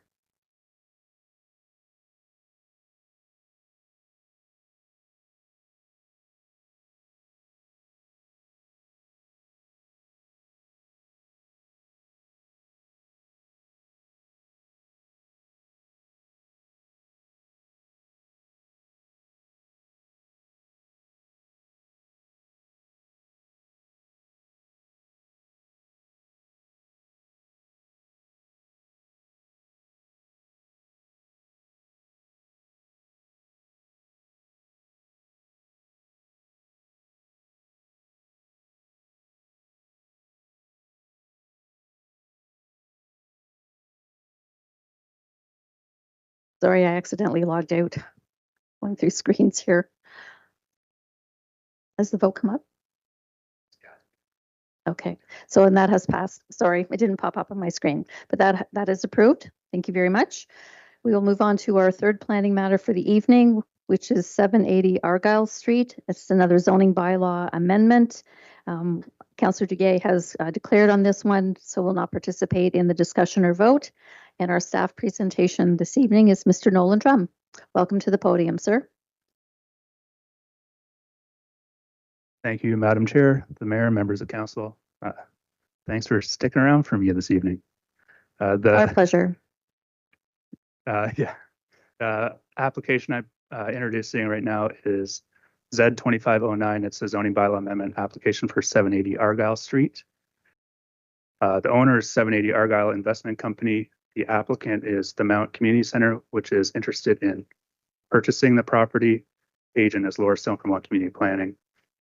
Property is approximately 5.5 acres with 140 meters of frontage on Argyle Street. Current use is student residences, school and day nursery. The school and day nursery were added by a zoning amendment less than a year ago.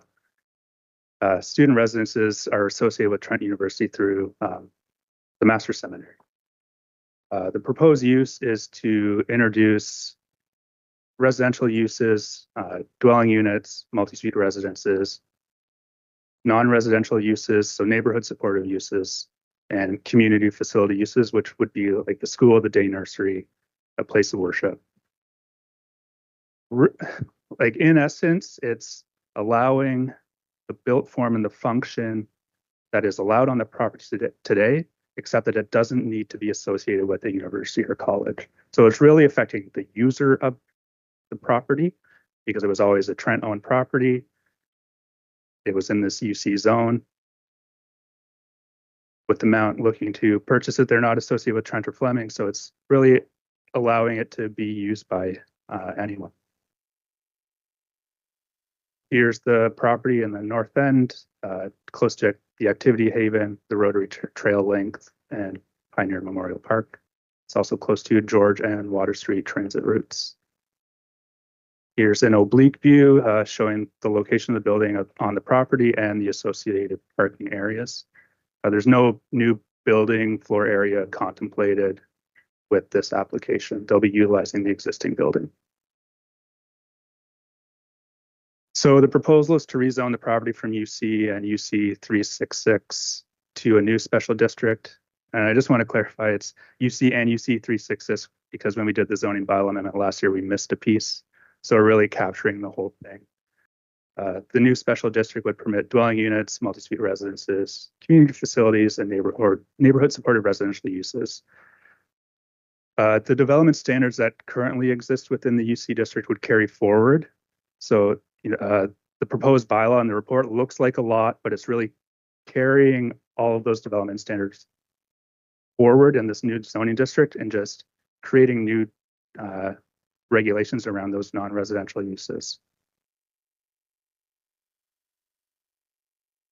The application is consistent with the provincial planning statement. It conforms with the city's official plan.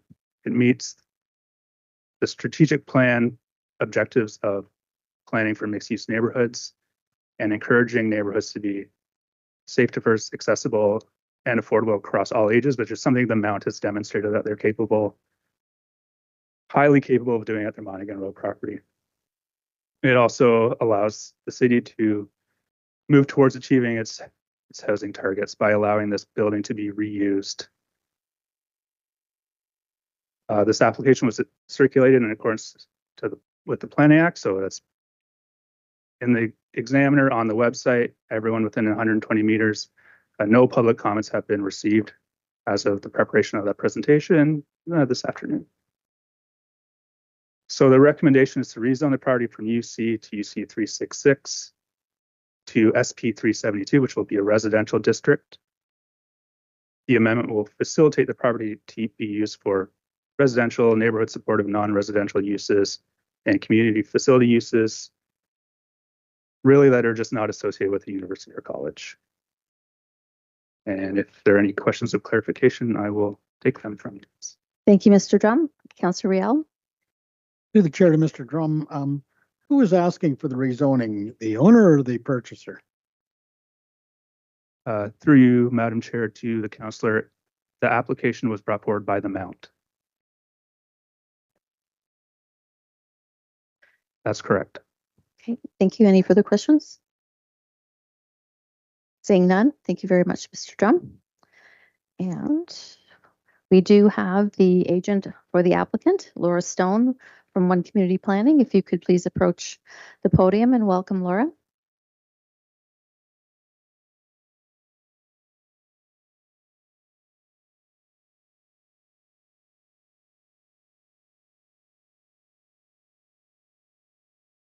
Can you hit the move button there, I please? sure Thank can. you. Good evening, Madam Chair, members of council. I'm just here to answer any questions that anybody may have, but I do want to extend a huge amount of thank you to staff for their work on this. I was pulling all kinds of last minute, making sure that we could accommodate the uses that are intended to be accommodated in a new building and, or not in a new building, new uses in a existing building. And I'm just really thrilled with the hard work that went in by city staff. So if anyone has any questions, I'm happy to answer.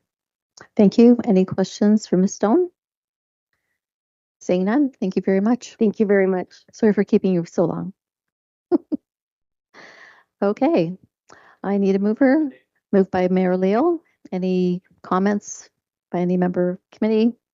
Seeing none, we'll move to a vote, please, Mr. Clerk.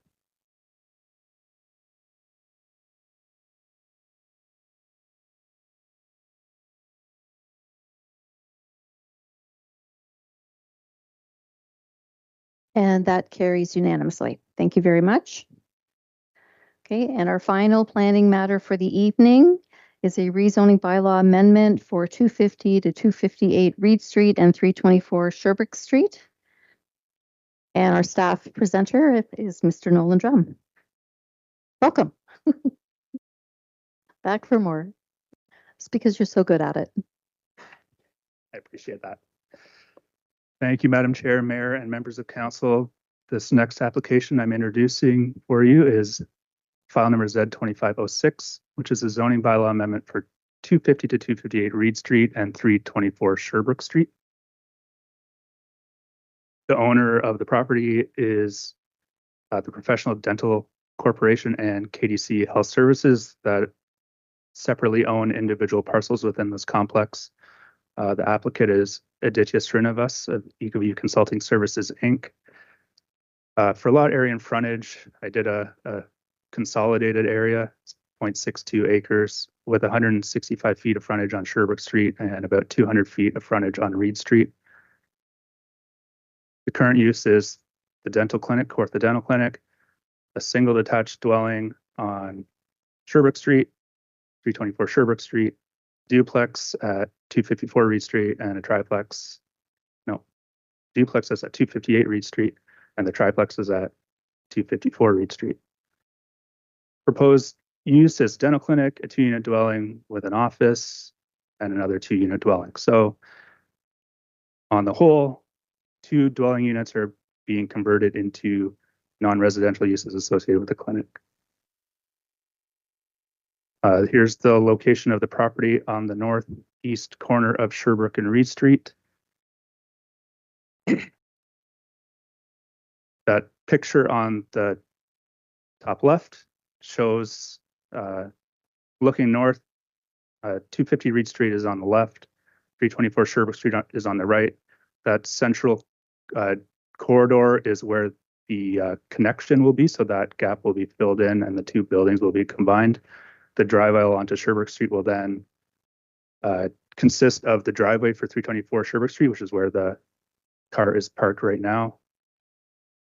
And then the picture on the bottom right is looking east towards the dental clinic. We're looking at, current condition. There's parking that extends into the road right of way, which will be cleaned up through the site plan process. So the proposal is to rezone the property from R1, R2, R3, SP 241, exception 184 with a holding, and SP 241, 184 to one consistent SP 371 commercial district. The zoning district will facilitate dwelling units, clinic, and office uses similar to the SP 241 that we commonly use for these transition properties, with the purpose to facilitate the expansion of the existing dental clinic and ancillary non-residential space, storage and office space for the clinic. The regulations would permit the campus of properties to be treated as one for the purposes of building, parking, and landscaping, while limiting commercial floor area for the clinic and office uses on a per lot basis. Here's the concept site plan.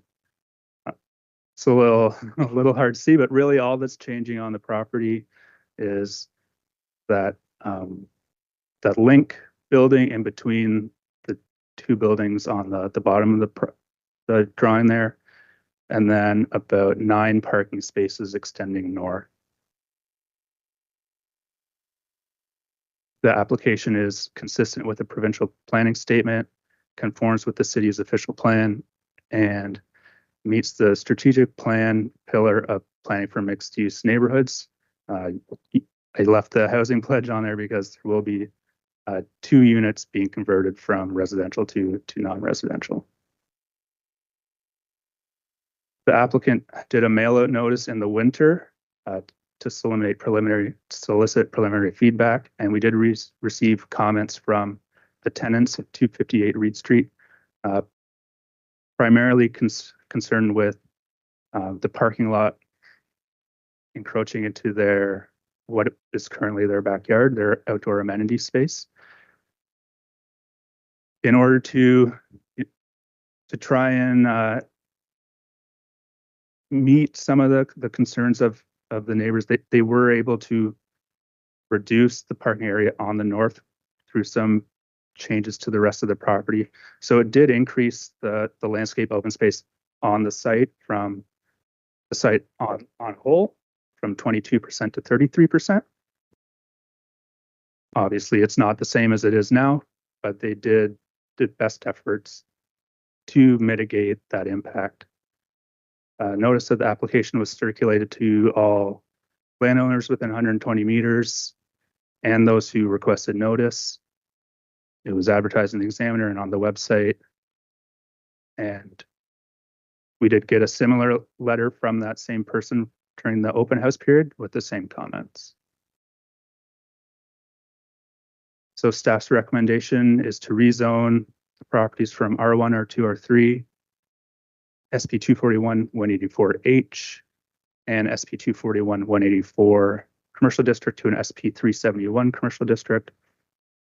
I just want to note that through our review, so the H on that one property was related to a road widening which had already been taken. So that's why the H isn't carrying forward to this new zoning district. The amendment will permit dwelling units, office, and clinic uses on the property similar to the SP 241 that was already in place. It would allow the campus of 4 properties to be treated as one for the purposes of building coverage, setbacks, parking, landscaping, but allowing the neighborhood supportive use regulations for the commercial to apply on a per lot basis in order to meet the policy direction of the official plan. If there are any questions of clarification, Thank you. I do have two, Councillor Burke and then Councillor Duguay. Councillor Burke, you have the floor. Thank you, Chair. My question to Mr. Drum. Thanks for the presentation. My concern, and I'm wondering if it's a staff concern, is the congestion that takes place on Sherbrooke Street. If it's a very busy sort of run that people take when they're going west on Sherbrooke to cut across that light, because you have to wait not only for the Reed Street light, but for the Park Street light when you're waiting at that intersection. It also opens up to parking access for day camps, community things that happen at the All Saints Parish Hall on the opposite side of where the Sherbrooke Street driveway is being contemplated. Is this a concern from the staff perspective? Mr. Drum? Through the chair to the councillor, the initial concept that was submitted to staff, the entrance on Sherbrooke Street was one way, so one way out. There were comments from transportation to allow that to be two-way access. So there's two-way access on Sherbrooke and a two-way access on Reed. The applicant was able to accommodate that, and transportation had no further concerns with the proposal. Okay, thank you. Councillor Duguay, please. Thank you, Chair Parnell. Councillor Burke asked my first question. Mr. Drum, looking at the conceptual plan, I note that there is a daylighting triangle. Is that been conveyed, or is that required to be conveyed to the municipality? Through the chair to the councillor, that has not been conveyed yet, and it will be conveyed through the site plan agreement. Okay, thank you. Then I have one supplementary question, and I have had opportunity to visit the site in the area. So the property the tenants at 258, could you show me is that the building furthest north of the site?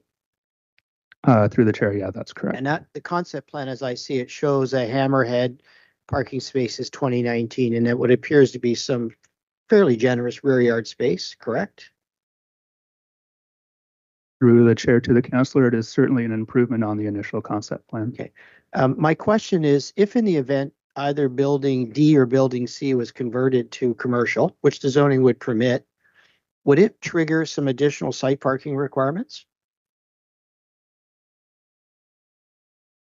Through the chair, in this area, I think the new parking regulation is 1 space per unit. I'm going off memory here. I think non-residential may be something like 1 per 18 square meters, something like that. So in all likelihood, if a building was going to be converted from residential to commercial, more parking would be required. Thank you for that, because when I'm looking at this conceptual plan, and should that ever happen, it appears to me that hammerhead and that parking area could conceivably be extended in some additional parking, but I'm not overly concerned. There appears to be room in that case. Thank you. Any further questions of Mr. Drum? Seeing none, thank you very much. Thank you.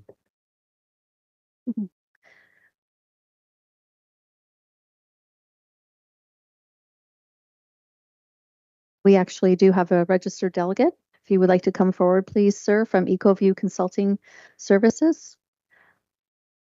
Perhaps you could answer some of the questions that were raised by committee, sir, and welcome. And just hit that move button to turn your mic on. Thank you, and welcome. Good evening, everyone. My name is Aditya Srinivas. I'm a planner at EcoView Consulting and the agent on this application. The address is 416 Chamber Street, Peterborough. I don't have anything else to add. I think Mr. Drum did a great job in explaining what's going on. But I'm happy to answer any questions that the council may have. Okay, thank you, sir. Any questions? Seeing none. Thank you very much.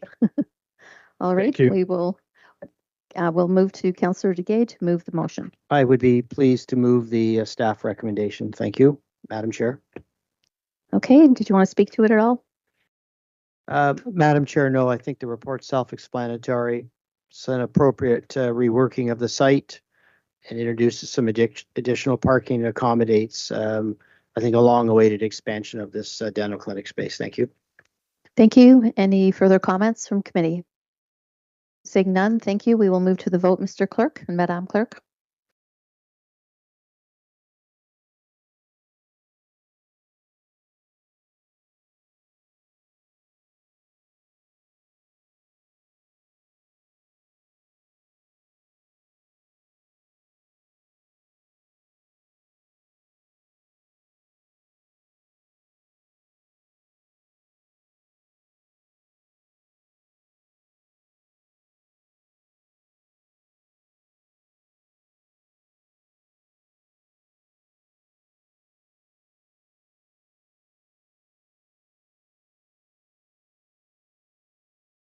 We're just waiting for one more vote, and then we will be taking a 10-minute recess. And when we come back, Councillor Beamer will be back as your chair.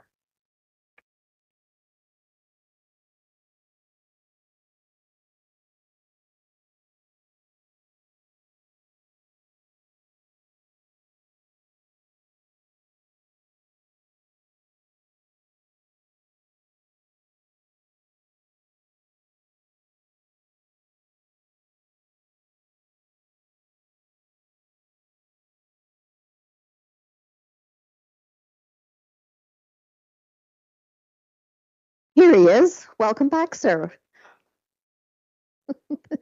You're holding everybody's break up, just so you know. And that passes unanimously. Thank you, everyone. And we're taking a 10-minute break.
60-second warning.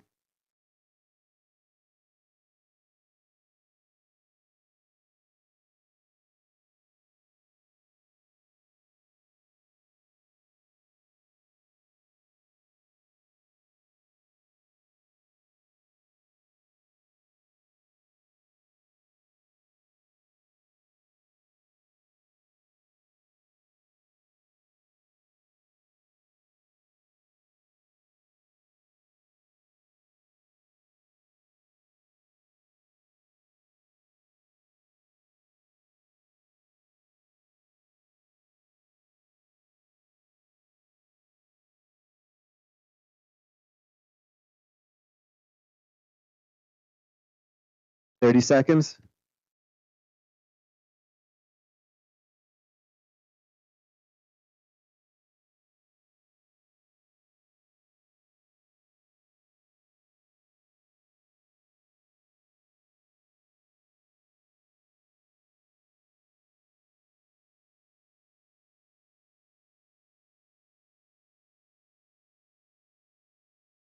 All right, we'll reconvene. So we'll move to our committee reports, ladies and gentlemen. These are all important reports. We'll take our time. However, we'll try to be as efficient as we can. And as I say, please don't use 5 words when 3 words will do. So with that, we'll go to 14A, financial report, December 31st. Councillor Reel. Through the chair, my questions will either be to Mr. Wedley, who's filling in for Mr. Friedman, or Ms. Poplinski. And we have a word that we use, or an acronym, and it's called KPIs. So can you tell me why the municipal operations overspent 1.83 million? This is driven by public works at 1.2 million, transit at 562K, and the environmental services, recreation park overspent by 1.16, largely due to reduced rental revenues from closures and repair work, capital, transit capital projects are only 24% completed despite over 32 million budgeted, indicated serious project delays. Airport capital spending is only 43% completed, raising questions about long-term viability and planning. Environmental services capital budget is 57 million, but only 25% spent, possibly tied to administrative delays or under execution. City overdrawn critical reserves. WSIB reserves are overdrawn by 14.4 million. Post-employment benefit reserves are overdrawn by 18.5 million. Landfill closure reserves are overdrawn by 14.6 million. Casino gambling reserves are overdrawn by 2.2 million. City had to rely on 3.75 in unplanned investment income to balance operations, a risky and unsustainable strategy. 2.56 million shortfall in expected tax revenues occurred when the province denied the tax ratio adjustment, revealing a flawed revenue assumption in the budget. 1.6 million in capital pre-commitment for Morrill Park upgrades were approved despite the park's low utilization, only 36% use, and questionable prioritization for special projects. The surplus only achieved because higher than expected provincial grants and not operational savings. We keep talking about KPIs, and these are all overdrawn. So what's the plan to bring us into compliance here, or bring these numbers that are out of a deficit not into a deficit? I know that's a lot of figures. That's from your financial report right here. So can you tell me why we're supposed to be using KPIs, but everything is mostly in a deficit, and what are we going to do to correct that problem? CEO Reyna. Thank you, through you, Mr. Chair. Thanks for reading the whole page, which was in the report. I really appreciate that, so that everybody knows that. But through the chair, I want to say that in the report it is mentioned that you asked about the public works. There was a reason, because of severe snow which happened this winter. So we will give you all the reasons, like the KPIs. This is just to, again, for the sake of transparency, I will pass it on to our Director of Finance. But when talking about the KPIs, This report is just to tell the council that, oh, these overspending or overdrawns are happened. And then later on, we will come back. So she will have the explanation, because even if she doesn't have, there are the commissioners here who will give you the reason why there was overspending. I just want to say that. Chair to the CEO. I mean, you told us when we divided both the public works and certainly Arenas, Parks and Rec that there was going to be a cost savings, but it certainly shows here that both of them are overdrawn or in a deficit. So, I mean, when you make something and tell us one thing that's going to happen, but we keep going into a deficit here, there has to be a problem. And the reason what I'm asking this about here, one of the things that you promote is KPIs, which is performance indicators. And I don't see performance indicators when I talk to you about the numbers here. They're in a deficit all the way down the financial sheet. So what are you going to do to bring these in line? Through you, Mr. Chair, we do talk about the KPIs, but I don't have the corporate strategy KPI coordinator here. And I promise that this will be a bare bone budget. So I'm not asking for that FTE here, because to manage the KPIs at this level, we need a centralized corporate strategy coordinator here. But we will give you the explanation. And going back to your question about the reorg, it takes time. It takes time for things to stabilize. But for all these things, we will have an answer for you. Thank you. Through the chair of the CEO, I'm not going to get into going back and forth here, but certainly this is we're 6 months into this year, and this is showing that we're going on a trend here into a deficit, as opposed to these things should be either a plus or a small deficit, but they're not small deficits. They're in the millions of dollars. That's the point I'm trying to make. Certainly, we're looking at a budget here, and certainly when we're going to do the budget for 2026, these are all indicators of where we're going. They're taxpayers' money, and I'm saying, what are we going to do to correct this when we come to make a budget for 2026? Because the indicators here, the KPIs that I call them, performance indicators, are not that we're not performing, or departments are not performing the way they should be because they're running in a deficit. So through you, Mr. Chair, let me give you an example of public works snow clearing. So what are the performance indicators there? If we have more snow, you're going to spend more money. So let's accept that fact, because this time there was a brutal winter we had. So if you're spending more money, we have to spend more money. So coming back to the other KPIs with the other departments, we will have an answer for you. And if you take all the reports which has happened previously, this is normal, because we at the end of the day, the final when we go, our budget gets balanced. So I'm not giving any further this thing. I will pass it on to subject matter experts like the rec. Why after that this reorg? Where are the savings? Again, I said that we will be doing the thorough service level review, which I'm bringing this thing as a budget item in the budget for 2026. And that's the thing which will set up the tone, because we need to reset there. Because when you are asking us question that why the things are going up, that's where we need a service level review.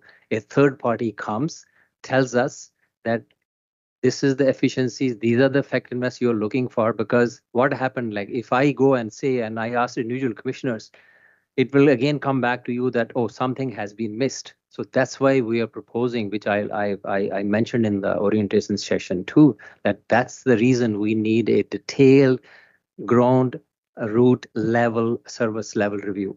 All right, Ms. Peplinsky, did you want to make some comments to Councillor Reel? Yes, through you, Chair. I just want to clarify this report is the end of 2024, at December 31st. There's no 2025 results included. So and for the tax, so the tax revenue is under budget because of the ratio issue that was approved with the budget, but then was not approved by the province. So we didn't raise as much tax revenue as we needed. We expected to be in a deficit due to that because we didn't raise enough funds. Fortunately, we we'd asked everyone and talked about things that weren't essential to not be spent, to be under budget in places. And then we also were fortunate enough that our investment income earned was actually higher than budgeted and covered off that deficit. So we were able to, so we wouldn't normally have a tax revenue budget that's lower that's lower than budget, but that was a one-time issue. And then the investment income, we're always conservative on that in that we've set the budget so far in advance. We don't know what the market's going to do. So use our best forecast, but also are conservative in our budget estimate for that. So in this case, it worked in our favor. All right, thank you. Councillor Reel, would you like your second 5 minutes? Just one question to CEO Reyna. You talk about you're going to do something and you're going to bring a consultant in or whoever you're going to bring. So when is that going to happen? Because we're going to go into budget here very shortly, or you've already started your budget process. So when is that going to happen for 2026 when we're setting a budget? When's that going to happen? Through you, Mr. Chair, I did mention it in the council workshop too, that we are bringing this as a budget item this year. So it will be a budget ask for 2026. Because a proper service review takes about 6 to 8 months. So it will happen in 2027. And then a report will be brought to the new council in either in January or February for the new term of the council. All right. Councillor, you're comfortable moving it? Yep.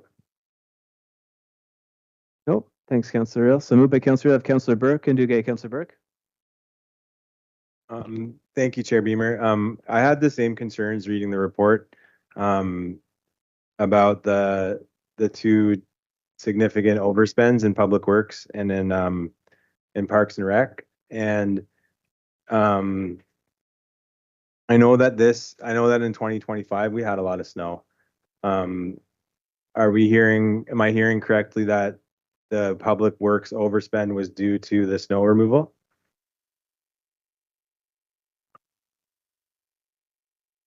For you, Mr. Chair, are you referring to 2025 or 2024? Because the numbers in this report are for 2024. Yeah, so I'm referring to the numbers in this report for 2024. And to me, it didn't seem like an overly consistently snowy season in 2024, but yet the reason for the overspend that we're being given in general terms is that it was due to weather. So no matter what the cause was, I think it's a concern for me as a councillor when I see these two areas that have significantly overspent. And, like the previous speaker, we were sort of anticipating that we would find efficiencies with these two divisions being split and separated. My circumstantial evidence is that, and I understand that it takes time to implement, but from the previous way that things worked, to the new system, which was implemented and running in 2024, I received as a councillor a lot of complaints about just little hiccups along the way. Whether that's part of the growth and whether that's expected or not is not of my concern. But then when you attach the sort of feedback we're getting from our community about the impact of that divisional change, when you're balancing that with what we're reading in this report about those budgets being over, I think it is a very valid concern for us to have as councillors to ask you as staff, what are the specifics of the reason for this? Is this going to be ongoing? And how do we turn around from this? Through you, Mr. Chair, I can't speak specifically to 2024. It's before my arrival, and I'm happy to look into those specific details for you. However, I can very confidently state that Yvette has been very, very helpful in doing a very deep dive. I have reviewed every line item with my staff. We have been in 4 days of meetings going over every budget item, and I'm looking for clarity. I'm looking for understanding of our programs, looking for efficiencies. So as my first budget, I don't know what 2026 will look like from the perspective of performance, but I can tell you going into it with eyes wide open, and I'm looking forward to that budget process with this council as my first experience. Through the chair, I think very respectfully though, like us as councillors, when we're digesting a report like this, we don't have a choice, right? We are looking at the 2024 financial report. And of concern to me are those two numbers that the previous speaker referenced. And I think it would be helpful for us, like if I'm running a business and I have a year where it's really misbalanced in the way that this report suggests for those two divisions, I would like for us around the table to understand that deeply, why that happened. Not just to be critical of you or to shame staff. That's not at all what we're trying to do. We're trying to make sure that this doesn't happen again because we have pressure on our back from people that are paying taxes. They don't want the tax rate to increase. They want their service levels to remain the same, whether there's a lot of snow or just a regular amount of snow. Commissioner, would it be possible within the next week to just provide some details on why the 2024 overage? Is that possible? And then Commissioner Laidman. I don't want to speak for Public Works, but I just did want to clarify, if I could, through the chair, for the parks, the recreation and parks aspect. So I think there's a lot of focus on the switch to the parks element and whether that's costing the city. There's two main factors that are causing it's on the revenue side of recreation. So we had one of our 4 arenas down for most of the year in 2024 to replace the roof, or a large part of the year to replace the roof. Unfortunately, we budgeted a full amount of revenue that year and should have accounted for that in the budget first of all. So the revenues for the arenas was down significantly because of the roof fix, which we're finally over now, and hopefully we're past that and now have additional arenas to use.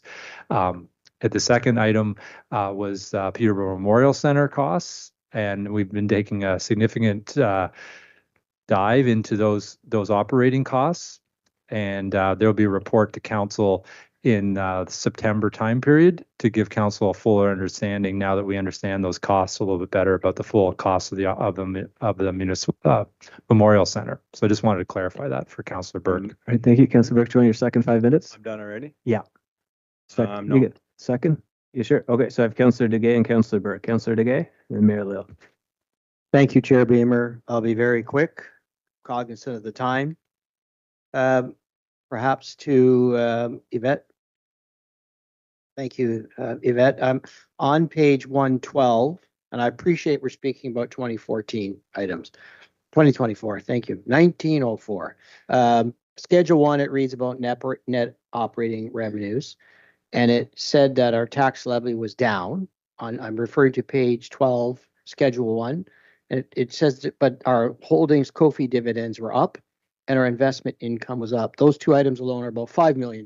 So we have $5 million more revenue, gross, but then that's offset by a tax levy under budget by about $2.5 million plus or minus. We appear to have some extra revenue. And I also then read the next schedule, the tax supported debt service charges. I attribute that to a matter of timing, just when we receive or don't receive monies. And the same perhaps with the next item. So I appreciate these are 2024 items. It appears on one side we generated more revenue. It appears on the other side that we are over budget on some. But Yvette, can you please confirm through Mr. Chairman, the tax supported debt servicing charges and the transfer to from reserve, is that just a matter of timing? Is that just a timing issue? The last two items on page 112 or page 3 of your report.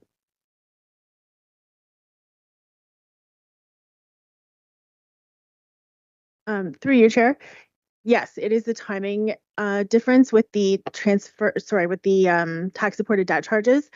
Those are contingent upon actually issuing the debt. So we budget to make debt service payments for capital projects, but the actual timing of the payments depends on when the project is completed and then that's when the debt is issued. So there's always a difference in that line. In terms of the year-end transfers to reserves, was that the other line you were asking about, Councillor? Yes, Mr. Chairman, that is correct. The bottom of page 3 of your report.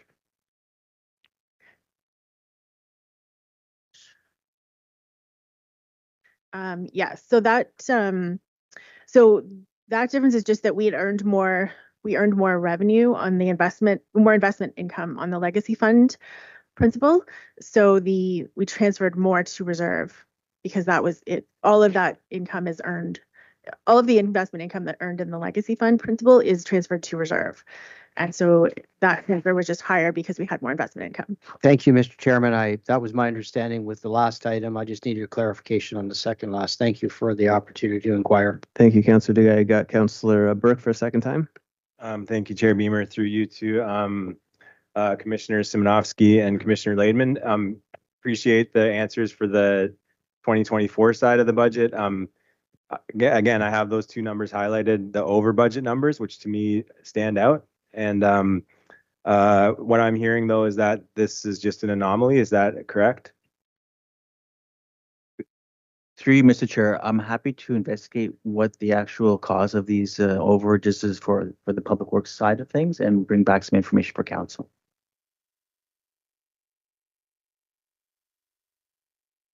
Through you, Chair Beamer, for the recreation and parks part of it, we're not expecting the revenue side to be as concerning this year. That was an overstatement in 2024, which was causing a lot of that deficit.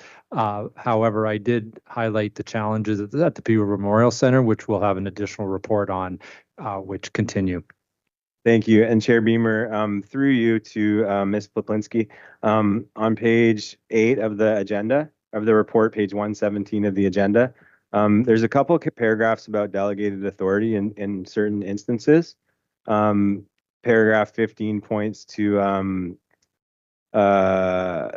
authorization to create a budget and execute for a specific deliverable. Can you please, through the chair, let me know approximately like how many times that was used and what are those specific deliverables?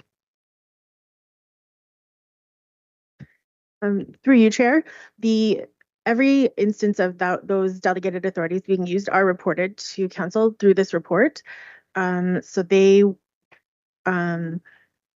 would show up. There weren't any in this quarter, in the last quarter. I'd have to look back at the previous quarterly reports of 2024 to tell you the cumulative for the year, but they're all reported out to council. And through the chair, what are those specific deliverables that would allow that to happen? Well, it varies through you, Chair. It varies depending on the need. Generally, there's a project or something that's come in maybe a bit over budget, or we've received grant funding, for instance, that we need to match in some way to spend on a project. But as I said, all of them are reported out to you, council, in the previous quarterly reports. I just don't have those in front of me right now, and there weren't any for this quarter, the September to December quarter. Okay, thank you very much. Thank you very much, Councillor Burke. Mayor Leal. Thanks very much, Mr. Chair. Through you to Ms. Ploplinski. Has there been any change in the city of Peterborough's credit rating in the last 12 months? Through you, Chair, no, there has not.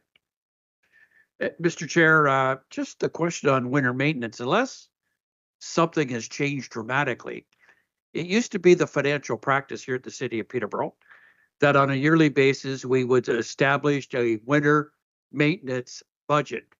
And we'll say for discussion for this evening, it's $500,000. And we had a whole series of very mild winters. So if we only used 250,000 of the 500, that was set aside in a reserve to cover the situation that's been outlined here when we had a really severe winter and we had to move money from the reserve to cover the actual cost when we had a lot of snow. Has that changed? Through you, Chair, no, that has not changed. However, there isn't a large balance in that reserve, so sometimes we don't have enough when there is a significant wet winter. So the big number there is somewhat not problematic in the sense there are reserves to offset some of that, and we could have a very mild winter in 2025-26, and that reserve would be increased. So that would be the automatic stabilizer to get this number down again back into balance. That's my understanding of how this is operated for the last 4 decades in Peterborough. Through your chair, yes, that is how we use the winter control reserve. Thanks, Ms. Thank you very much, Mayor Real. All right, moved by Councillor Real. We'll take a vote.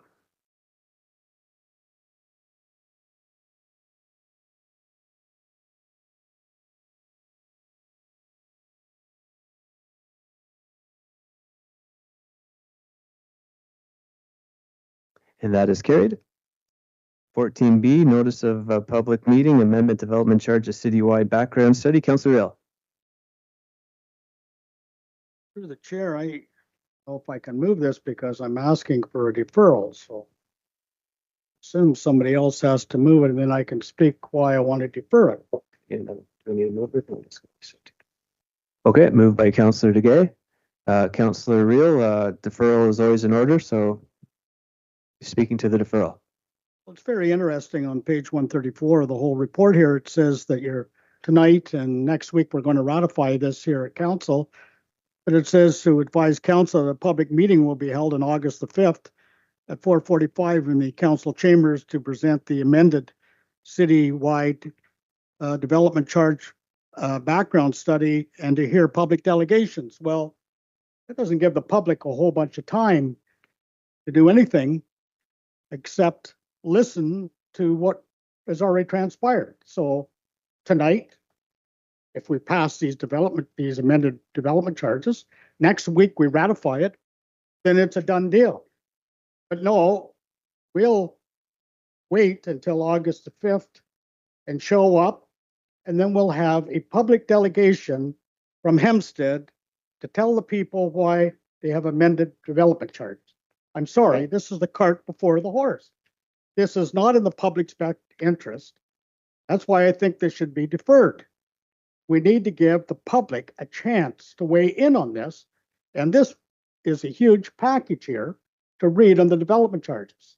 So to me, this doesn't make a whole bunch of sense to me.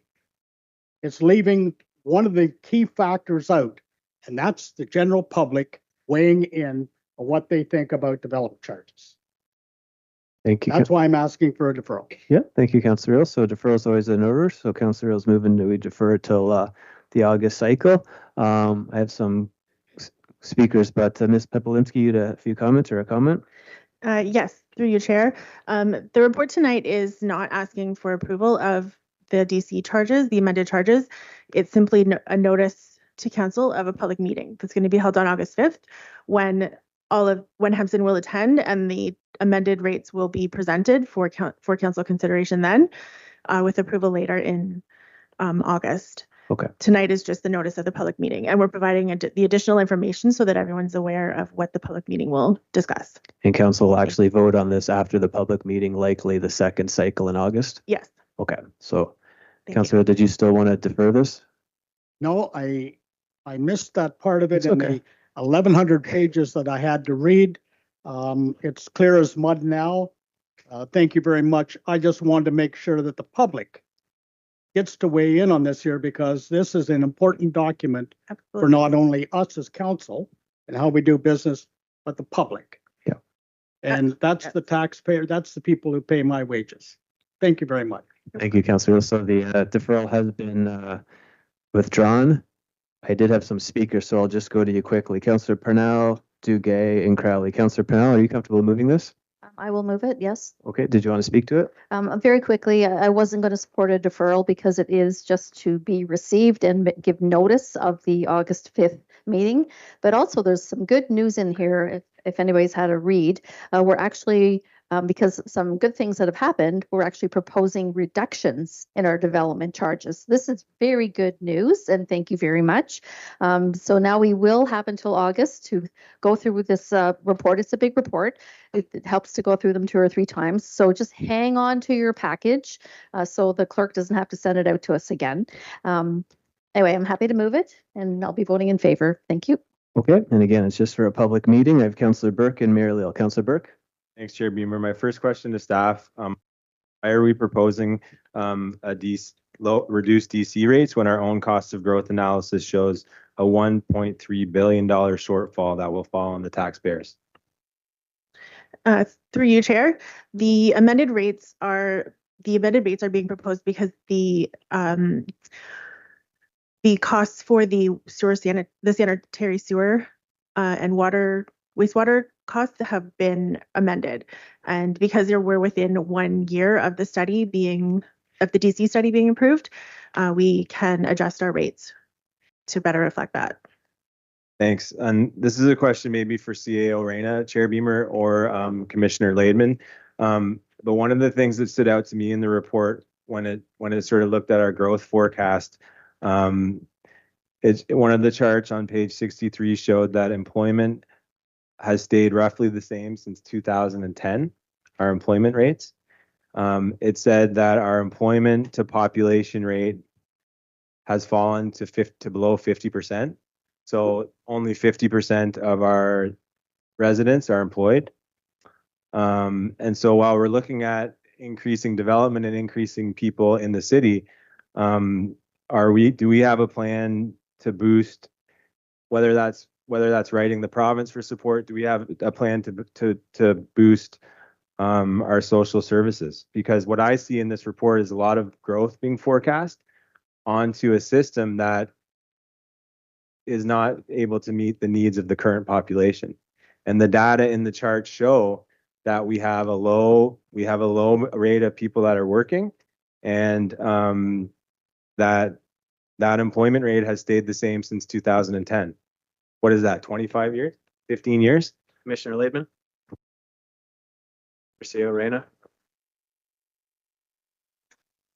Through you, Mr. Chair, at this time, to answer your question, sir, at this time we have no plans to boost the social services. We will tackle it when we face it. Thank you. Through the chair, respectfully though, we're looking at in this regard to increase our DC rates because of this forecasted growth. And I'm just worrying as a councillor here for the next 10 to 15 years, what else that growth is going to bring to the community, and are we prepared for it? That's the point I'm trying to make. And it was crystal clear, and it's evident within the data from HEMSN that we have a significant amount of our population that requires assistance, and that those assistant rates, the social assistance support has been very silently transferred to the backs of the municipal taxpayer. I'm just sort of flagging it. I'm just flagging it. I understand. I'm not expecting you to have a solution, but I'm just flagging it to say that this is a concerning thing for me. Thank you. Thank you, Councillor Burke. Mayor Leal, Councillor Degay, Mayor Leal. Yeah, thanks very much, Mr. Chair. The development charge world has changed slightly, of course. The week of June 2nd, Bill 17 received royal assent, Protect Ontario by Building Faster and Smarter Act. And it talked about there's going to be a more detailed definition of what development charges can be used for. It's going to prohibit the annual indexation of development charges every January. And there's talk about the timing of when development charges are going to be paid. Currently, it's when the building permit is issued. The province of Ontario is saying now that's going to be delayed until the occupancy of a new house in order to protect the cash flow of the development industry in the province of Ontario. So these will all be factors that we'll have to take into consideration, Mr. Chair, as we move forward and understand and abide by the provisions of Bill 17. Thank you very much, Mayor Leal. Councillor Degay. Thank you, Chair Beamer. I find it, I'll start off with a statement, then I'll have two questions. I find it somewhat ironic the province is moving towards the applicability of DC charges at building occupancy. That's the very matter that we just changed recently to have the DC charges at building permit. So I guess we were wrong. To Director Appleby or Commissioner Nelson, to Councillor Burks, and Councillor Burke, this wasn't to correct you, but I don't believe development charges, if I understood correctly, they cannot be collected for social service purposes, if I understand correctly. I just wanted to clarify that they cannot be collected for social or employment, like employment related services. I just wanted to make that point. Director Appleby or Commissioner Nelson. Through the chair, I would actually suggest that perhaps Director Poplinsky might have the best answer for this, but when you look in the DC background study, it outlines the different services that can be collected for. That's in particular Appendix B, and I do not see social services in there. And Mr. Chairman, the reason I was inquiring, well, I do agree with Councillor Burke's observation that within the marketplace, employment lands, et cetera, but I just wanted to clarify so there's not a public misunderstanding that DC charges go towards social services. I'm also, if I can ask perhaps to Ms. Poplinski or to CEO Reyna, our Prime Minister during his remarks and also at FCM made reference to it would be the wish of the Liberal government federally to see DC charges reduced by 50%. Now, I'm not sure how that would be. I don't believe that's your jurisdiction, but to Mayor Leal's point, DC World seems to be changing Bill 17. Do we have any more information about the federal wish or initiative in that regard? Through you, Mr. Chair, no, we don't have the additional information because we are looking for what model they will be proposing. And if they are telling us that it is going to be 50%, then who's going to pay for that 50%? So thank you for that clarification. Thank you very much, Councillor Degay. I got Councillor Burke a second time and Councillor Chika. Councillor Burke, second time. Yeah, thanks, Chair Beamer. My comments about the social services were sort of separate from the report. I understand, and I asked for staff to clarify what those DC charges were able to be used for. I think there's a small portion of it that can go towards affordable housing projects, and we have used that and are continuing to look to using that for some of the projects we have in the pipeline with Peterborough Housing. But it was more just a statement, sort of a parallel to what the DC charges represent, to say that, you know, what are we doing as a city to plan for this future growth with the sort of reality, the harsh reality of what was represented by some of those numbers. Thank you. Thank you, Councillor Burke. Councillor Chika. Well, thank you very much, through you, Chair Beamer. I just wanted to thank Ms. Poplinski for clarifying that piece. I'm just impressed by the fact, you know, when I read that we were taking this opportunity prior to making a swift decision, I thought, what a good idea. And to Councillor Dugay's point, you know, I too have been paying attention to the narrative that's being presented nationally and provincially, and so much of it, I believe, is because of the need for a national strategy for the economy based on the impact of tariffs. So, I mean, there's a whole lot that's very dynamic in the landscape, and as municipalities, we're doing our best to be responsive and to provide the information for our public, for our constituency as possible. So thank you to Finance Division and your leadership in getting that schedule in a good place for us. Thank you. Thank you very much, Councillor Chika, for that. Councillor Carley. Thank you, Chair. I think this is for Ms. Poplinski, but just following up on something that Councillor Burke had mentioned about the 50%. The latest stats can shows that it's, I think our jobless rate's at about 11%. I think I was reading that a couple weeks ago. And but in this report, it does say the city's activity rate has fallen from 58% to just under 50% over the last 10 years. Can you explain the difference between the activity rate and the jobless rate? Just so it's a little bit clearer for everyone. Yeah. Through you, Chair. Unfortunately, I can't right off the top of my head. I can definitely contact Hempson and have them explain that. And they will also be attending the August 5th meeting, so they will be able to answer those types of questions as well then. Great. Thank you. Thank you very much for that, Councillor Crowley. All right, moved by Councillor Purnell. We'll take a vote.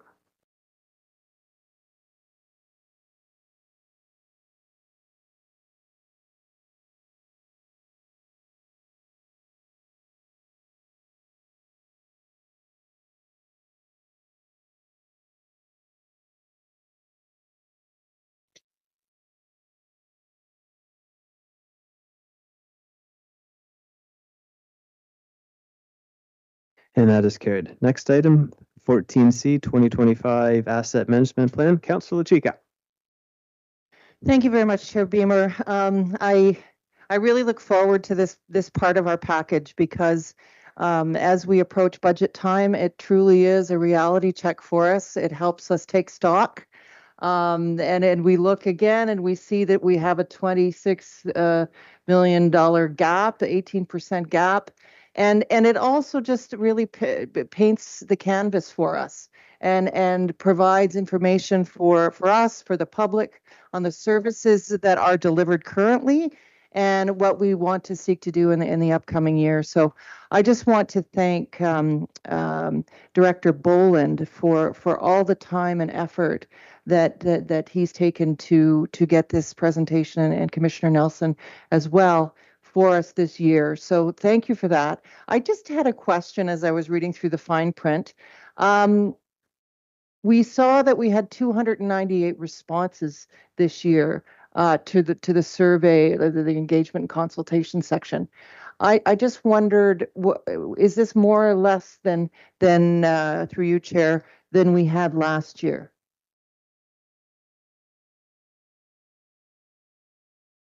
Through the chair to Councillor Lechika. First off, thank you for those comments. Second off, your kudos needs to go to my counterpart here, Eileen, our asset management specialist. So I don't want to take all the credit for this good report and plan, but no, the survey was, this was the first one that we've did, so we didn't have those details from a previous year.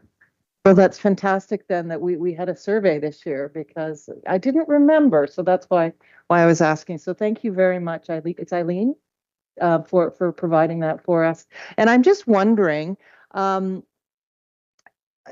if we could, I'm just wondering if it's through the website so people hop on to be able to fill out that survey. Is that how it happened? Or did it physically go out to folks? Through the chair, I will pass it off to Ms. Hearns to respond. She knows more of the details. Through you, Chair, to answer your question, the survey was conducted both online and it was a text to cell process in which the consultant that we used to develop the survey had a list of approved cell phone numbers that was forwarded to. And we did have it on our Connect PTBO site as well for the public to go to. Thank you, and supplemental, if I could, through you, Chair. Ideally, we would want that number to increase, obviously, so that it would help inform our prioritization, correct? Through you, Chair, yes. So I was wondering if just because so many of our constituents may not have that digital wherewithal to think about hopping on, is it something that we could include a hard copy in through a tax bill? Like when we do that communication, if there could be an insert, that might be an instant way to elicit more of a response. Is that a possibility? Thank you. Through the chair to you, that's certainly a possibility that we could look at. I think this time around when we were doing the survey, it was for the purpose of this update. So that is something we could look at during a future update to the asset management plan if we feel that's beneficial. So just want to reiterate our thanks for providing the information that helps inform our budget process. Thank you so much. Thank you very much, Councillor Lechika. So moved by Councillor Lechika. I have Councillor Reel, Mayor Leal, Councillor Crowley, and Duguay. Councillor Reel. Through the chair, and my questions had to do with the survey itself. So who was the author? Is this in-house survey that was produced? Through you, Chair, to answer your question, the survey was a joint venture with myself and the consultant that I had working with us, GEI, that helped produce the survey. But the questions primarily were developed in-house. My question is that we had 298 respondents out of 83,000 people in the city of Peterborough, which is 0.39%. But if I turn over to the page and it asked what people were willing to pay for, and that was wastewaters, solid waste, storm water, and then not willing to invest was transit at 64%, arts and culture 62.2%, urban forest at 60%, and then the valued service was fire, roads, related assets, and solid waste. If we're going to use this here for a benchmark, I think we got to get a better feel for what the public really needs, because if people say they don't want to invest in transit, we as a council sit here and passed a transportation master plan, and everything that we do with housing, especially downtown, has to do with transit. And so where were the voices of the riders, the seniors, the students, the low-income families? Where was their voice? And what about the critical growth in transit that is needed? And so, and then the arts community, and certainly where are they? Where are they surveyed? So I'm just looking at, I'm not trying to be, I'm glad that you had a survey, but when you get such a low number of returns for a population this size, and we're going to use this as an asset management document, I think we better do a better job on what we're doing, because if somebody else was to read this, and especially I'm the transit portfolio is one of my portfolios, or the arts community, they're going to start raising alarm bells and phoning us and saying, what does that mean to us when you're not going to invest in transit, and you're not going to invest in the arts, and you're not going to invest in this? And that's what they read. And the calls and the emails have already started. So just comment. Thank you very much, Councillor Reel. Mayor Leo? Thanks very much, Mr. Chair. For me, the real story in this report is the hardworking men and women that we have employed here in the city of Peterborough, decade upon decade upon decade. The leadership at the top and the investments we made, because there's one important line in this report. It talks about the accounting useful life versus the actual life of an asset. Accountants would put a value on an asset, its useful life, for 10 to 15 years. But the actual life of that asset is 20, 30, 40, 50 years. And you don't achieve that unless you have hardworking men and women doing the job every day on the maintenance side to make sure that these assets continue to function each and every day on behalf of all our citizens. So for me, that's the most important aspect of this report. Thank you very much for that, Mayor Leo. I have Councillor Crowley, Duguay, and LaChica for a second time. Councillor Crowley? Thank you, Chair. I think that one of the things that stuck out to me was that we have 79% of the assets are in fair condition, but we have about 1.2 billion in assets that are in poor, very poor condition. That's frightening. And then I made notes to meet the proposed service. We need 26 million a year. To eliminate the backlog completely, we need 132 million extra a year. I don't know who maybe Mr. Boland can answer. Do we have an index of critical or at-risk assets that are sort of most vulnerable at the moment?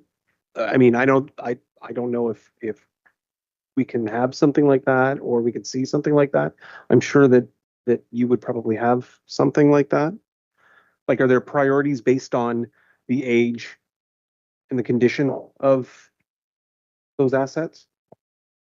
Yeah, so through you, within each of our service areas, we would have that information and that detail as provided to us, as provided to Ms. Hearns from each service area. So, a lot of people would be responsible for their own assessment of their assets. And I should point out, while we have identified a lot of assets in poor or very poor condition, in some cases, a poor condition in some ways can be an acceptable level of service for that. It's still operating well. It's not perfect, but it is acceptable. So we do have those details. They weren't included. I didn't think you needed your package to be any longer, but we could certainly, if you wanted to dive into those details, you absolutely could. So yeah, okay, that's great. No, I appreciate that. Thank you. It was just that number of 1.2 billion is, I think, of poor, very poor assets. Yikes. But anyway, thank you, Chair. Thank you very much for that, Councillor Crowley. Councillor Duguay? Thank you, Chair Beamer. I'm cognizant of time, so I'll try to keep my comments and questions short. Mr. Boland, or maybe to Aileen, did I pronounce that poorly? Close? 2 syllables? Okay. the survey, 298 responses. In some cases, that's more responses than we have on our municipal budget. We still approve budgets. But with respect to the survey result, I see it concluded on January 14th. So it did not necessarily thus, there was no community response vis-a-vis the impacts of the ice storm.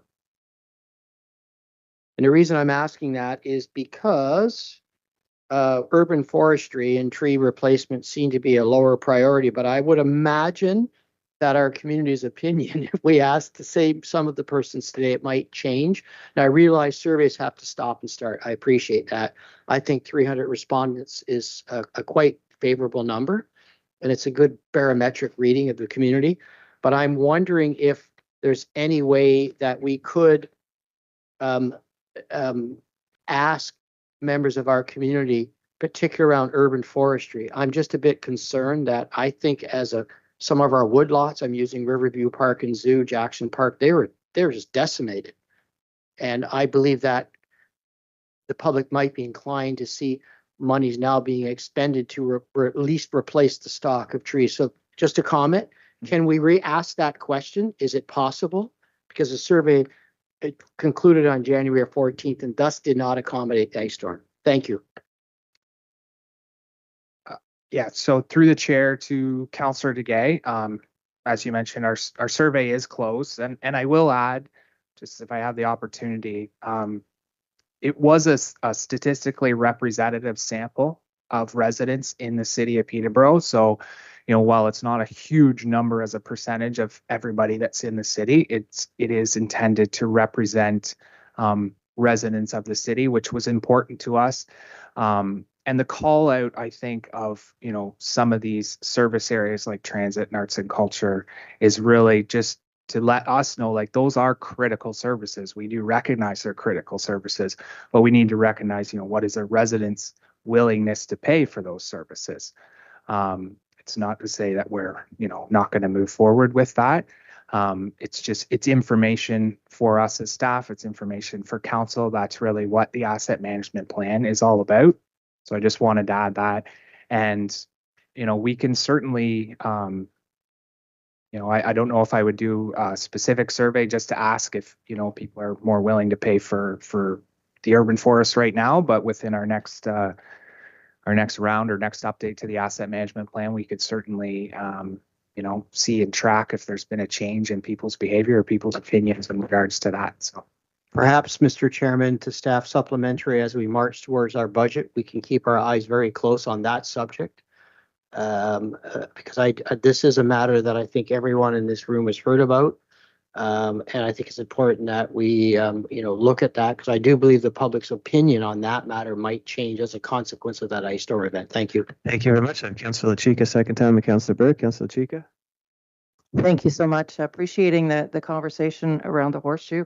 And I just wanted to, it's my feeling, and as Director Boland and Ms. Hearns is speaking, that this survey is an additional tool in our toolbox, and even with a small sample, but still a representative sample, it helps us as councillors to know where we need to do our work in communicating with our community. Just as Councillor Dugay said, around the ice storm, in our conversations with community members, to be able to raise awareness based on what we know was the impact, and how we can influence and share governance perspective around the issues that matter in our infrastructure planning. So again, thank you for this, and for adding that extra component that helps to inform everything. I think that was really significant for me. When it's time, Chair Beamer, I'd be happy to move this motion. Thank you. Okay, thank you very much. Did we have a mover? Yeah, I think you did move it. That's what confused me. Yeah, you moved it at the start. Yeah. Moved by Councillor Chica. Councillor Burke, and then we'll try to take a vote. Thanks, Chair Beamer. Through you to CAO Reyna, I want to thank you, because I know that I remember talking to you early after you took your position, and I think this is one of the areas that you really tried to clean up, where there wasn't really a system in place. manage our facilities and our buildings and really have a sense of that. And I think that this represents a plan. It's kind of the theme for a lot of what we talk about, where we're experiencing a huge shortfall and being able to maintain our current assets. That's what I took from reading everything. I have a sort of specific question. What is the plan for the city portion of Calvary Church?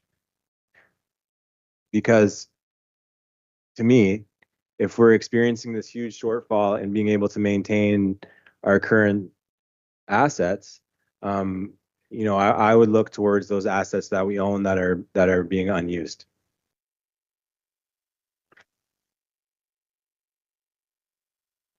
Through you, Mr. Chair, I don't have the details in front of me, but I can get back to this because it's a part of the capital planning. I don't know what is the facility condition index, so I can get this information through an email for the whole council.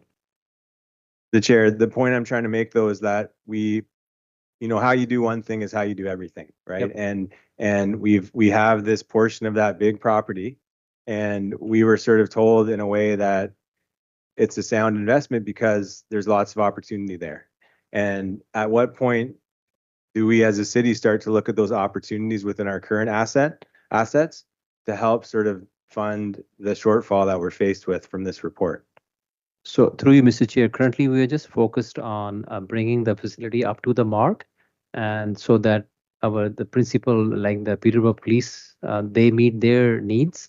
And once we come to that level, and we will be bringing the whole plan for the Calvary Church, there are still more upgrades needed. And then what is the plan, how much portion the city will use, that plan will come back to the council. Yeah, I hear you and thank you. And I'll wrap up with this. But if we're investing into something where the plan is unknown, and we're also, what this report is laying out is that we are having a huge shortfall year after year. That's just compounding, right? I think it's in the 20s of millions, right? So does it make sense financially for us to be investing in a site that we don't know what the plan is for it? So we will bring the plan through you, Mr. Chair. We will bring the plan. The current focus short term is to make sure that the Peterborough Police, the reason they went there, that they whatever level of service they expect from this building, that we achieve that level. So that's why currently the whole focus of the PM is that. And once that, I know there is a plan that even I don't want to discuss it here because possibilities of moving the city offices there, because we currently, even if we hire 2 people, we don't have a space. So we will be bringing back the whole. So there is a plan. So it's not that we don't have a plan. We will bring back the plan to the council. Thank you. Thank you. Thank you, Councilor Burke. Mayor Leal. Yeah, through Mr. Chair and Mr. Rada, but one of the challenges of that building is we have an agreement with the congregation of Calvary Pentecostal Church to use the church sanctuary.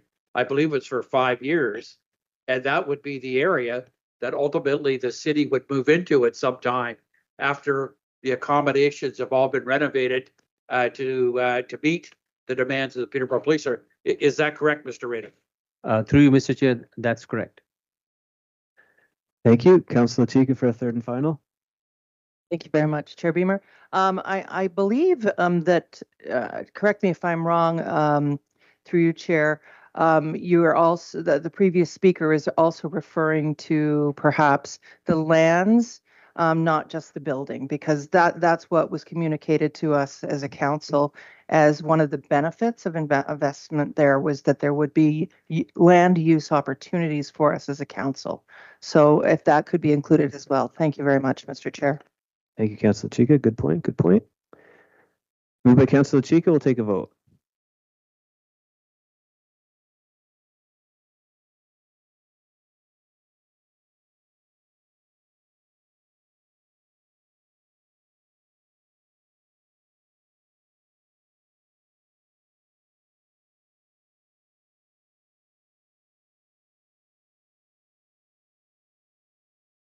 Councilor Burke, we just get you to vote.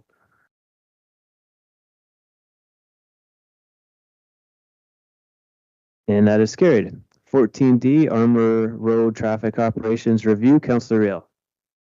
Through the chair, certainly I will move the recommendation. Certainly, this has been a long time coming, and certainly I want to thank staff for their work and their due diligence on this file. 14 years for me and 11 for Council Baldwin. This is a main thoroughfare in the East City and especially Ashburnham. It's the home of the largest high school in the city of Peterborough. It's the route to Trent University, and a lot of Trent students live in the area. Certainly, there's going to be some development in the area. So certainly this whole road needs to be looked at, and certainly the community itself that are there now. Certainly the condo development that's there with seniors and that.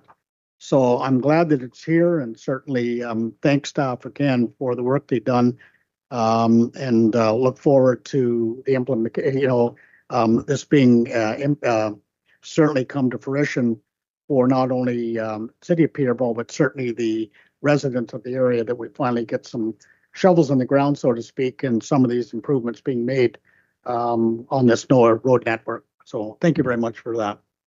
Thank you very much, Councillor Real. Moved by Councillor Real. Any further comments or questions? We'll take a vote.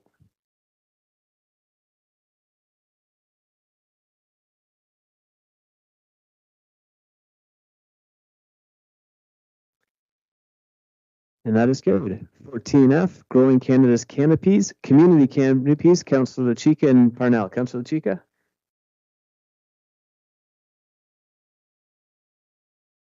Thank you very much, Chair Beamer.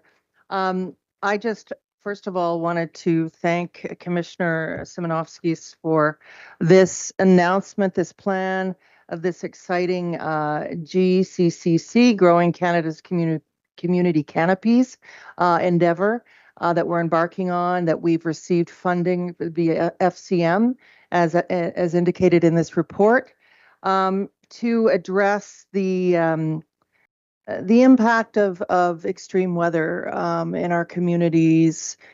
This particularly speaks about the derecho and our great loss of canopy, and just to assist us in the 2,175 replacement trees that are needed just to address that emergency event. So this is really a monumental project. And, speaking as the co-liaison to the Environment and Climate Action Committee, this is a huge step in the right direction. I thank our commissioner and the division for the commitment to rebuilding our canopy. I did have a couple of questions, and I know that we're going to have an opportunity to speak in more detail this week. We'll be meeting. But just in terms of engagement and consultation on page 575 of our package, the Urban Forest Program project team engaged with staff and the community to ensure work coordination and site planning plans that are appropriate. I just wondered what form that consultation took, and if that consultation in the future could also include the Peak Committee, because this is so relevant to the work we do on Peak. Through you, Chair, to Commissioner Simonovsky, if you wouldn't mind answering. Thank you.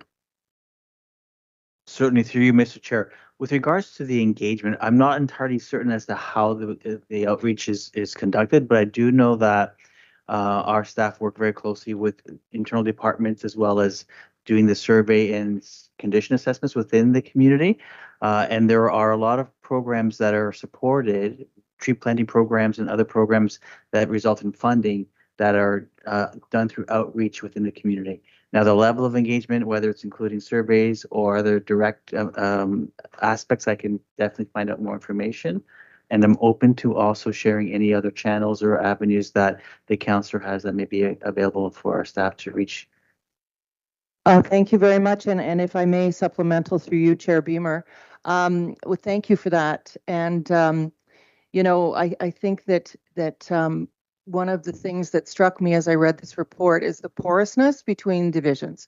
Like, certainly this is This is partly an IPG area because of the climate action and our emergency declaration that we address through that division. And it's also a public works, and it's also an emergency management issue with a different division. So I just am recognizing the porousness and how important it would be for us to talk about strategies together in terms of meeting around what we're doing and talking together about what we're doing to address the ice storm issues, because that's right in front of us right now. So I thank you for that opportunity and being so accessible to talk about our plans going forward. Thank you very much, Mr. Chair. Thank you very much, Councillor Chica. Moved by Councillor Chica. I have Councillor Purnell, Mayor Leal. Councillor Purnell. Thank you, Chair Beamer. This is indeed a very good positive report. It's not too often that we get more or almost 50% of a program like this paid for an asset, and these are assets that actually increase in value over time. It's very, very important for sure. And I do, as part of the consultation, that we do consult with our outdoor recreation master plan that we unanimously endorsed, because we don't want to plant trees in a park that's going to be developed for something. So that's part of the consultation, is to make sure all of the departments are communicating with each other for the maximum life expectancy of these new trees. I do have a question through you, Mr. Chair, to the commissioner. It does say that we will be hiring 2 full-time staff resources over 3 years to support the program, because we are planting over 4,000 trees and we have to do all the homework before we plant them. So my question is, are these going to be contract employees? Because we know it's easy to add them, but very difficult to reduce FTEs. So are they full-time, permanent, or contract? And what happens at the end of the 3 years? Through you, Mr. Chair, with regards to the staff, they are specifically for this project. They're not intended to be staying after the funding is expired, so that those employees or those workers are going to be funded through the project, and they will be specifically hired to deliver the program. And then once the program is complete, those resources are not going to be kept. So they're not full-time positions, and there's no long-term commitment. Okay, that's good to know. But also, while they're working with us, they have the opportunity to apply internally for a position that they would be qualified for. Is that correct? Through you, Mr. Chair, that is correct. Yes. Okay, thank you very much. Thank you very much for that, Councillor Purnell. Mayor Leal. Thanks, Mr. Chair. I mean, planting trees is one of the most effective things you can do to combat climate change. Every time you plant a tree, you create a carbon sink, taking all that carbon out of the air, which is one of the chief reasons why we experience climate change. I've been driving around the city over the past couple of weeks, and it's great to see all the new trees being planted, and particularly taking advantage of all the chips that we have available. And every tree is utilizing those chips. So this is a very important program, and it's great that it's moving forward. Thank you very much, Mayor Leal, for that. Good comments. Moved by Councillor Lachica. We'll take a vote.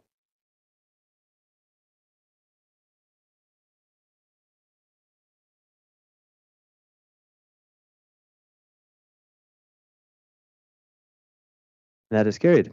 2025 Asset Management Plan, Water Services, Councillor Reel. Through the chair, I'll move the report. Just want to make a comment, this was 329 pages long. I wish I could say that I did the service that it needs, because this is a service that we brought in-house. I think that this report needs to be looked at and read thoroughly for a business that we brought in-house. And certainly, hopefully I will be able to, even though I read through it, I would like to spend more time looking at it, because it's an asset that we have, and it's a business that's now in-house, and all of us are directors on that water management. So I will move the report, and certainly endeavor over the holidays for me.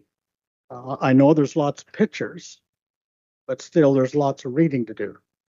And certainly it's something I think that's going to be debated and talked about for years to come, of a service that we brought in-house. So. Thank you very much for that, Councillor Will. Any further comments or questions? Mayor Leal? Thanks, Mr. Chair. Just a couple of things, of course. The Clean Water Act was brought into the province of Ontario in October of 2006 to create the standards for drinking water in the province of Ontario, based on the 23 recommendations from the Justice O'Connor's report on the situation of Walkerton. But by and large, the most important aspect of this report, I think, is one item: the dam that was built in 1910. All the pumps and valves and other pipes, etc., are all predicated on that dam. And we do know that it's getting to a point in time where it's going to have to be substantially rehabilitated or replaced. So that is the key pivotal piece of this whole report on our water services plan. Thank you very much for that, Mayor Leal. Councillor Crowley. Just to hop on, through you, Chair, hop on Mayor Leal's statement. In the report, it does mention that most of the linear and vertical assets are actually in pretty good shape, but there's a few, like the low lift pumps in the dam, that are in dire need of an upgrade or reconstruction completely. Do we have any sort of indication on a timeline? How long do we have? What sort of shape is it in? How reliable is it, that asset or those assets? I'm just worried about getting a report 6 months from now saying, hey, by the way, you might need a new dam. Certainly through you, Mr. Chair, and as mentioned with the previous master plan on the other assets, there's the expected life expectancy that's identified as part of the planning process, and then there's the extended life that often happens with the maintenance and rehabilitation that happens in sort of stepwise fashion. So with the dam as an example, there was some work completed a few years back to do some underpinning, and there's actually a project for this year that's also doing some more concrete rehabilitation that's providing some interim improvements. And then the long-term replacement is something that will be planned and implemented over the next 10 to 20 years, depending on that final condition and replacement, and of course the funding piece. I know operationally with the water treatment facility, having toured it, the assets that are there and the staff that are looking after those assets are confident that everything is functioning and is stable and the redundancies are in place. The identification of these items as needing repair is really just a prioritization of the expected life, and putting the plans in place to make sure that the replacements are happening, the condition is sustained, and maintenance is occurring, so that when the new investment is made, there's no gap or risk of failure. Thank you very much. Thanks, Chair. Thank you, Councillor Crowley. Councillor Duguay. Thank you, Chair Beamer. To Commissioner Simonoskis. Like Mayor Leal, it appears that the one critical facility is the dam feature, and we have several other features. I didn't detect from my read of this report that we have yet a prioritized list. Is that something that we will see on a forthcoming, unless I missed it? It shows all the assets and describes them, but I didn't necessarily see a prioritized list. Is that something that is forthcoming, or did I miss that in my read of this report? Through you, Mr. Chair, it's something that's not specifically in the report, and I can tell you with, as it was mentioned, we're bringing this asset in-house. This is the first year. I am working with staff. We are putting together an update of their 10-year plan. And what I'm looking for is actually a 20-year forecast, because the dam is something that will probably happen in that farther extension. So really what I'm trying to accomplish this year, in the next quarter, is a solidified forecast, attaching reserves to that forecast, and confirming that our rates are sufficient to make sure that that program is properly supported. So the short answer is there is a plan, and I want to review it before it's brought to council. Thank you, Mr. Chairman. I certainly would welcome looking at our various assets, those that might be more of a short term, Those are intermediate and longer term would help us from, while many of us, if it's the dam, many of us will no longer be serving on council, but we best prepare for that inevitability. Thank you. Thank you very much for that, Councillor DeGay. Moved by Councillor Real. We'll take a vote.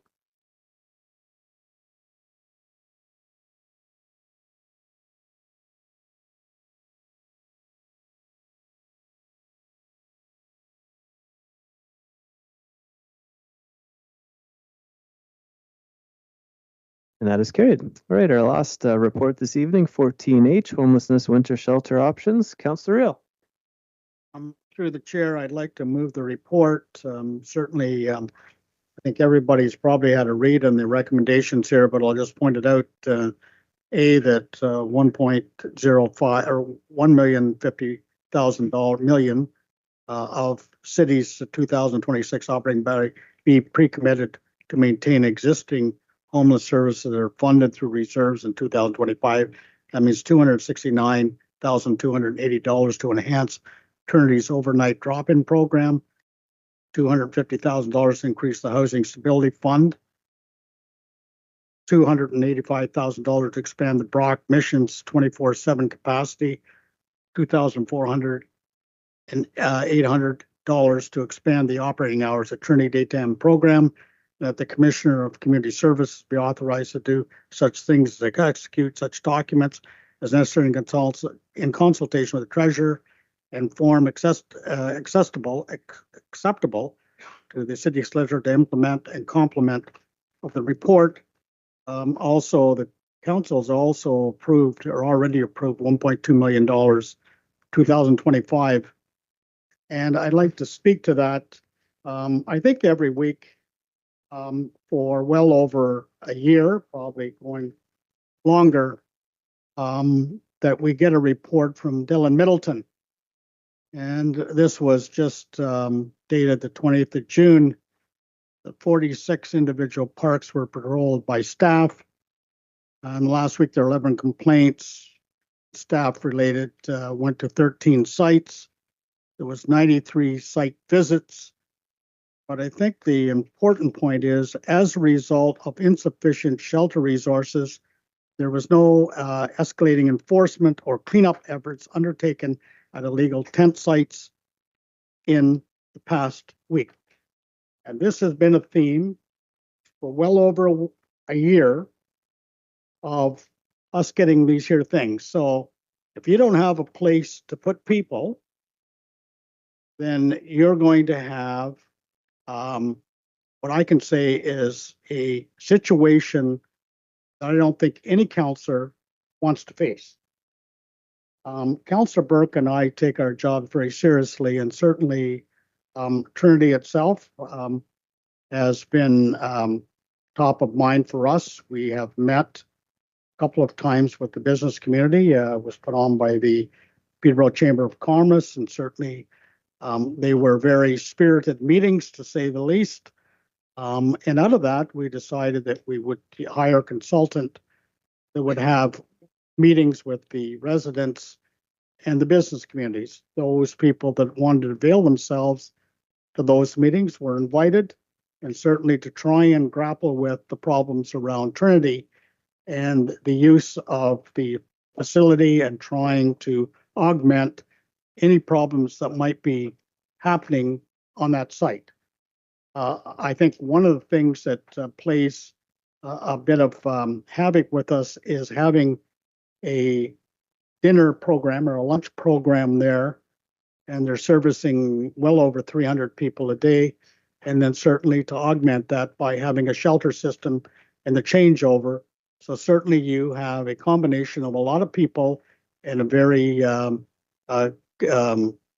area, a consolidated area around that area of Trinity. Doing nothing, I don't think is bodes well for the community, but also doing nothing is not in my game plan, and it shouldn't be for this council. Certainly last winter, between 40 and 60 people lived outside in the elements. We were lucky, or I didn't have any reports, I could be proven wrong, of somebody lost their life because they slept outside. And some of those individuals I talked to personally and how they were able to get through the season. But investing in a winter shelter program it's not only compassion response to the community needs, but practical and preventive measures. A well-supported shelter program can save lives during extreme weather, reduce strain on the emergency service, and offer a pathway to more stable housing and support services for vulnerable individuals. It also reflects the values and care of a responsible community. Failing to invest inadequately in this program carries serious risk, including hospital visits, high policing and emergency response costs, and most critically, the real possibility of preventable deaths from exposure. It also undermines public safety and community cohesiveness as homelessness become visible and urgent about appropriate resources. This is not only about shelter, it's about dignity, safety, wise stewardship of public resources. Therefore, I'm responding to the needs here of this community. It's a growing thing. It's an epidemic, not only worldwide, Canada-wide, province-wide, municipalities. We can all lay fingers or point fingers on why we have this, why we have this vulnerable population, but they're with us. People can say to me, well, they're from out of town. Now, I don't have any proof of that. There's no doubt that people migrate to large centers, but for someone to say to me they're from Durham, Toronto, or whatever, yes, we probably have some of those individuals, but the majority of the people I've talked to are homegrown. Councillor, do you want second 5 minutes? Just done. Okay. Fallen in hard times, and I'm here to try and help them as Okay. city councillor for the city of Peterborough. Thank you very much, Councillor Reel. I have Councillor Burke, Crowley, and Vassiliadis. Councillor Burke. Thank you, Chair Beamer, and thank you to my council colleague, Councillor Riel, for moving the motion, which is essentially just to move the staff recommendations from the report. And this is a 3-part ask. We are asking to move services that we've extended out of reserves into the budget, and these are crucial services. Council adopted a winter strategy that set up an emergency shelter at Trinity. And we also made the decision out of reserves to extend that service at Trinity over the summer months. And what that provides is it provides overnight support for 50 to 60 individuals every night. And it provides support for 300 plus individuals during the daytime to access that. These are the most vulnerable individuals in our community. And before we had a service like this in place, the responsibility for serving this part of our community laid on the backs of our taxpayers and the community. So what I've heard as a councillor is the feedback from the residents and the business owners around Trinity, and there's been really good work that has happened to deal with the constant feedback and issues that we're experiencing. There's a neighborhood committee where business owners and residents meet regularly with the facilitator. We have our own city staff person on site at those neighborhood meetings. And what I've been reported is that the tone of those meetings has dramatically shifted as Trinity has made an effort to respond to the feedback from the community. I'm preparing for not everyone on council to support this idea, and I would just warn against that, because what we're doing by not supporting this is that it means that during the summer months, which is the most heightened time in our city for people setting up, we've all seen it in our parks and around the city, in the vestibules and garages and parking spaces and parks of our city, people that are unhoused needing to find shelter. Well, we have provided them shelter and support during the daytime, and we are asking for a continuation of that. Because without that, what that means for our community is you will see 300 plus people not having anywhere to go during the day to get their needs met or to get fed. And you will see 50 or 60 people a night that will no longer have a place to sleep. Part of Councillor Riel and part of mine and Councillor Riel's meeting with staff is we go over the numbers. So if anyone wants to go over the numbers, we can do that. But we have a significant lack of support for people in our community. Our shelters are full. we have consistently between 40, 50, 60 people that can't find shelter because our systems are full. So I would be very concerned what that's going to look like if we get rid of this service. We also have, thank you to Councillor Crowley, as part of this, a plan for a winter emergency response. And if you'll remember, Councillor Crowley made this motion when it was like -40, -30, and there were people sleeping outside. And Councillor Crowley made this motion for staff to come back to us with a report for options. Well, when I heard what those options were at our staff meeting, I was so surprised because, and it's in the report, because we are only being asked to spend an additional $300,000, 150 this year out of reserves, and then 300 in the budget to open up, and staff can correct me if I'm wrong, an extra 40 or 50 spaces for people to congregate at our emergency shelter. So not only does this report sustain the level of support that we have for those that are most vulnerable, it actually, for a very reasonable amount of money, increases the amount of people that we're willing to serve. So you do the math. My sheet here says that we have between 40 and 70 people that are unhoused, where there's no space for them. They couldn't find a shelter space if they wanted to. Well, what this report does is it increases the capacity within our system. 40 people? Is it 40? For 40 people. Staff will tell you. Do I have about a minute left? Yep, 52 seconds. So I understand that everyone around the table receives the calls about Trinity. I get that. This is not something that Councillor Riel and I are oblivious to. Our staff and the work that we do at our meetings, we're constantly on top of how to make the situation better, whether that's with police, whether that's with the provider, whether that's with the community.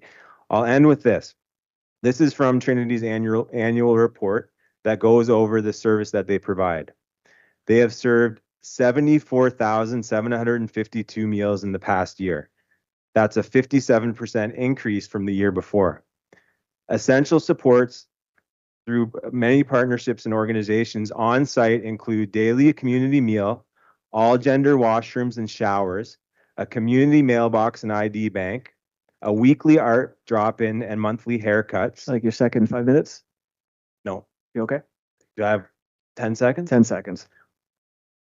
And you know, the list goes on, but this is a site that is offering essential supports to people that need it.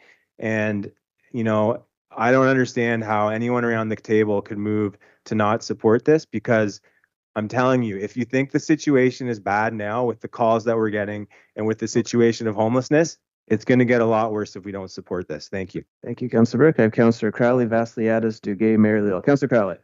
Thank you, Chair. So I think the one thing that Councillor Burke just touched on too was something that I found really interesting in the report. And on page 2 of the report, the last paragraph identifies sort of the daily number of unsheltered individuals in the city is between 25 and 40. And the one thing that I sort of didn't see in the report that I would have loved to have seen would have been, what would it take for us to spend to house 40 people? 40 more shelter spaces, how we could do it, because it seems like for the last little bit, and I mean, I do understand that homelessness is very transient. People come into the community, people leave the community, people for whatever reason are unhoused, and then they find housing. It just seems like homelessness is such a guessing game. It's hard to figure out exactly how many people we need to house, how much money do we need to spend, where do we need to put them, how many spaces.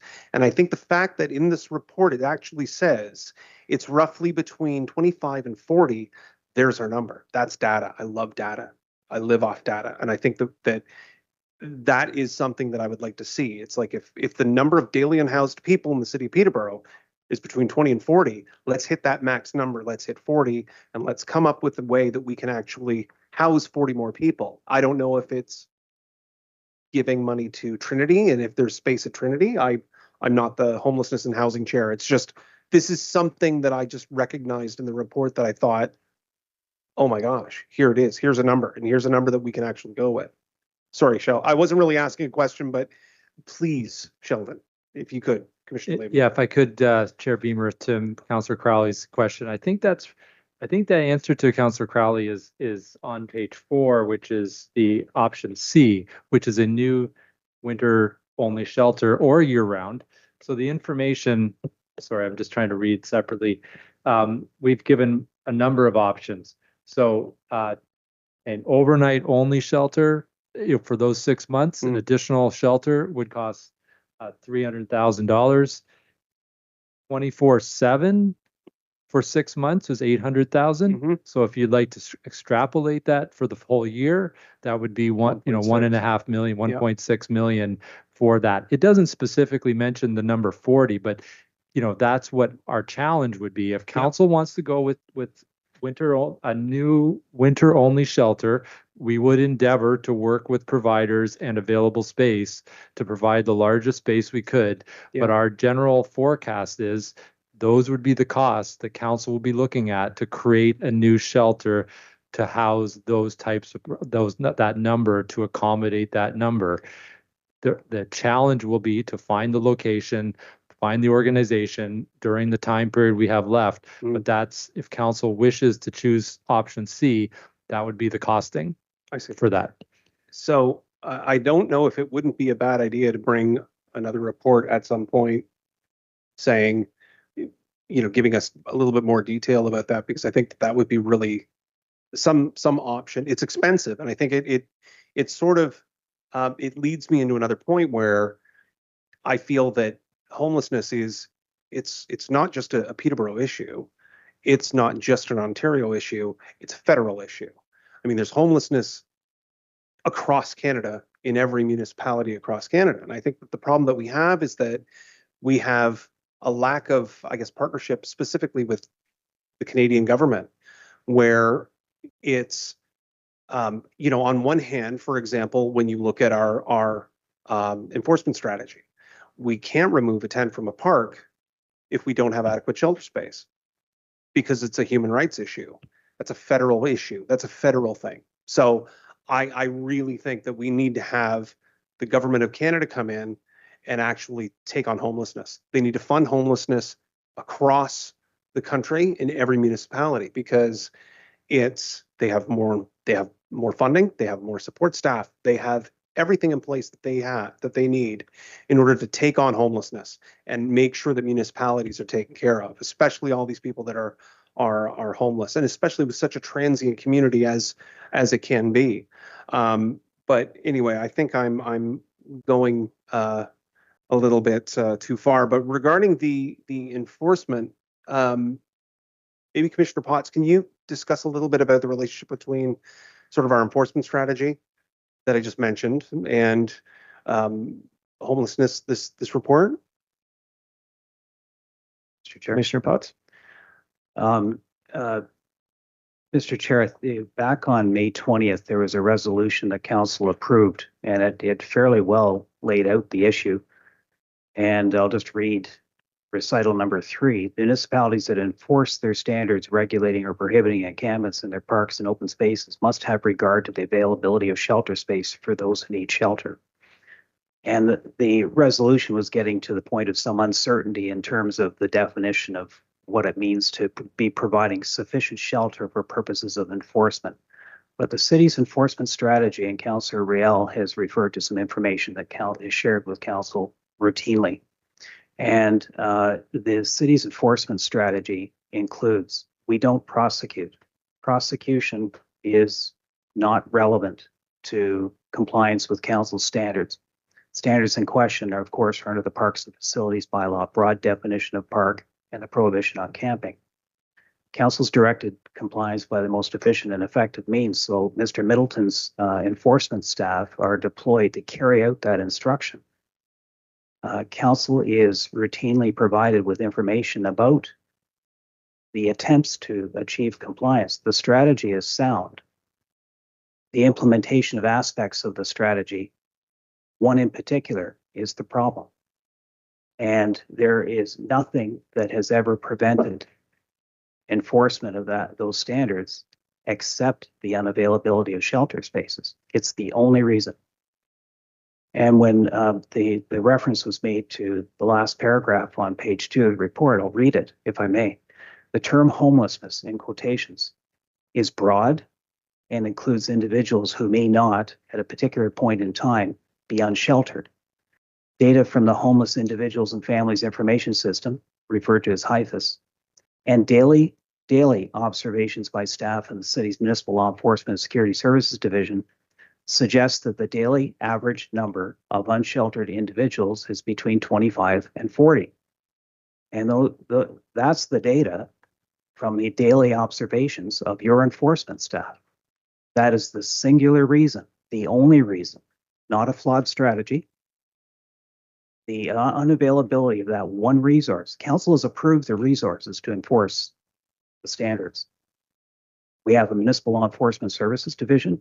We've got the coordination with Public Works, with the police when necessary.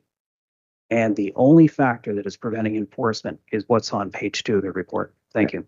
Councillor Cully, would you like your second 5 minutes? Do we need a motion? Then Yeah. I will leave it. All right. I'm good. Thank you, sir. Okay. So first, we just need a motion to suspend the rules to finish the business, which is this report, notice of motion, and we're going to leave out other business this evening. Okay. Moved by Councillor Burke to suspend the rules for this and the notice of motion.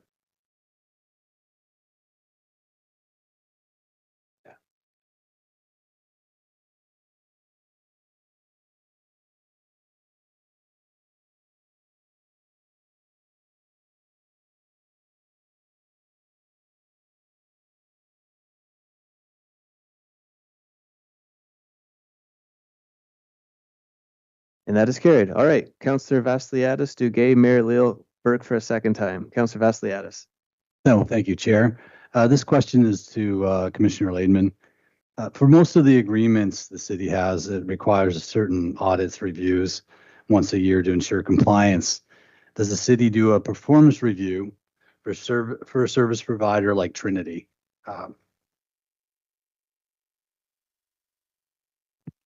Through you, Chair Beamer. So certainly the probably 100 or so agreements that the Social Services Division oversees in all its various services, there's annual audits and ensuring compliance on an annual basis, typically of all those agreements.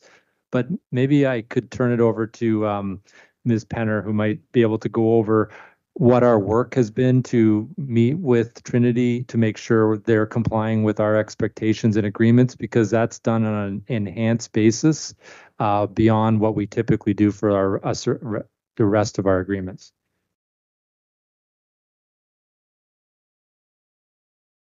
You, Chair. In our I can just get you to pull that out a little bit.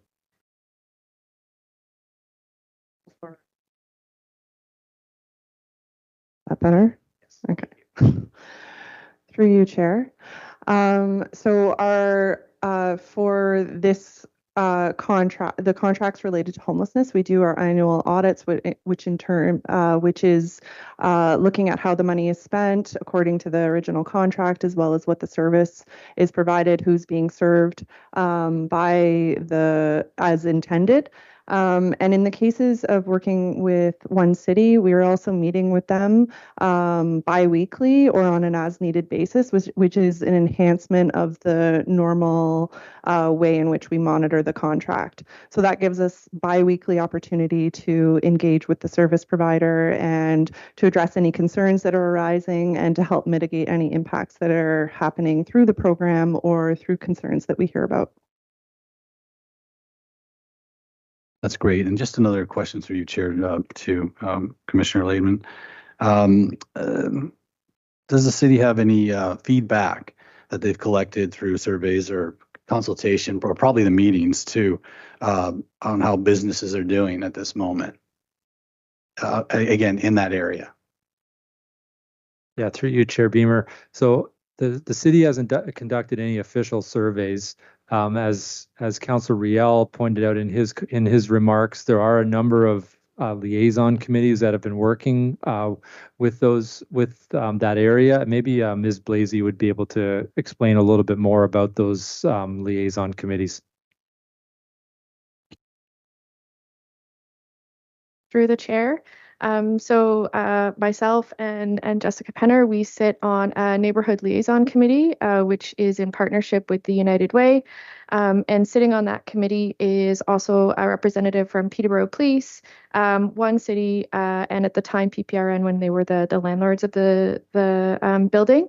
There is one business owner who currently attends those meetings. They were happening fairly frequently, but they did switch to quarterly. There are some businesses who have signed up for the meeting minutes, but there's only one who attends the meetings. And in addition, the Neighborhood Liaison Committee designed an update document, which was sent out to about 200 residents, including businesses, and I believe all of the councillors received that as well, which did include a survey and asked for some information if anyone was interested in joining the Neighborhood Liaison Committee for us to be able to problem solve any issues from businesses and or residents. We received 3 responses from over those 200 surveys that we did send out. After that, there were no new businesses who joined those meetings. That's great. Thank you. I'll just leave it at that. Thank you. Thank you very much, Rick. That's Councillor Vassiliadis. I have Councillor DeGay. Thank you, Chair Beamer. To staff, could you clarify for my benefit, and I suspect some of my colleagues, the contract we have with One City? It's not Trinity, it's One City. The contract we have with them, I believe, was a 3-year term. When does that expire? Sorry, wrong staff. Yeah, no, that's Commissioner. through you, Chair Beamer. So the general contract with One City expires in 2026. I will clarify, though, for council that it is more complicated than that because of what you have in front of you tonight.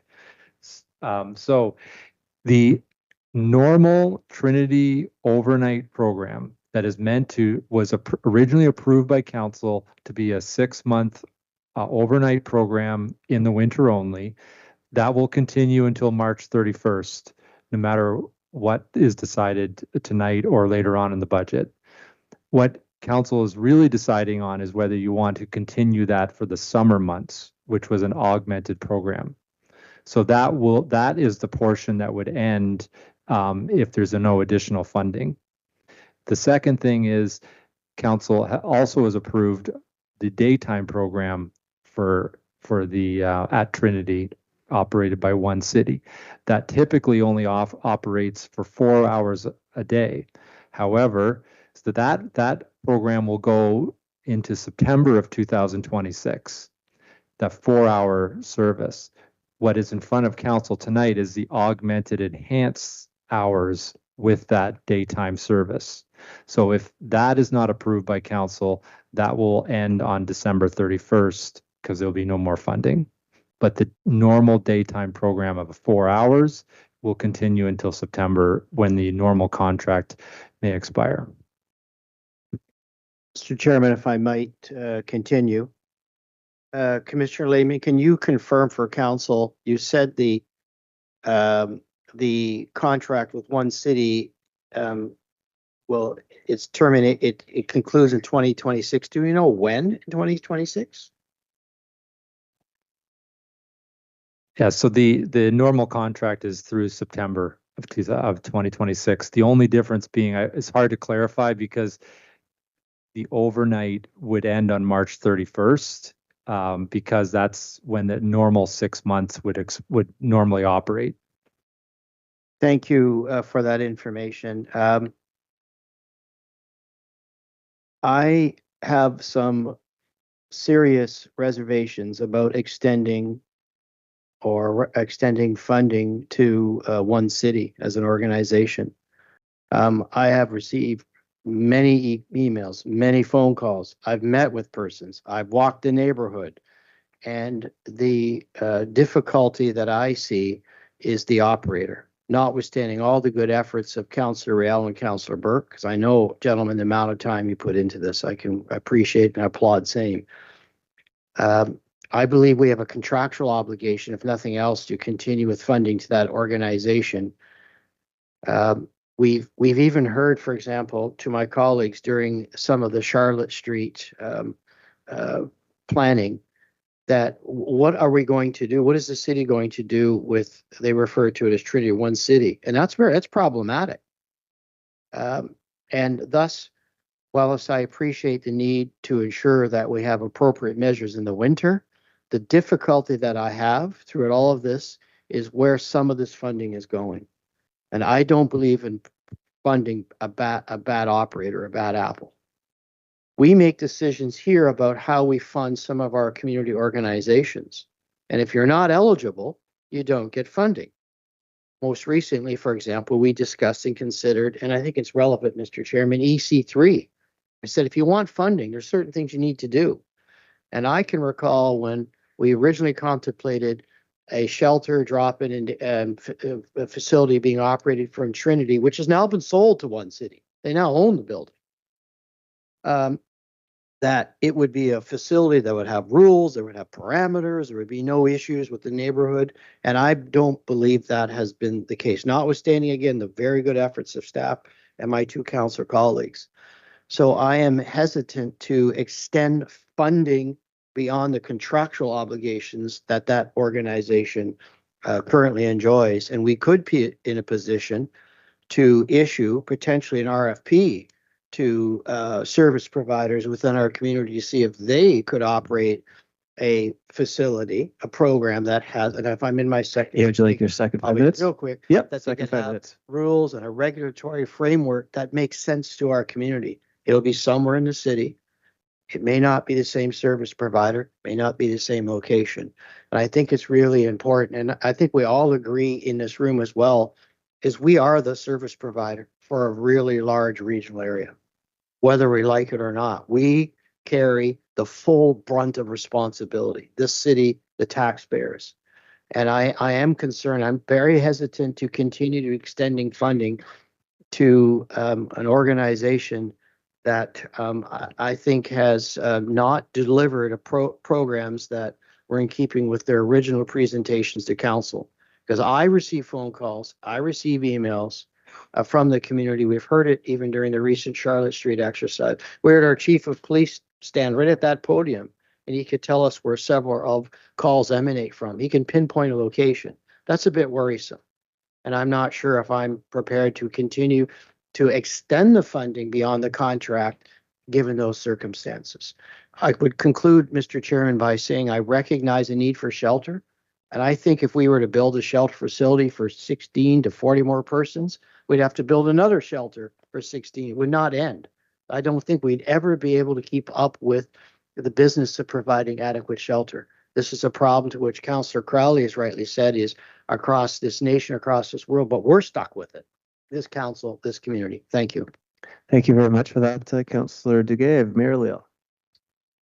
Thanks. Thanks very much, Mr. Chair. And there's no question that individuals experiencing homelessness is the toughest public policy issue that municipal councils are facing from C to C to C. And I do want to acknowledge and thank the work that's been accomplished by Councillors Burke and Riel. I'm hoping that we might divide this into two pieces. I am very supportive of the $535,000 that is broken into two areas. The $250,000 to increase the Housing Stability Fund and the $285,600 to expand Brock Mission's 24/7 capacity. I am really challenged by the two allocations to Trinity. This past week, I did get a copy of their annual report. And I always read reports twice to make sure that I haven't missed anything. What surprised me on their operation expenses, that their staffing costs are a shade under $1 million, representing 83% of their budget. And then I go down to the line below, program supplies and client support, a meager $50,576, representing a meager 4% of their operation expenses. When I look at the clients that they're supporting, I'm concerned about 21% that are Indigenous people, First Nations, Inuit, and Métis. I think it's time that the city of Peterborough approached Indigenous Services Canada to get some specialized funding for those individuals in our community. I learned just recently that the city of Belleville is developing a new shelter down there, and they're receiving support of some $3.5 million from Health Canada for their shelter service. So that tells me, in some ways,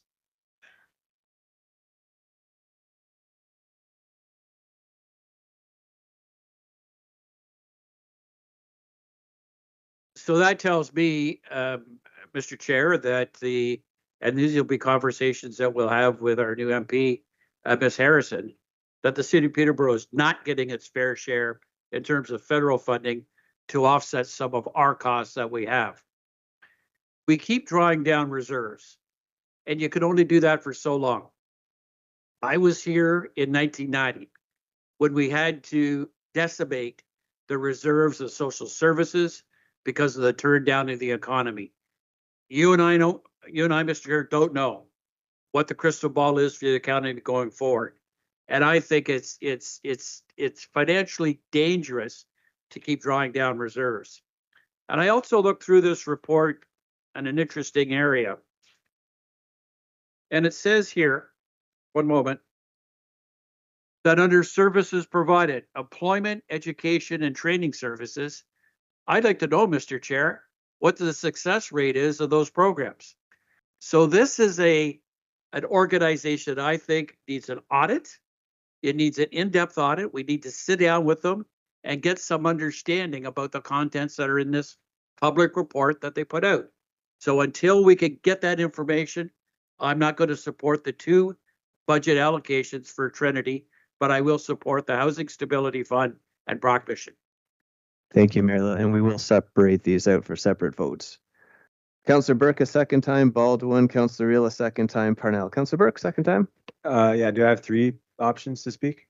Or 2, sorry. Do I get 3 options to speak? Or 3 at committee, 2 at general, so 3 today? Yeah, 3 tonight. Yeah, I'll use this time to speak to just address some of the comments around the table about this report. I think the first comment from the last speaker, the Belleville plan is using Heart Hub funding, which is funding that our municipality has received to the tune of almost $18 million. We're receiving that, and that money, Heart Hub money, will be used in our community to create housing. The second thing is this idea of an RFP, and I'm not insensitive to the feedback we're getting about our service provider, but let's not dispute the facts. And the facts are this. The facts are that they have stayed within their contract and they have not broken that contract. So, I think it's important for us to sort of stick to that. Third thing is that if we don't support the Trinity site with their core funding for those extra 6 months, so 6 months in the summer, then we don't have a winter plan. Because our winter plan here that's presented in this report is contingent on using that site at Trinity. And we did put out an RFP when we were establishing our winter response that One City is operating. We did put out an RFP, and I believe that One City was the only person to apply for that RFP, much in the same way that One City was the only person to apply to look into our additional winter response in this report. All the other local agencies that we went to, they're in their own lane, and they said we're not going to do that. That's what One City does. So I think that's important to recognize. We would all love a golden operator that fit all the criteria of what everyone was looking for, but we have One City. To the point of the money that they're using for their staff, every conference that I've been to, every expert on homelessness that I've talked to has said the most crucial element in having a successful shelter, and we use this model at Wolf Street, is a high client to staff ratio. So when you're looking at a shelter, you need to have the proper staff in place, and you need to have staff when people call in sick, because this is an operation that runs pretty much 24/7. I'll also say that it's very hard on our local agencies to constantly set something up and then take it away, set something up and take it away. These agencies have to do an incredible amount of work to prepare and to hire people and to train and to get their facility ready to implement what we're asking of them. And it puts them in a very tough spot when, you know, their funding is on the table year after year. It makes it difficult for them. My question to Commissioner Laidman through the chair is how many extra, because we're talking about shelter capacity, how many extra shelter spaces is this staffing spend at the Brock going to add to our system? Through you, Chair Beamer, the amount that it goes from 32 beds to 40 in this proposal, if this is funded. Or it's maintained at 40. Normally their funding is for 32, but this allows them to maintain 40. Thank you. And you know, the last point I'll make is that there's been some comments around the table that if we only knew a number, we could address the problem. We have the most specific data set that's real time that you could ask for with this. We separate our homeless population between those that are actively in the shelter system and those that are unsheltered. And for the 2 or 3 years that I've been attending meetings regularly, that data set of the people that are unsheltered, that can't access shelter, it's a pretty static number. It stayed the same pretty much the whole time I've received all these reports. And what this report is representing is it's a response. If you're saying we can't have these encampments, if you're saying we need to address homelessness, this is our chance to do it while we work on a long-term strategy. This will increase the capacity significantly at Trinity.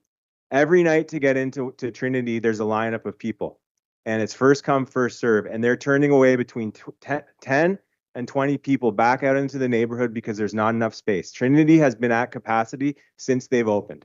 And so by expanding their capacity, it will allow Trinity to have more space to receive those clients that are currently getting turned away.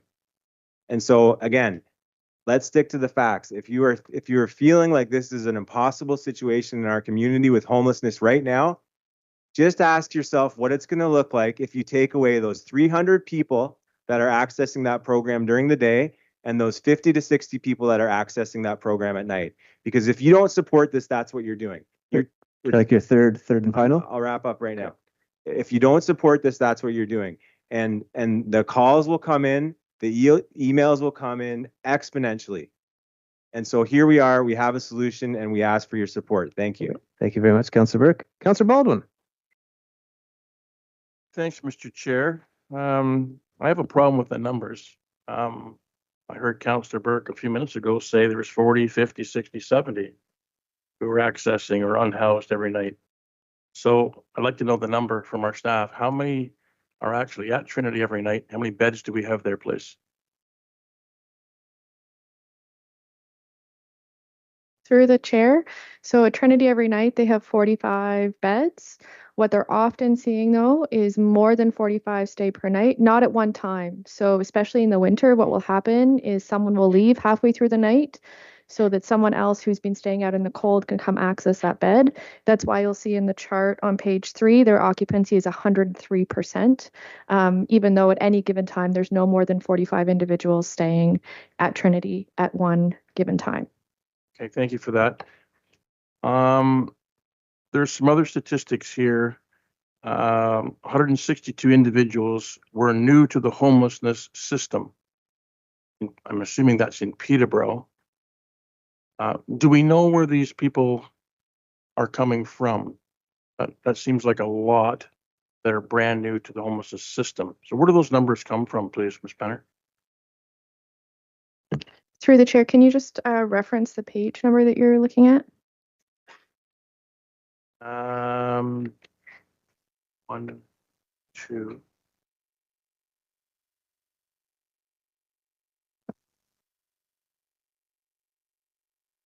Bear with me.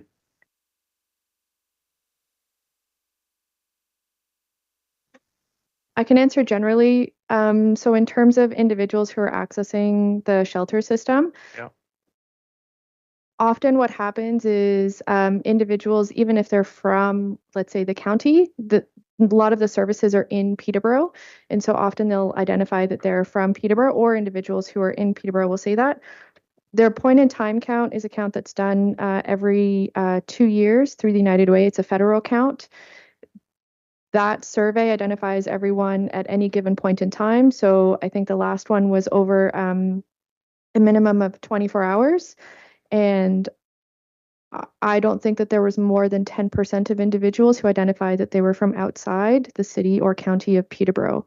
That number is fairly consistent and has been fairly consistent for the last number of years in our system. In terms of individuals who are new to our system, so we collect that information through HIFIS, which is a database, and that's anyone who encounters a shelter system and or who's identified as unsheltered, who interacts with an agency who would add that person's information to HIFIS, or is precariously housed and staying in a place that's uninhabitable. And again, an agency would add that individual to HIFIS for us to be able to identify who they are and be able to connect them to any sort of housing and or supports that we have in our system. Thank you for that. Through the chair. Those statistics were on page 2, so I'm sorry I didn't get to it earlier. In the report later, and I think Councillor Crowley referenced the number 24 or 25 to 40 that we here are the number of people who, if we were to house those folks, it would take a great pressure off Trinity. Is that number, where do those numbers come from, please? Is that our staff numbers, or do they come from the same statistics that were in the report earlier on page 2? So through the chair, are you referencing the 25 and 40 that are unsheltered? Yes. So those numbers are from, again, HIFIS, which is the database that we use. I think earlier in the report or at some other section, it does identify that there are some caveats to the data in the sense of what we're seeing from or hearing from community members is, and agencies in particular, that they think that those numbers are higher based on the outreach that they're doing. And obviously, individuals who are unsheltered might not necessarily be in public spaces all the time as well. Through the chair, to Ms. Penner, is the library still being used extensively for the vulnerable population? When I arrive somewhere around 9:45 in the morning to do some research around 10, that whole section comes alive. Most of whom are across the road at Salvation Army. And then when the doors open at 10, people use that facility. Sometimes I'll stay an hour, sometimes I'll stay 3 or 4 hours, and people come and go throughout that period of time. How extensive is the library being used during the day? Either through you or Mr. Laidman or staff? Through the chair. What we're hearing from the library is that that is a space that is often used by individuals, by lots of individuals in the community. Obviously, it is one of the only places that can be publicly accessed by anyone at any given point. There is a period where Trinity is not open, and that is for cleaning services. And again, the Salvation Army breakfast is across the road, and so that's often a place where individuals are accessing meals. But again, the library is one of the only public places that people can access.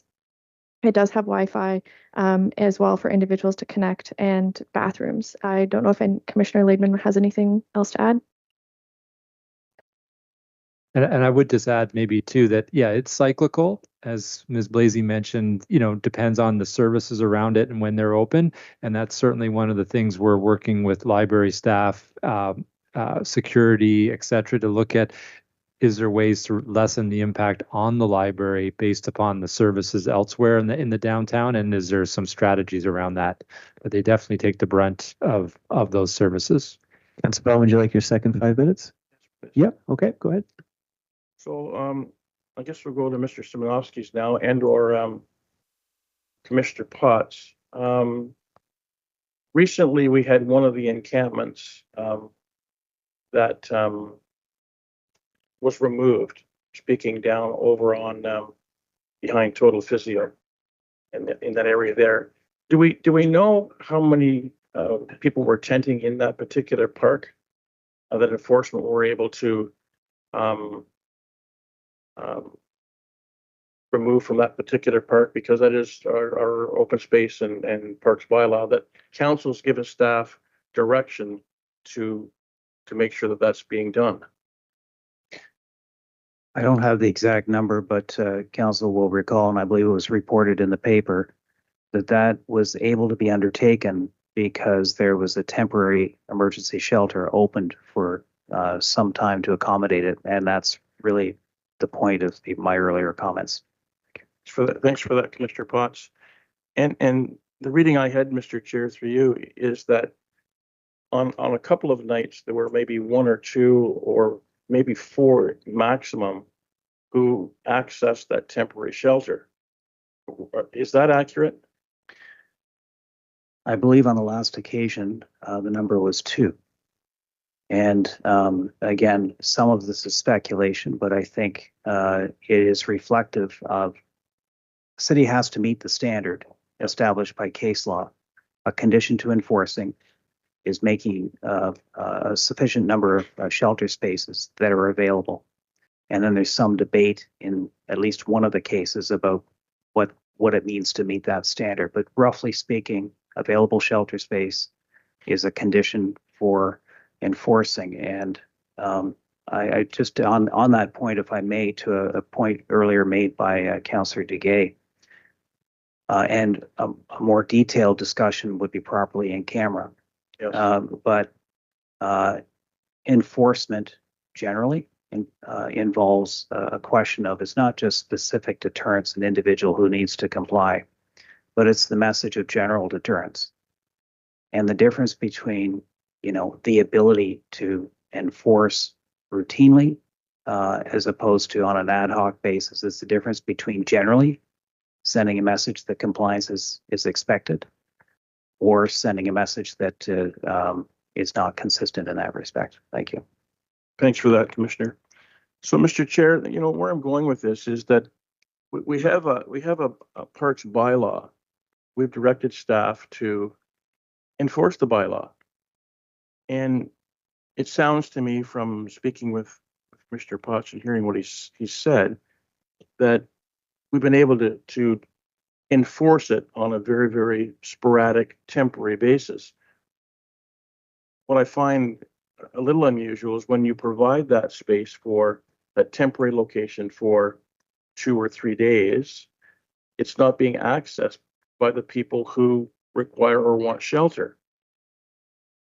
And so when I look at some of these other numbers, 360 or so, 339, sorry, and 131 Indigenous, I do ask myself, when a safe shelter space is being provided, even on temporary basis, why don't they go there?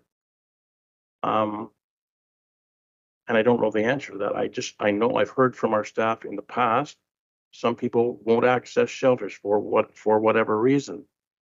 But from my way of thinking, if we can address 24 to 40 individuals with another shelter, that may enable our staff to enforce our parks bylaw and standards.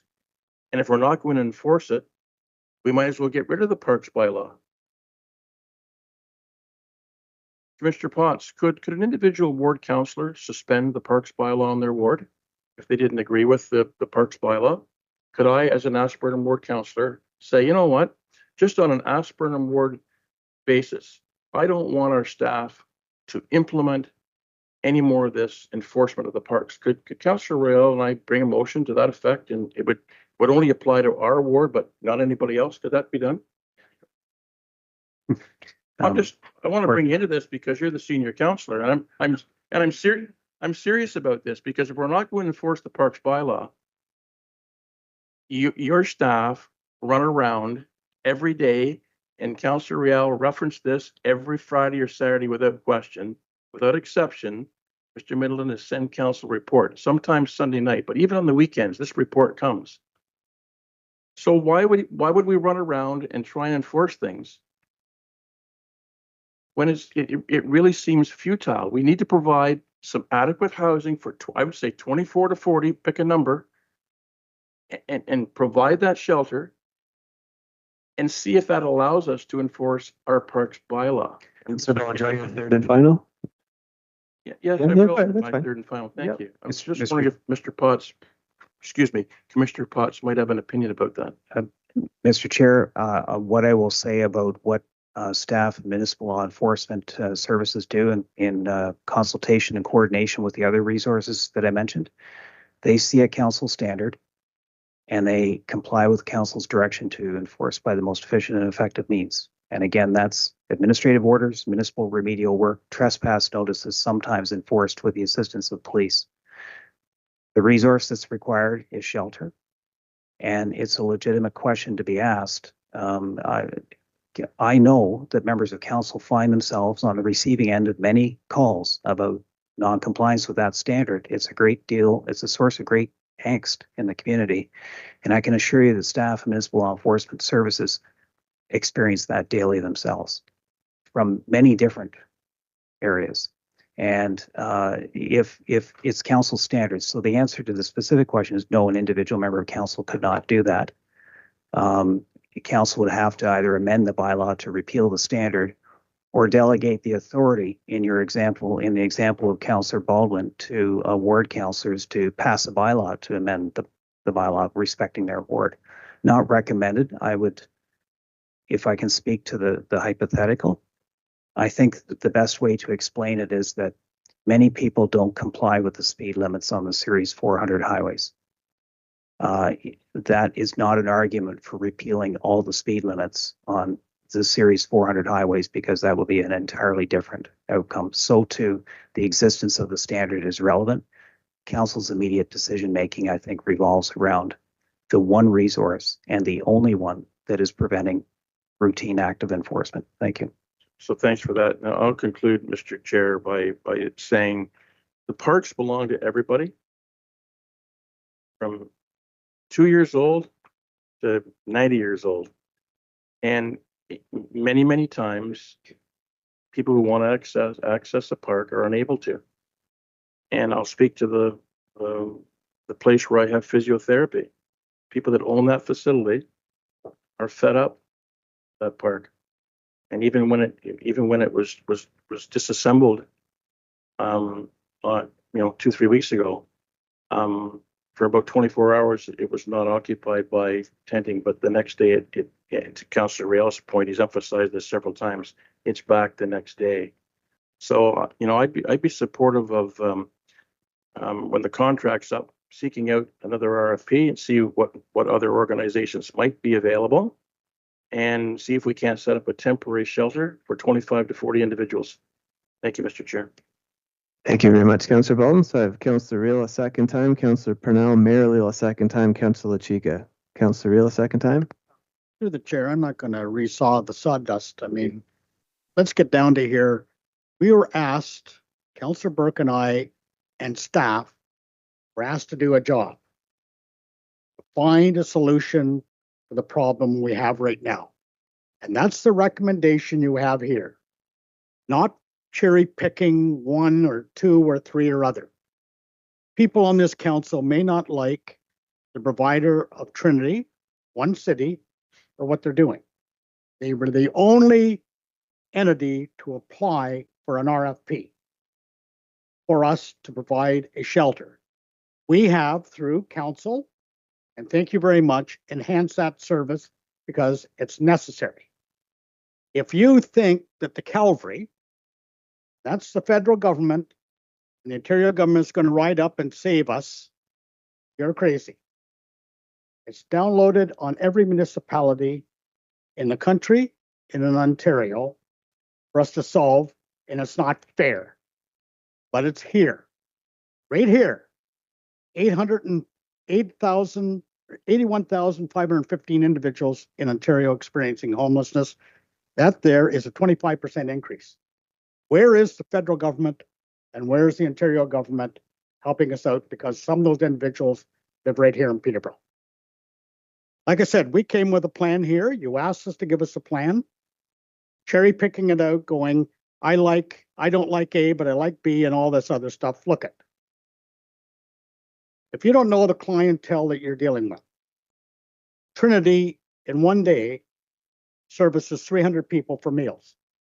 300 individuals cramped in that little area over there. Some of them spilling out in the street, getting a meal. Then at night, 45 people line up to get a bed. And there's poking and shoving and people being beaten to get in to get a bed.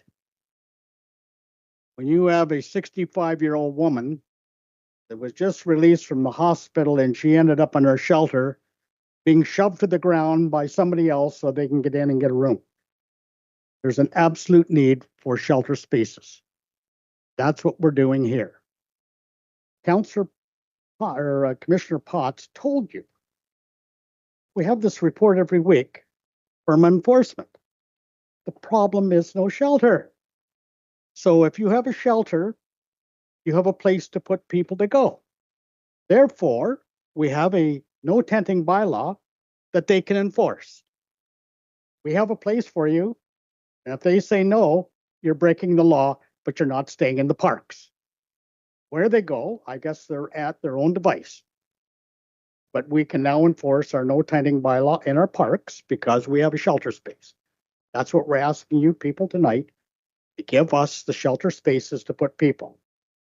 Also, for me to think and go home to my warm bed when it was 45 below out, knowing there's individuals in the park that Councillor Baldwin just talked about, living in those conditions, I don't lay in bed very safe thinking about those individuals. Maybe you do, but I don't. That's what they're living in. They may choose to do that, but they may not because there is no shelter space for them. Come on, guy. Come on, people. Let's get together here. We've got a plan. Support us. Pretty simple. Not picking A, B, C, or D.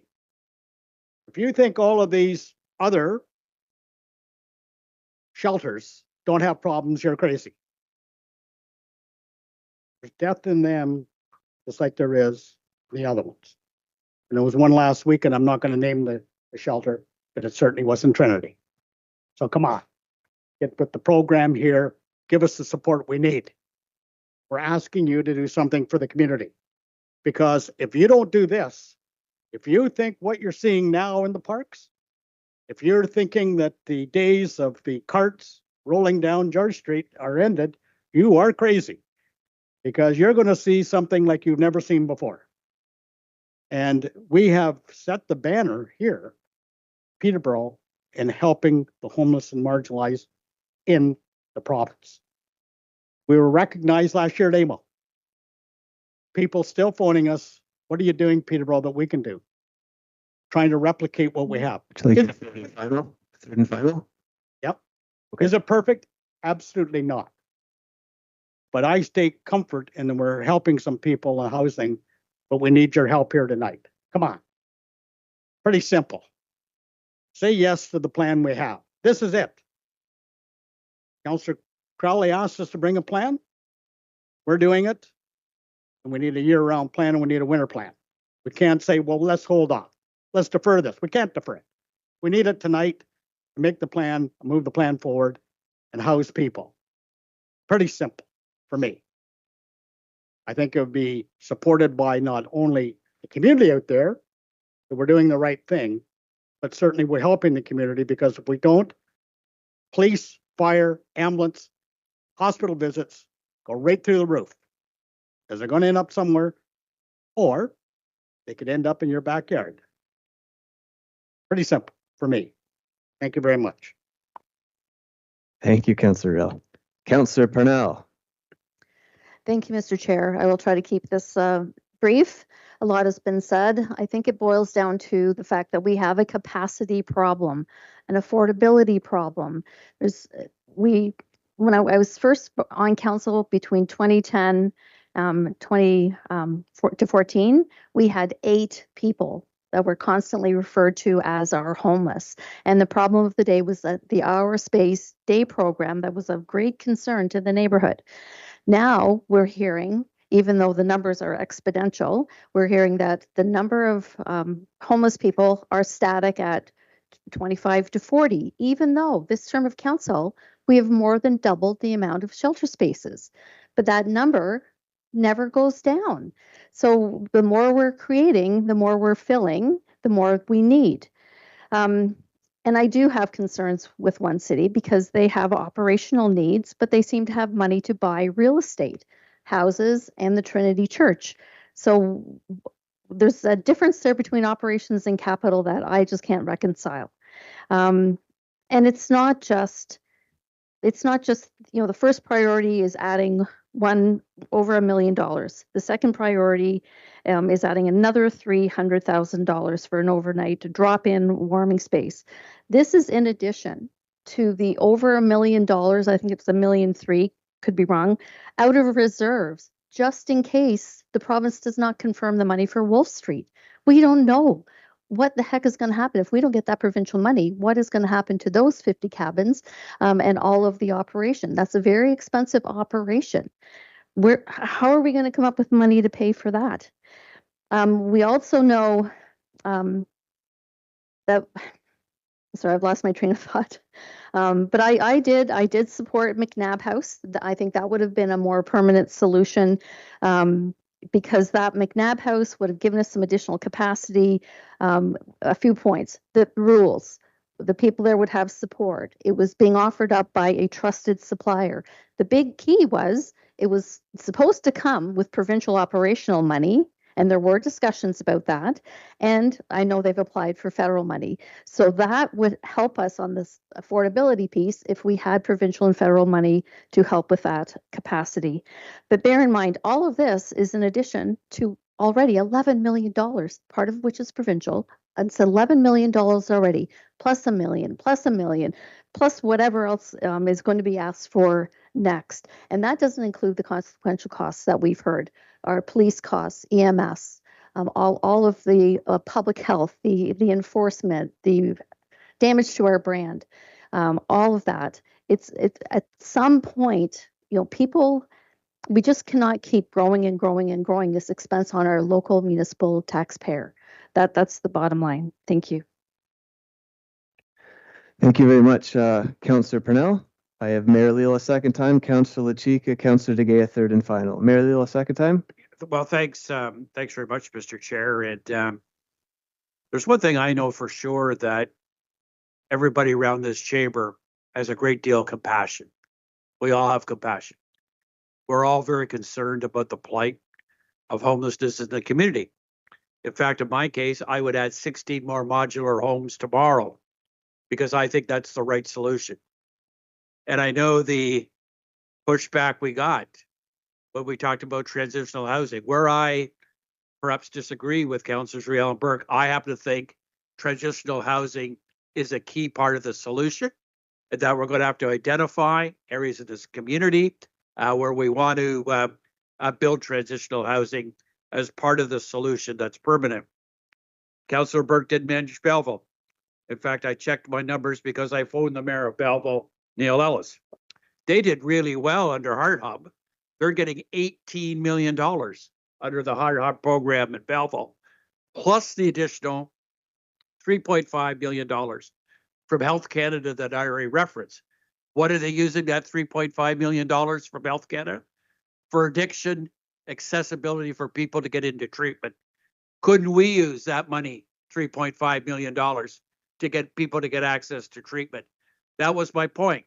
City of Peterborough's not getting its fair share. So I think we need to have a level of accountability.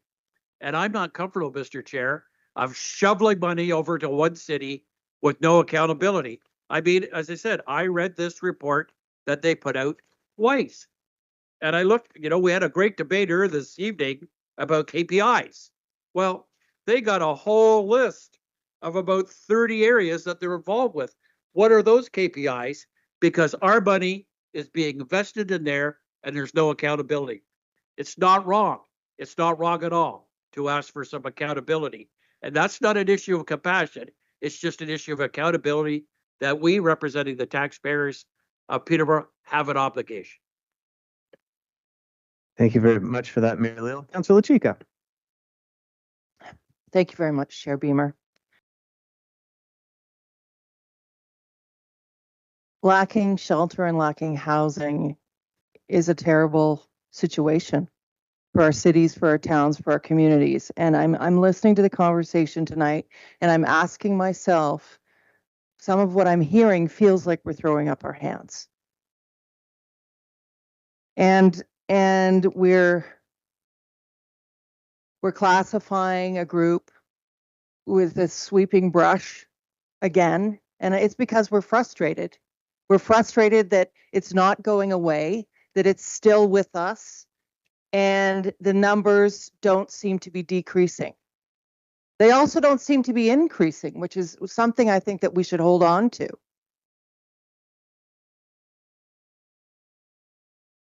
You know, when I think of point in time counts that we're talking about two summers ago, we were in the high 300s. So I don't think we're dealing with numbers that are significantly different.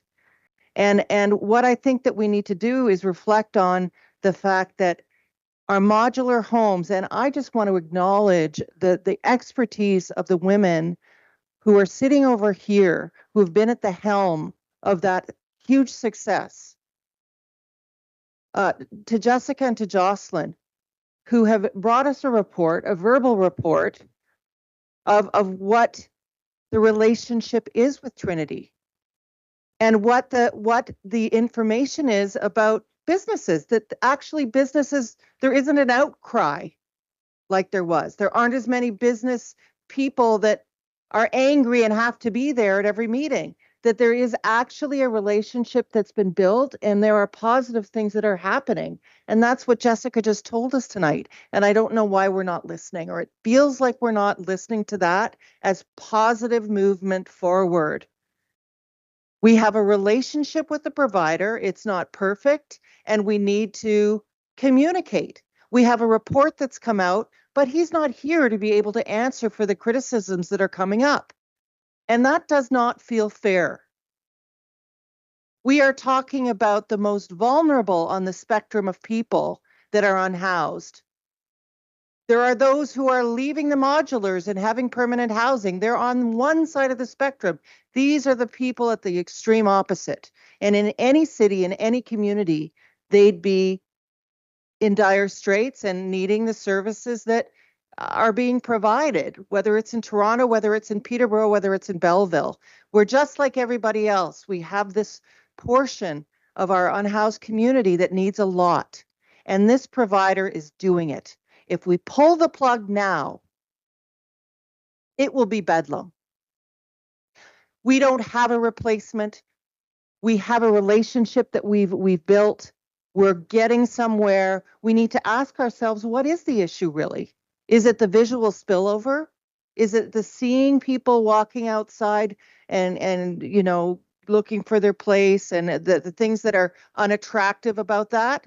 Because if it is, then let's deal with that. Let's put up a high fence like we have outside the modulars. There's different options to fix that infrastructure so that it looks better. If that's what the issue is, let's do that, but let's not give up on those people. Let's not give up on the relationship that we've built, and a solution that, though imperfect, is a beginning. I think we're going to be in dire straits. We're talking about big projects and capital investments that are going to bring people to Peterborough. If we don't clean this up, and if it means 40 more spots that we have to fund, I think we need to do some reflection and thinking about meeting that need for now. And let's call upon the feds. Let's call upon the province, because that is the issue. But until we have their presence and the money that needs to be furnished, we need to do something, and we need not to abandon our city on this issue. And that's what we'd be doing if we don't continue to address this on some level. We cannot pull the plug. I thank you very much, Mr. Chair. Thank you very much, Councillor Chica. Councillor De Gea, third and final. Councillor Burke, a third and final. Councillor De Gea. Thank you, Chair Beamer. I have one question, perhaps to Commissioner Laidman or Commissioner Potts. Assuming a decision was made by this council to fund the creation of 25 or 40 bed shelter facility, assuming it was built, we find a way to find the money, which we don't have.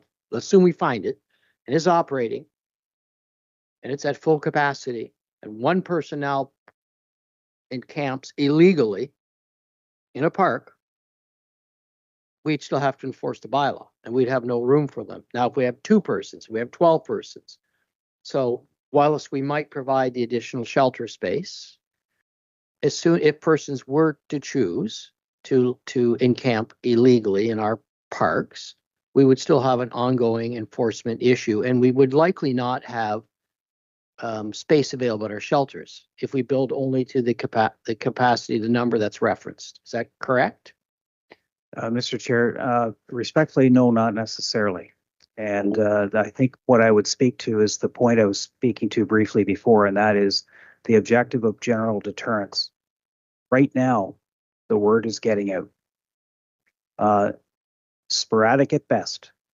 And frankly, the city saw it after the last enforcement on McDonald, about a day later, the same tense, because it's like the word has gotten out. Again, the analogy to the Series 400 highways. If the word got out that there's never going to be any OPP on there enforcing, then that would materially change, short of repealing the standards themselves.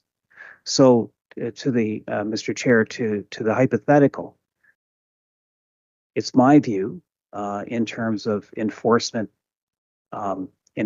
policy and the objective of general deterrence, that addressing what's at the bottom of page 2 of the report is going to provide enforcement staff with an opportunity to more routinely and regularly engage in enforcement. And it's my belief that that's going to send a message of general deterrence, which should start to have traction. So I don't think it's an appropriate assumption. I don't think it's an accurate assumption that build more shelter space and then the demand is going to increase exponentially. I think rather we've never been in a position to give general deterrence a chance. And so from an enforcement policy perspective, I would suggest the opposite.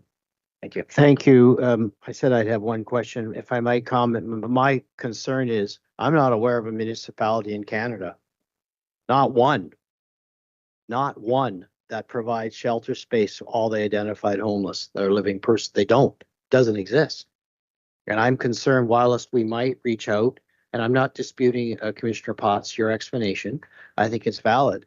I think even if we were to provide the shelter space, that we would have there could potentially be another wave of, and notwithstanding our enforcement of our bylaw, but if persons started occupying and our deterrence, so we have enough shelter space, but suddenly we had another wave, what do we do?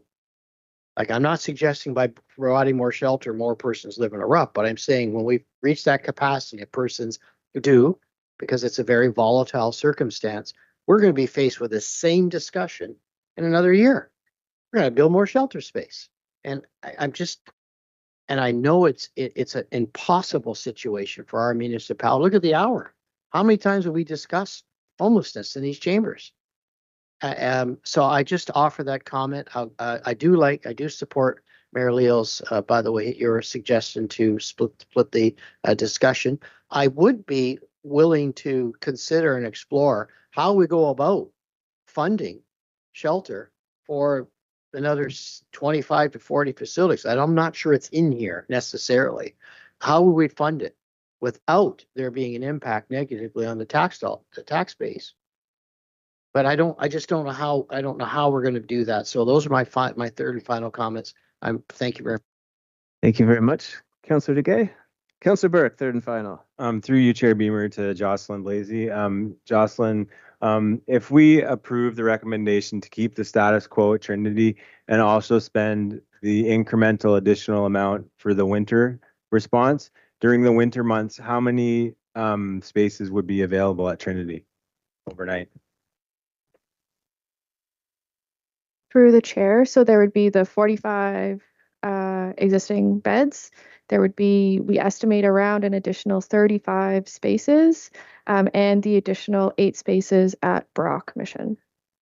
Thank you. So the point I'm trying to make is that we have a plan here in place at a very reasonable amount, $300,000, to pretty drastically increase the capacity of our existing services. Okay. And, you know, these are real people. These are real people in our community that we're talking about. This is not a choice. This is not a moral failing that people are ending up sleeping in the parks. These are people that are living like you would not believe. And, you know, you don't pull the chute on the way down if there's problems. You know, you ride it out and you get to the ground and you figure out what to do differently the next time. And we've already been around in this circle of this debate. We approved to fund these things out of reserves the last time that we talked about it because we identified the need. We were coming into the summer months and we knew what would happen if we were not providing those supports in the summer months, is that the homelessness situation in our community would blow up because we do not have a place for people to go. So now, all of a sudden, when we're being asked to put this into our budget and maintain this, people are backing off. And so how are the issues that you all are raising that are problematic for you, how are those going to get better if we cut this service? They're not going to get better. You want to talk about KPIs? Trinity and what we have set up at Trinity has been at capacity, beyond capacity, ever since they've opened. That is their KPI, is they are providing a service that people in our community are actually accessing. And through accessing that service, they are not sleeping outside. Trinity has served 522 unique individuals overnight last year. Without that service, those 522 individuals would be looking around our parks, our backyards, our vestibules and our businesses and where we park for shelter, because that's the reality for them. And so we have created a place for them to find relief. And it is not the Hilton. It is army cots and soup, and it is a hard go to go in Trinity. I've been there. It's no frills. And, you know, we're definitely open, Councillor Riel and I, to having these discussions with our colleagues. We've invited some of you to our table at our homelessness meetings to go over the numbers and look at the long-term solutions that we're going through. The reality is it's not an easy or inexpensive process to open up a new shelter or a different shelter or a different provider. You need a building. You need a neighborhood. You need all these things. So we can definitely talk about that, but what we have in front of us right now is a system that has been at capacity, beyond capacity. We heard from staff. People are trading off halfway through their stay at night to allow the next person in who doesn't have access to that service. We need to support this, because if we don't support this, we've heard from our solicitor. I can use his analogy too. I can use the highway analogy too. Trinity is the speed limit, and those that are unhoused are the people on the highway. And no, it's not working for everyone, but we can't dispute the facts. That shelter has been full ever since the day that it opened. So I ask you all to imagine what is going to happen in the summer months, which is the most heightened time in our community for people to set up in our parks and whatnot and find shelter. What is going to happen to this city in the summer months when we eradicate a system of support that serves 300 people during the day and 45 people at night? Those people don't just disappear. They need to find their shelter. They need to find their food. Go talk to someone at the library. When I've talked to library staff, there is a huge uptick in action at the library between the hour when the safe consumption site closes and when Trinity opens. There's an hour gap where that service isn't available for people to go to. So where do they go? The library. Okay? And this is the impetus for this plan in the first place. We recognize that with the current system at Trinity, there was a turnover where they had to change from the day program to the night program. And during that time was the most problematic time, both from the community and the neighborhood perspective, from people to congregate out into the neighborhood. So we addressed that. We gave Trinity the capacity to stay open for longer and support people. And this is what we're asking for Okay, tonight. Councilor Beer, time. Yeah. Third time's up now. Third time's up. So, it is what it is. We have a chance now to continue on with this service, or we have a chance now to go like this and deal with the fallout. And it won't be me taking those calls. Thank you, Councilor Burke. Councilor Purnell, second time. Thank you, Mr. Chair. We all are very compassionate about this, and we have all supported many programs throughout the years. I personally, my first term of council, I fought for extra rent supplements and discretionary benefits. And I've learned a lot since being on council about the effects of these things on people's lives, but also on what happens to the community becoming more and more welcoming. The point I wanted to raise now is we did respond we were backed into a corner and we responded. We raided the reserves again to get where we are now. Our reserves have gone from over 4 million down to maybe 1.3 left to us, which is the absolute bare minimum we can have in case we have another emergency.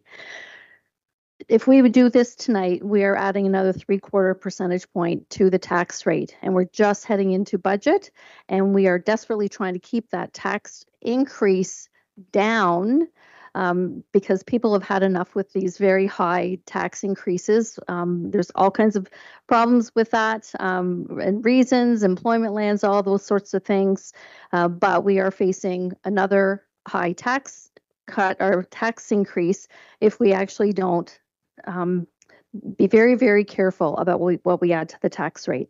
And you have to please remember that there's another whole layer of people in our community that are desperately trying to stay in their homes. We have seniors, we have low-income people who are on fixed incomes, who are desperately trying to stay there. That's why I will support the increase to the Housing Stability Fund, because it helps people like that stay in their homes. That's important. And we can't continue to increase the taxes and tax people out of their homes. That only exacerbates the whole problem. So I look forward to the vote. I understand they're all being separated out, and I'll leave it at that. Thank you. Thank you very much, Councilor Purnell. Any further comments or questions? Okay, so moved by Councilor Rail. We'll separate out. So we'll just start at A and do the first one, Trinity Overnight Drop-In Program. Chair. Councilor Crowley. Sorry, just one quick thing. I was under the assumption that we were going to move one of the options for the winter shelters.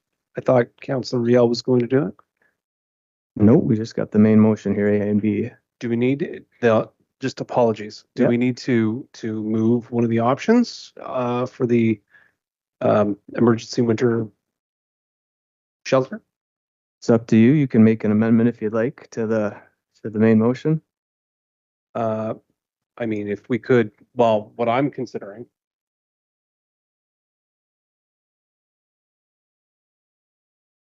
Oh dear Lord, that's long, huh? Okay. Can I? So is that Councilor Burke's? Because he's already spoken 3 times, so he can't move an amendment.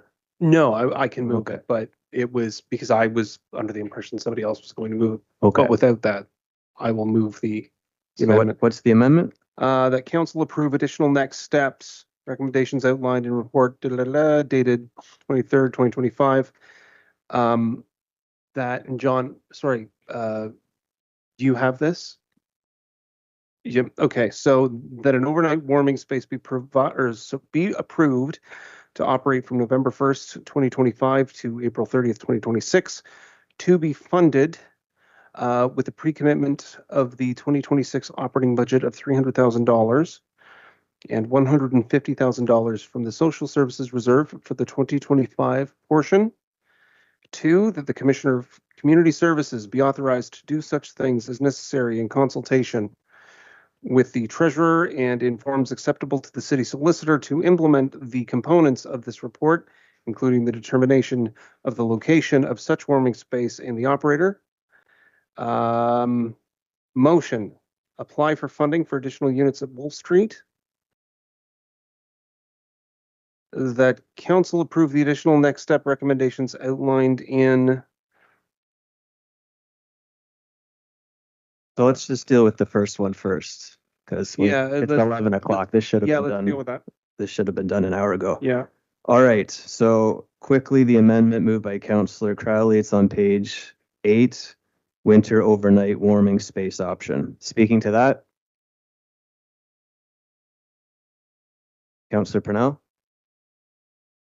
Thank you, Mr. Chair. I did confirm with Commissioner Laidman on page 908, or the first page of the report, part of the $1,050,000, $269,000, 280 to enhance the Trinity or the One City overnight drop-in. That's the increase that's being requested.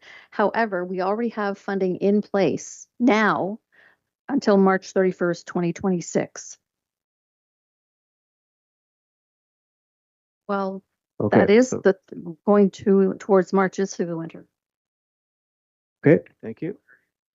Mr. Commissioner Laidman, just some clarity on the amendment Councillor Crowley's got in front of us.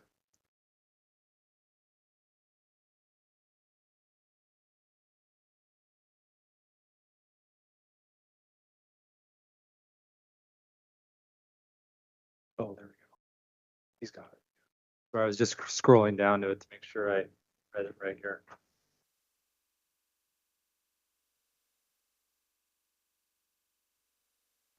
So yeah, I mean, I apologize for confusing the situation anymore. I just want to make sure everyone understands what they're voting on here. So we have funding for Trinity till March 31st. What's being voted on in motion 1 is to continue to offer those 45 beds for the summer months, and that will be the 45 beds lost if that's not being served. Also will not be funded is the extended hours for Trinity daytime drop-in center. It will just be operated for 4 hours a day. In addition to this, Councillor Crowley's motion is to add a warming space for the $300,000 and that fund. I want to be clear that while we were purposely vague in the report, that is to also go at Trinity. They're the only ones that have provided an interest in providing that.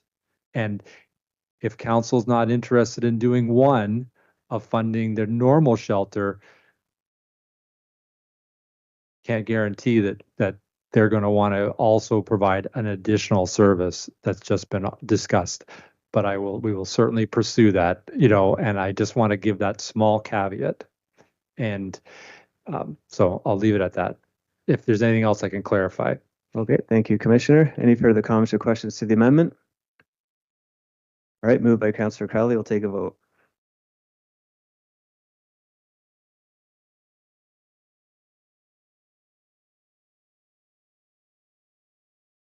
Ask for clarification, if I may. I know the hour, but is this in addition to the recommendations, the 4 funding sources found on page 908, recommendation A of the staff report? This is in addition. Thank you.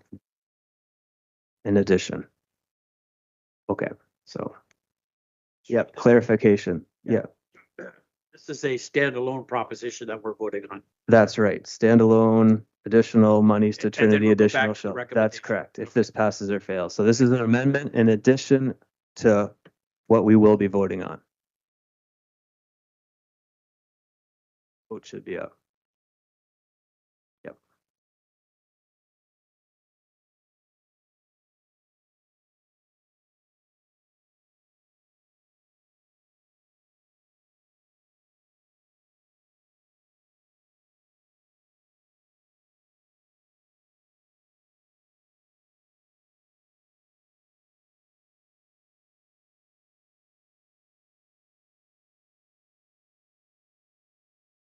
Councillor Duguay and Parnell.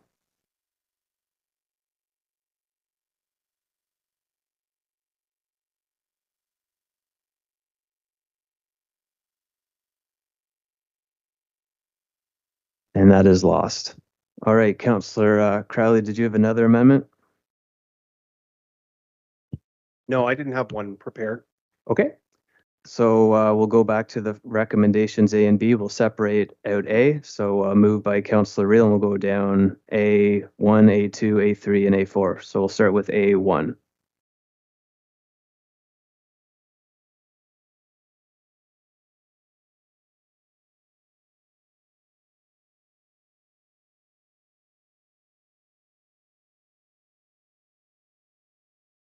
And that is lost. This A2.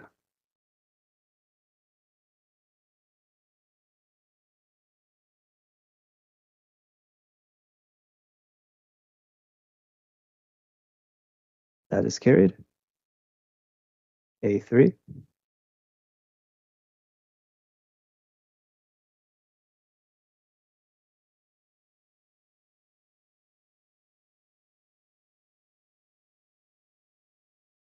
That is carried. A4.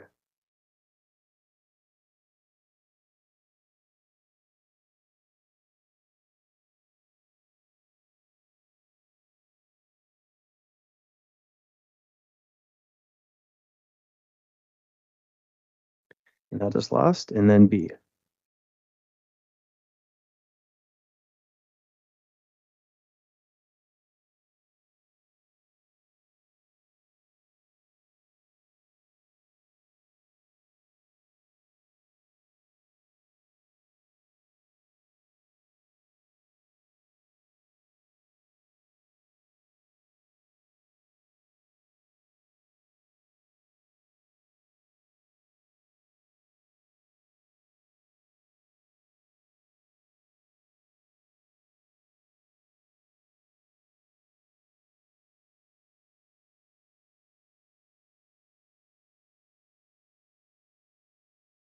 And that is carried. All right, notice of motion. Councillor Crowley.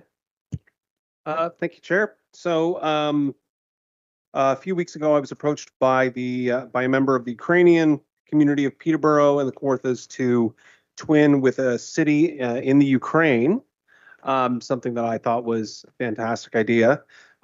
She had suggested Drohobych in Western Ukraine, which is roughly the same size as our city. When I reached out to staff, it was realized that we didn't really have a policy or a plan on how to make that happen. So that's what this notice of motion is. Basically help us figure out how to do something like that. Do you need me to read it? No, it's on the screen, so I think we're in good shape. Moved by Councillor Crowley. Comments or questions? We'll take a vote.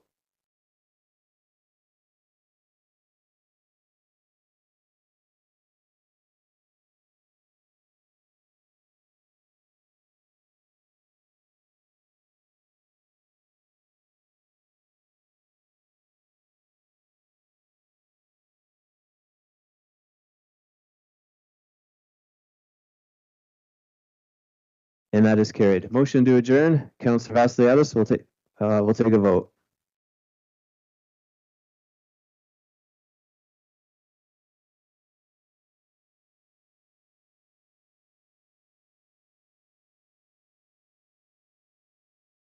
And that is carried. Thanks, everyone. Thank you, staff. Thank you, colleagues.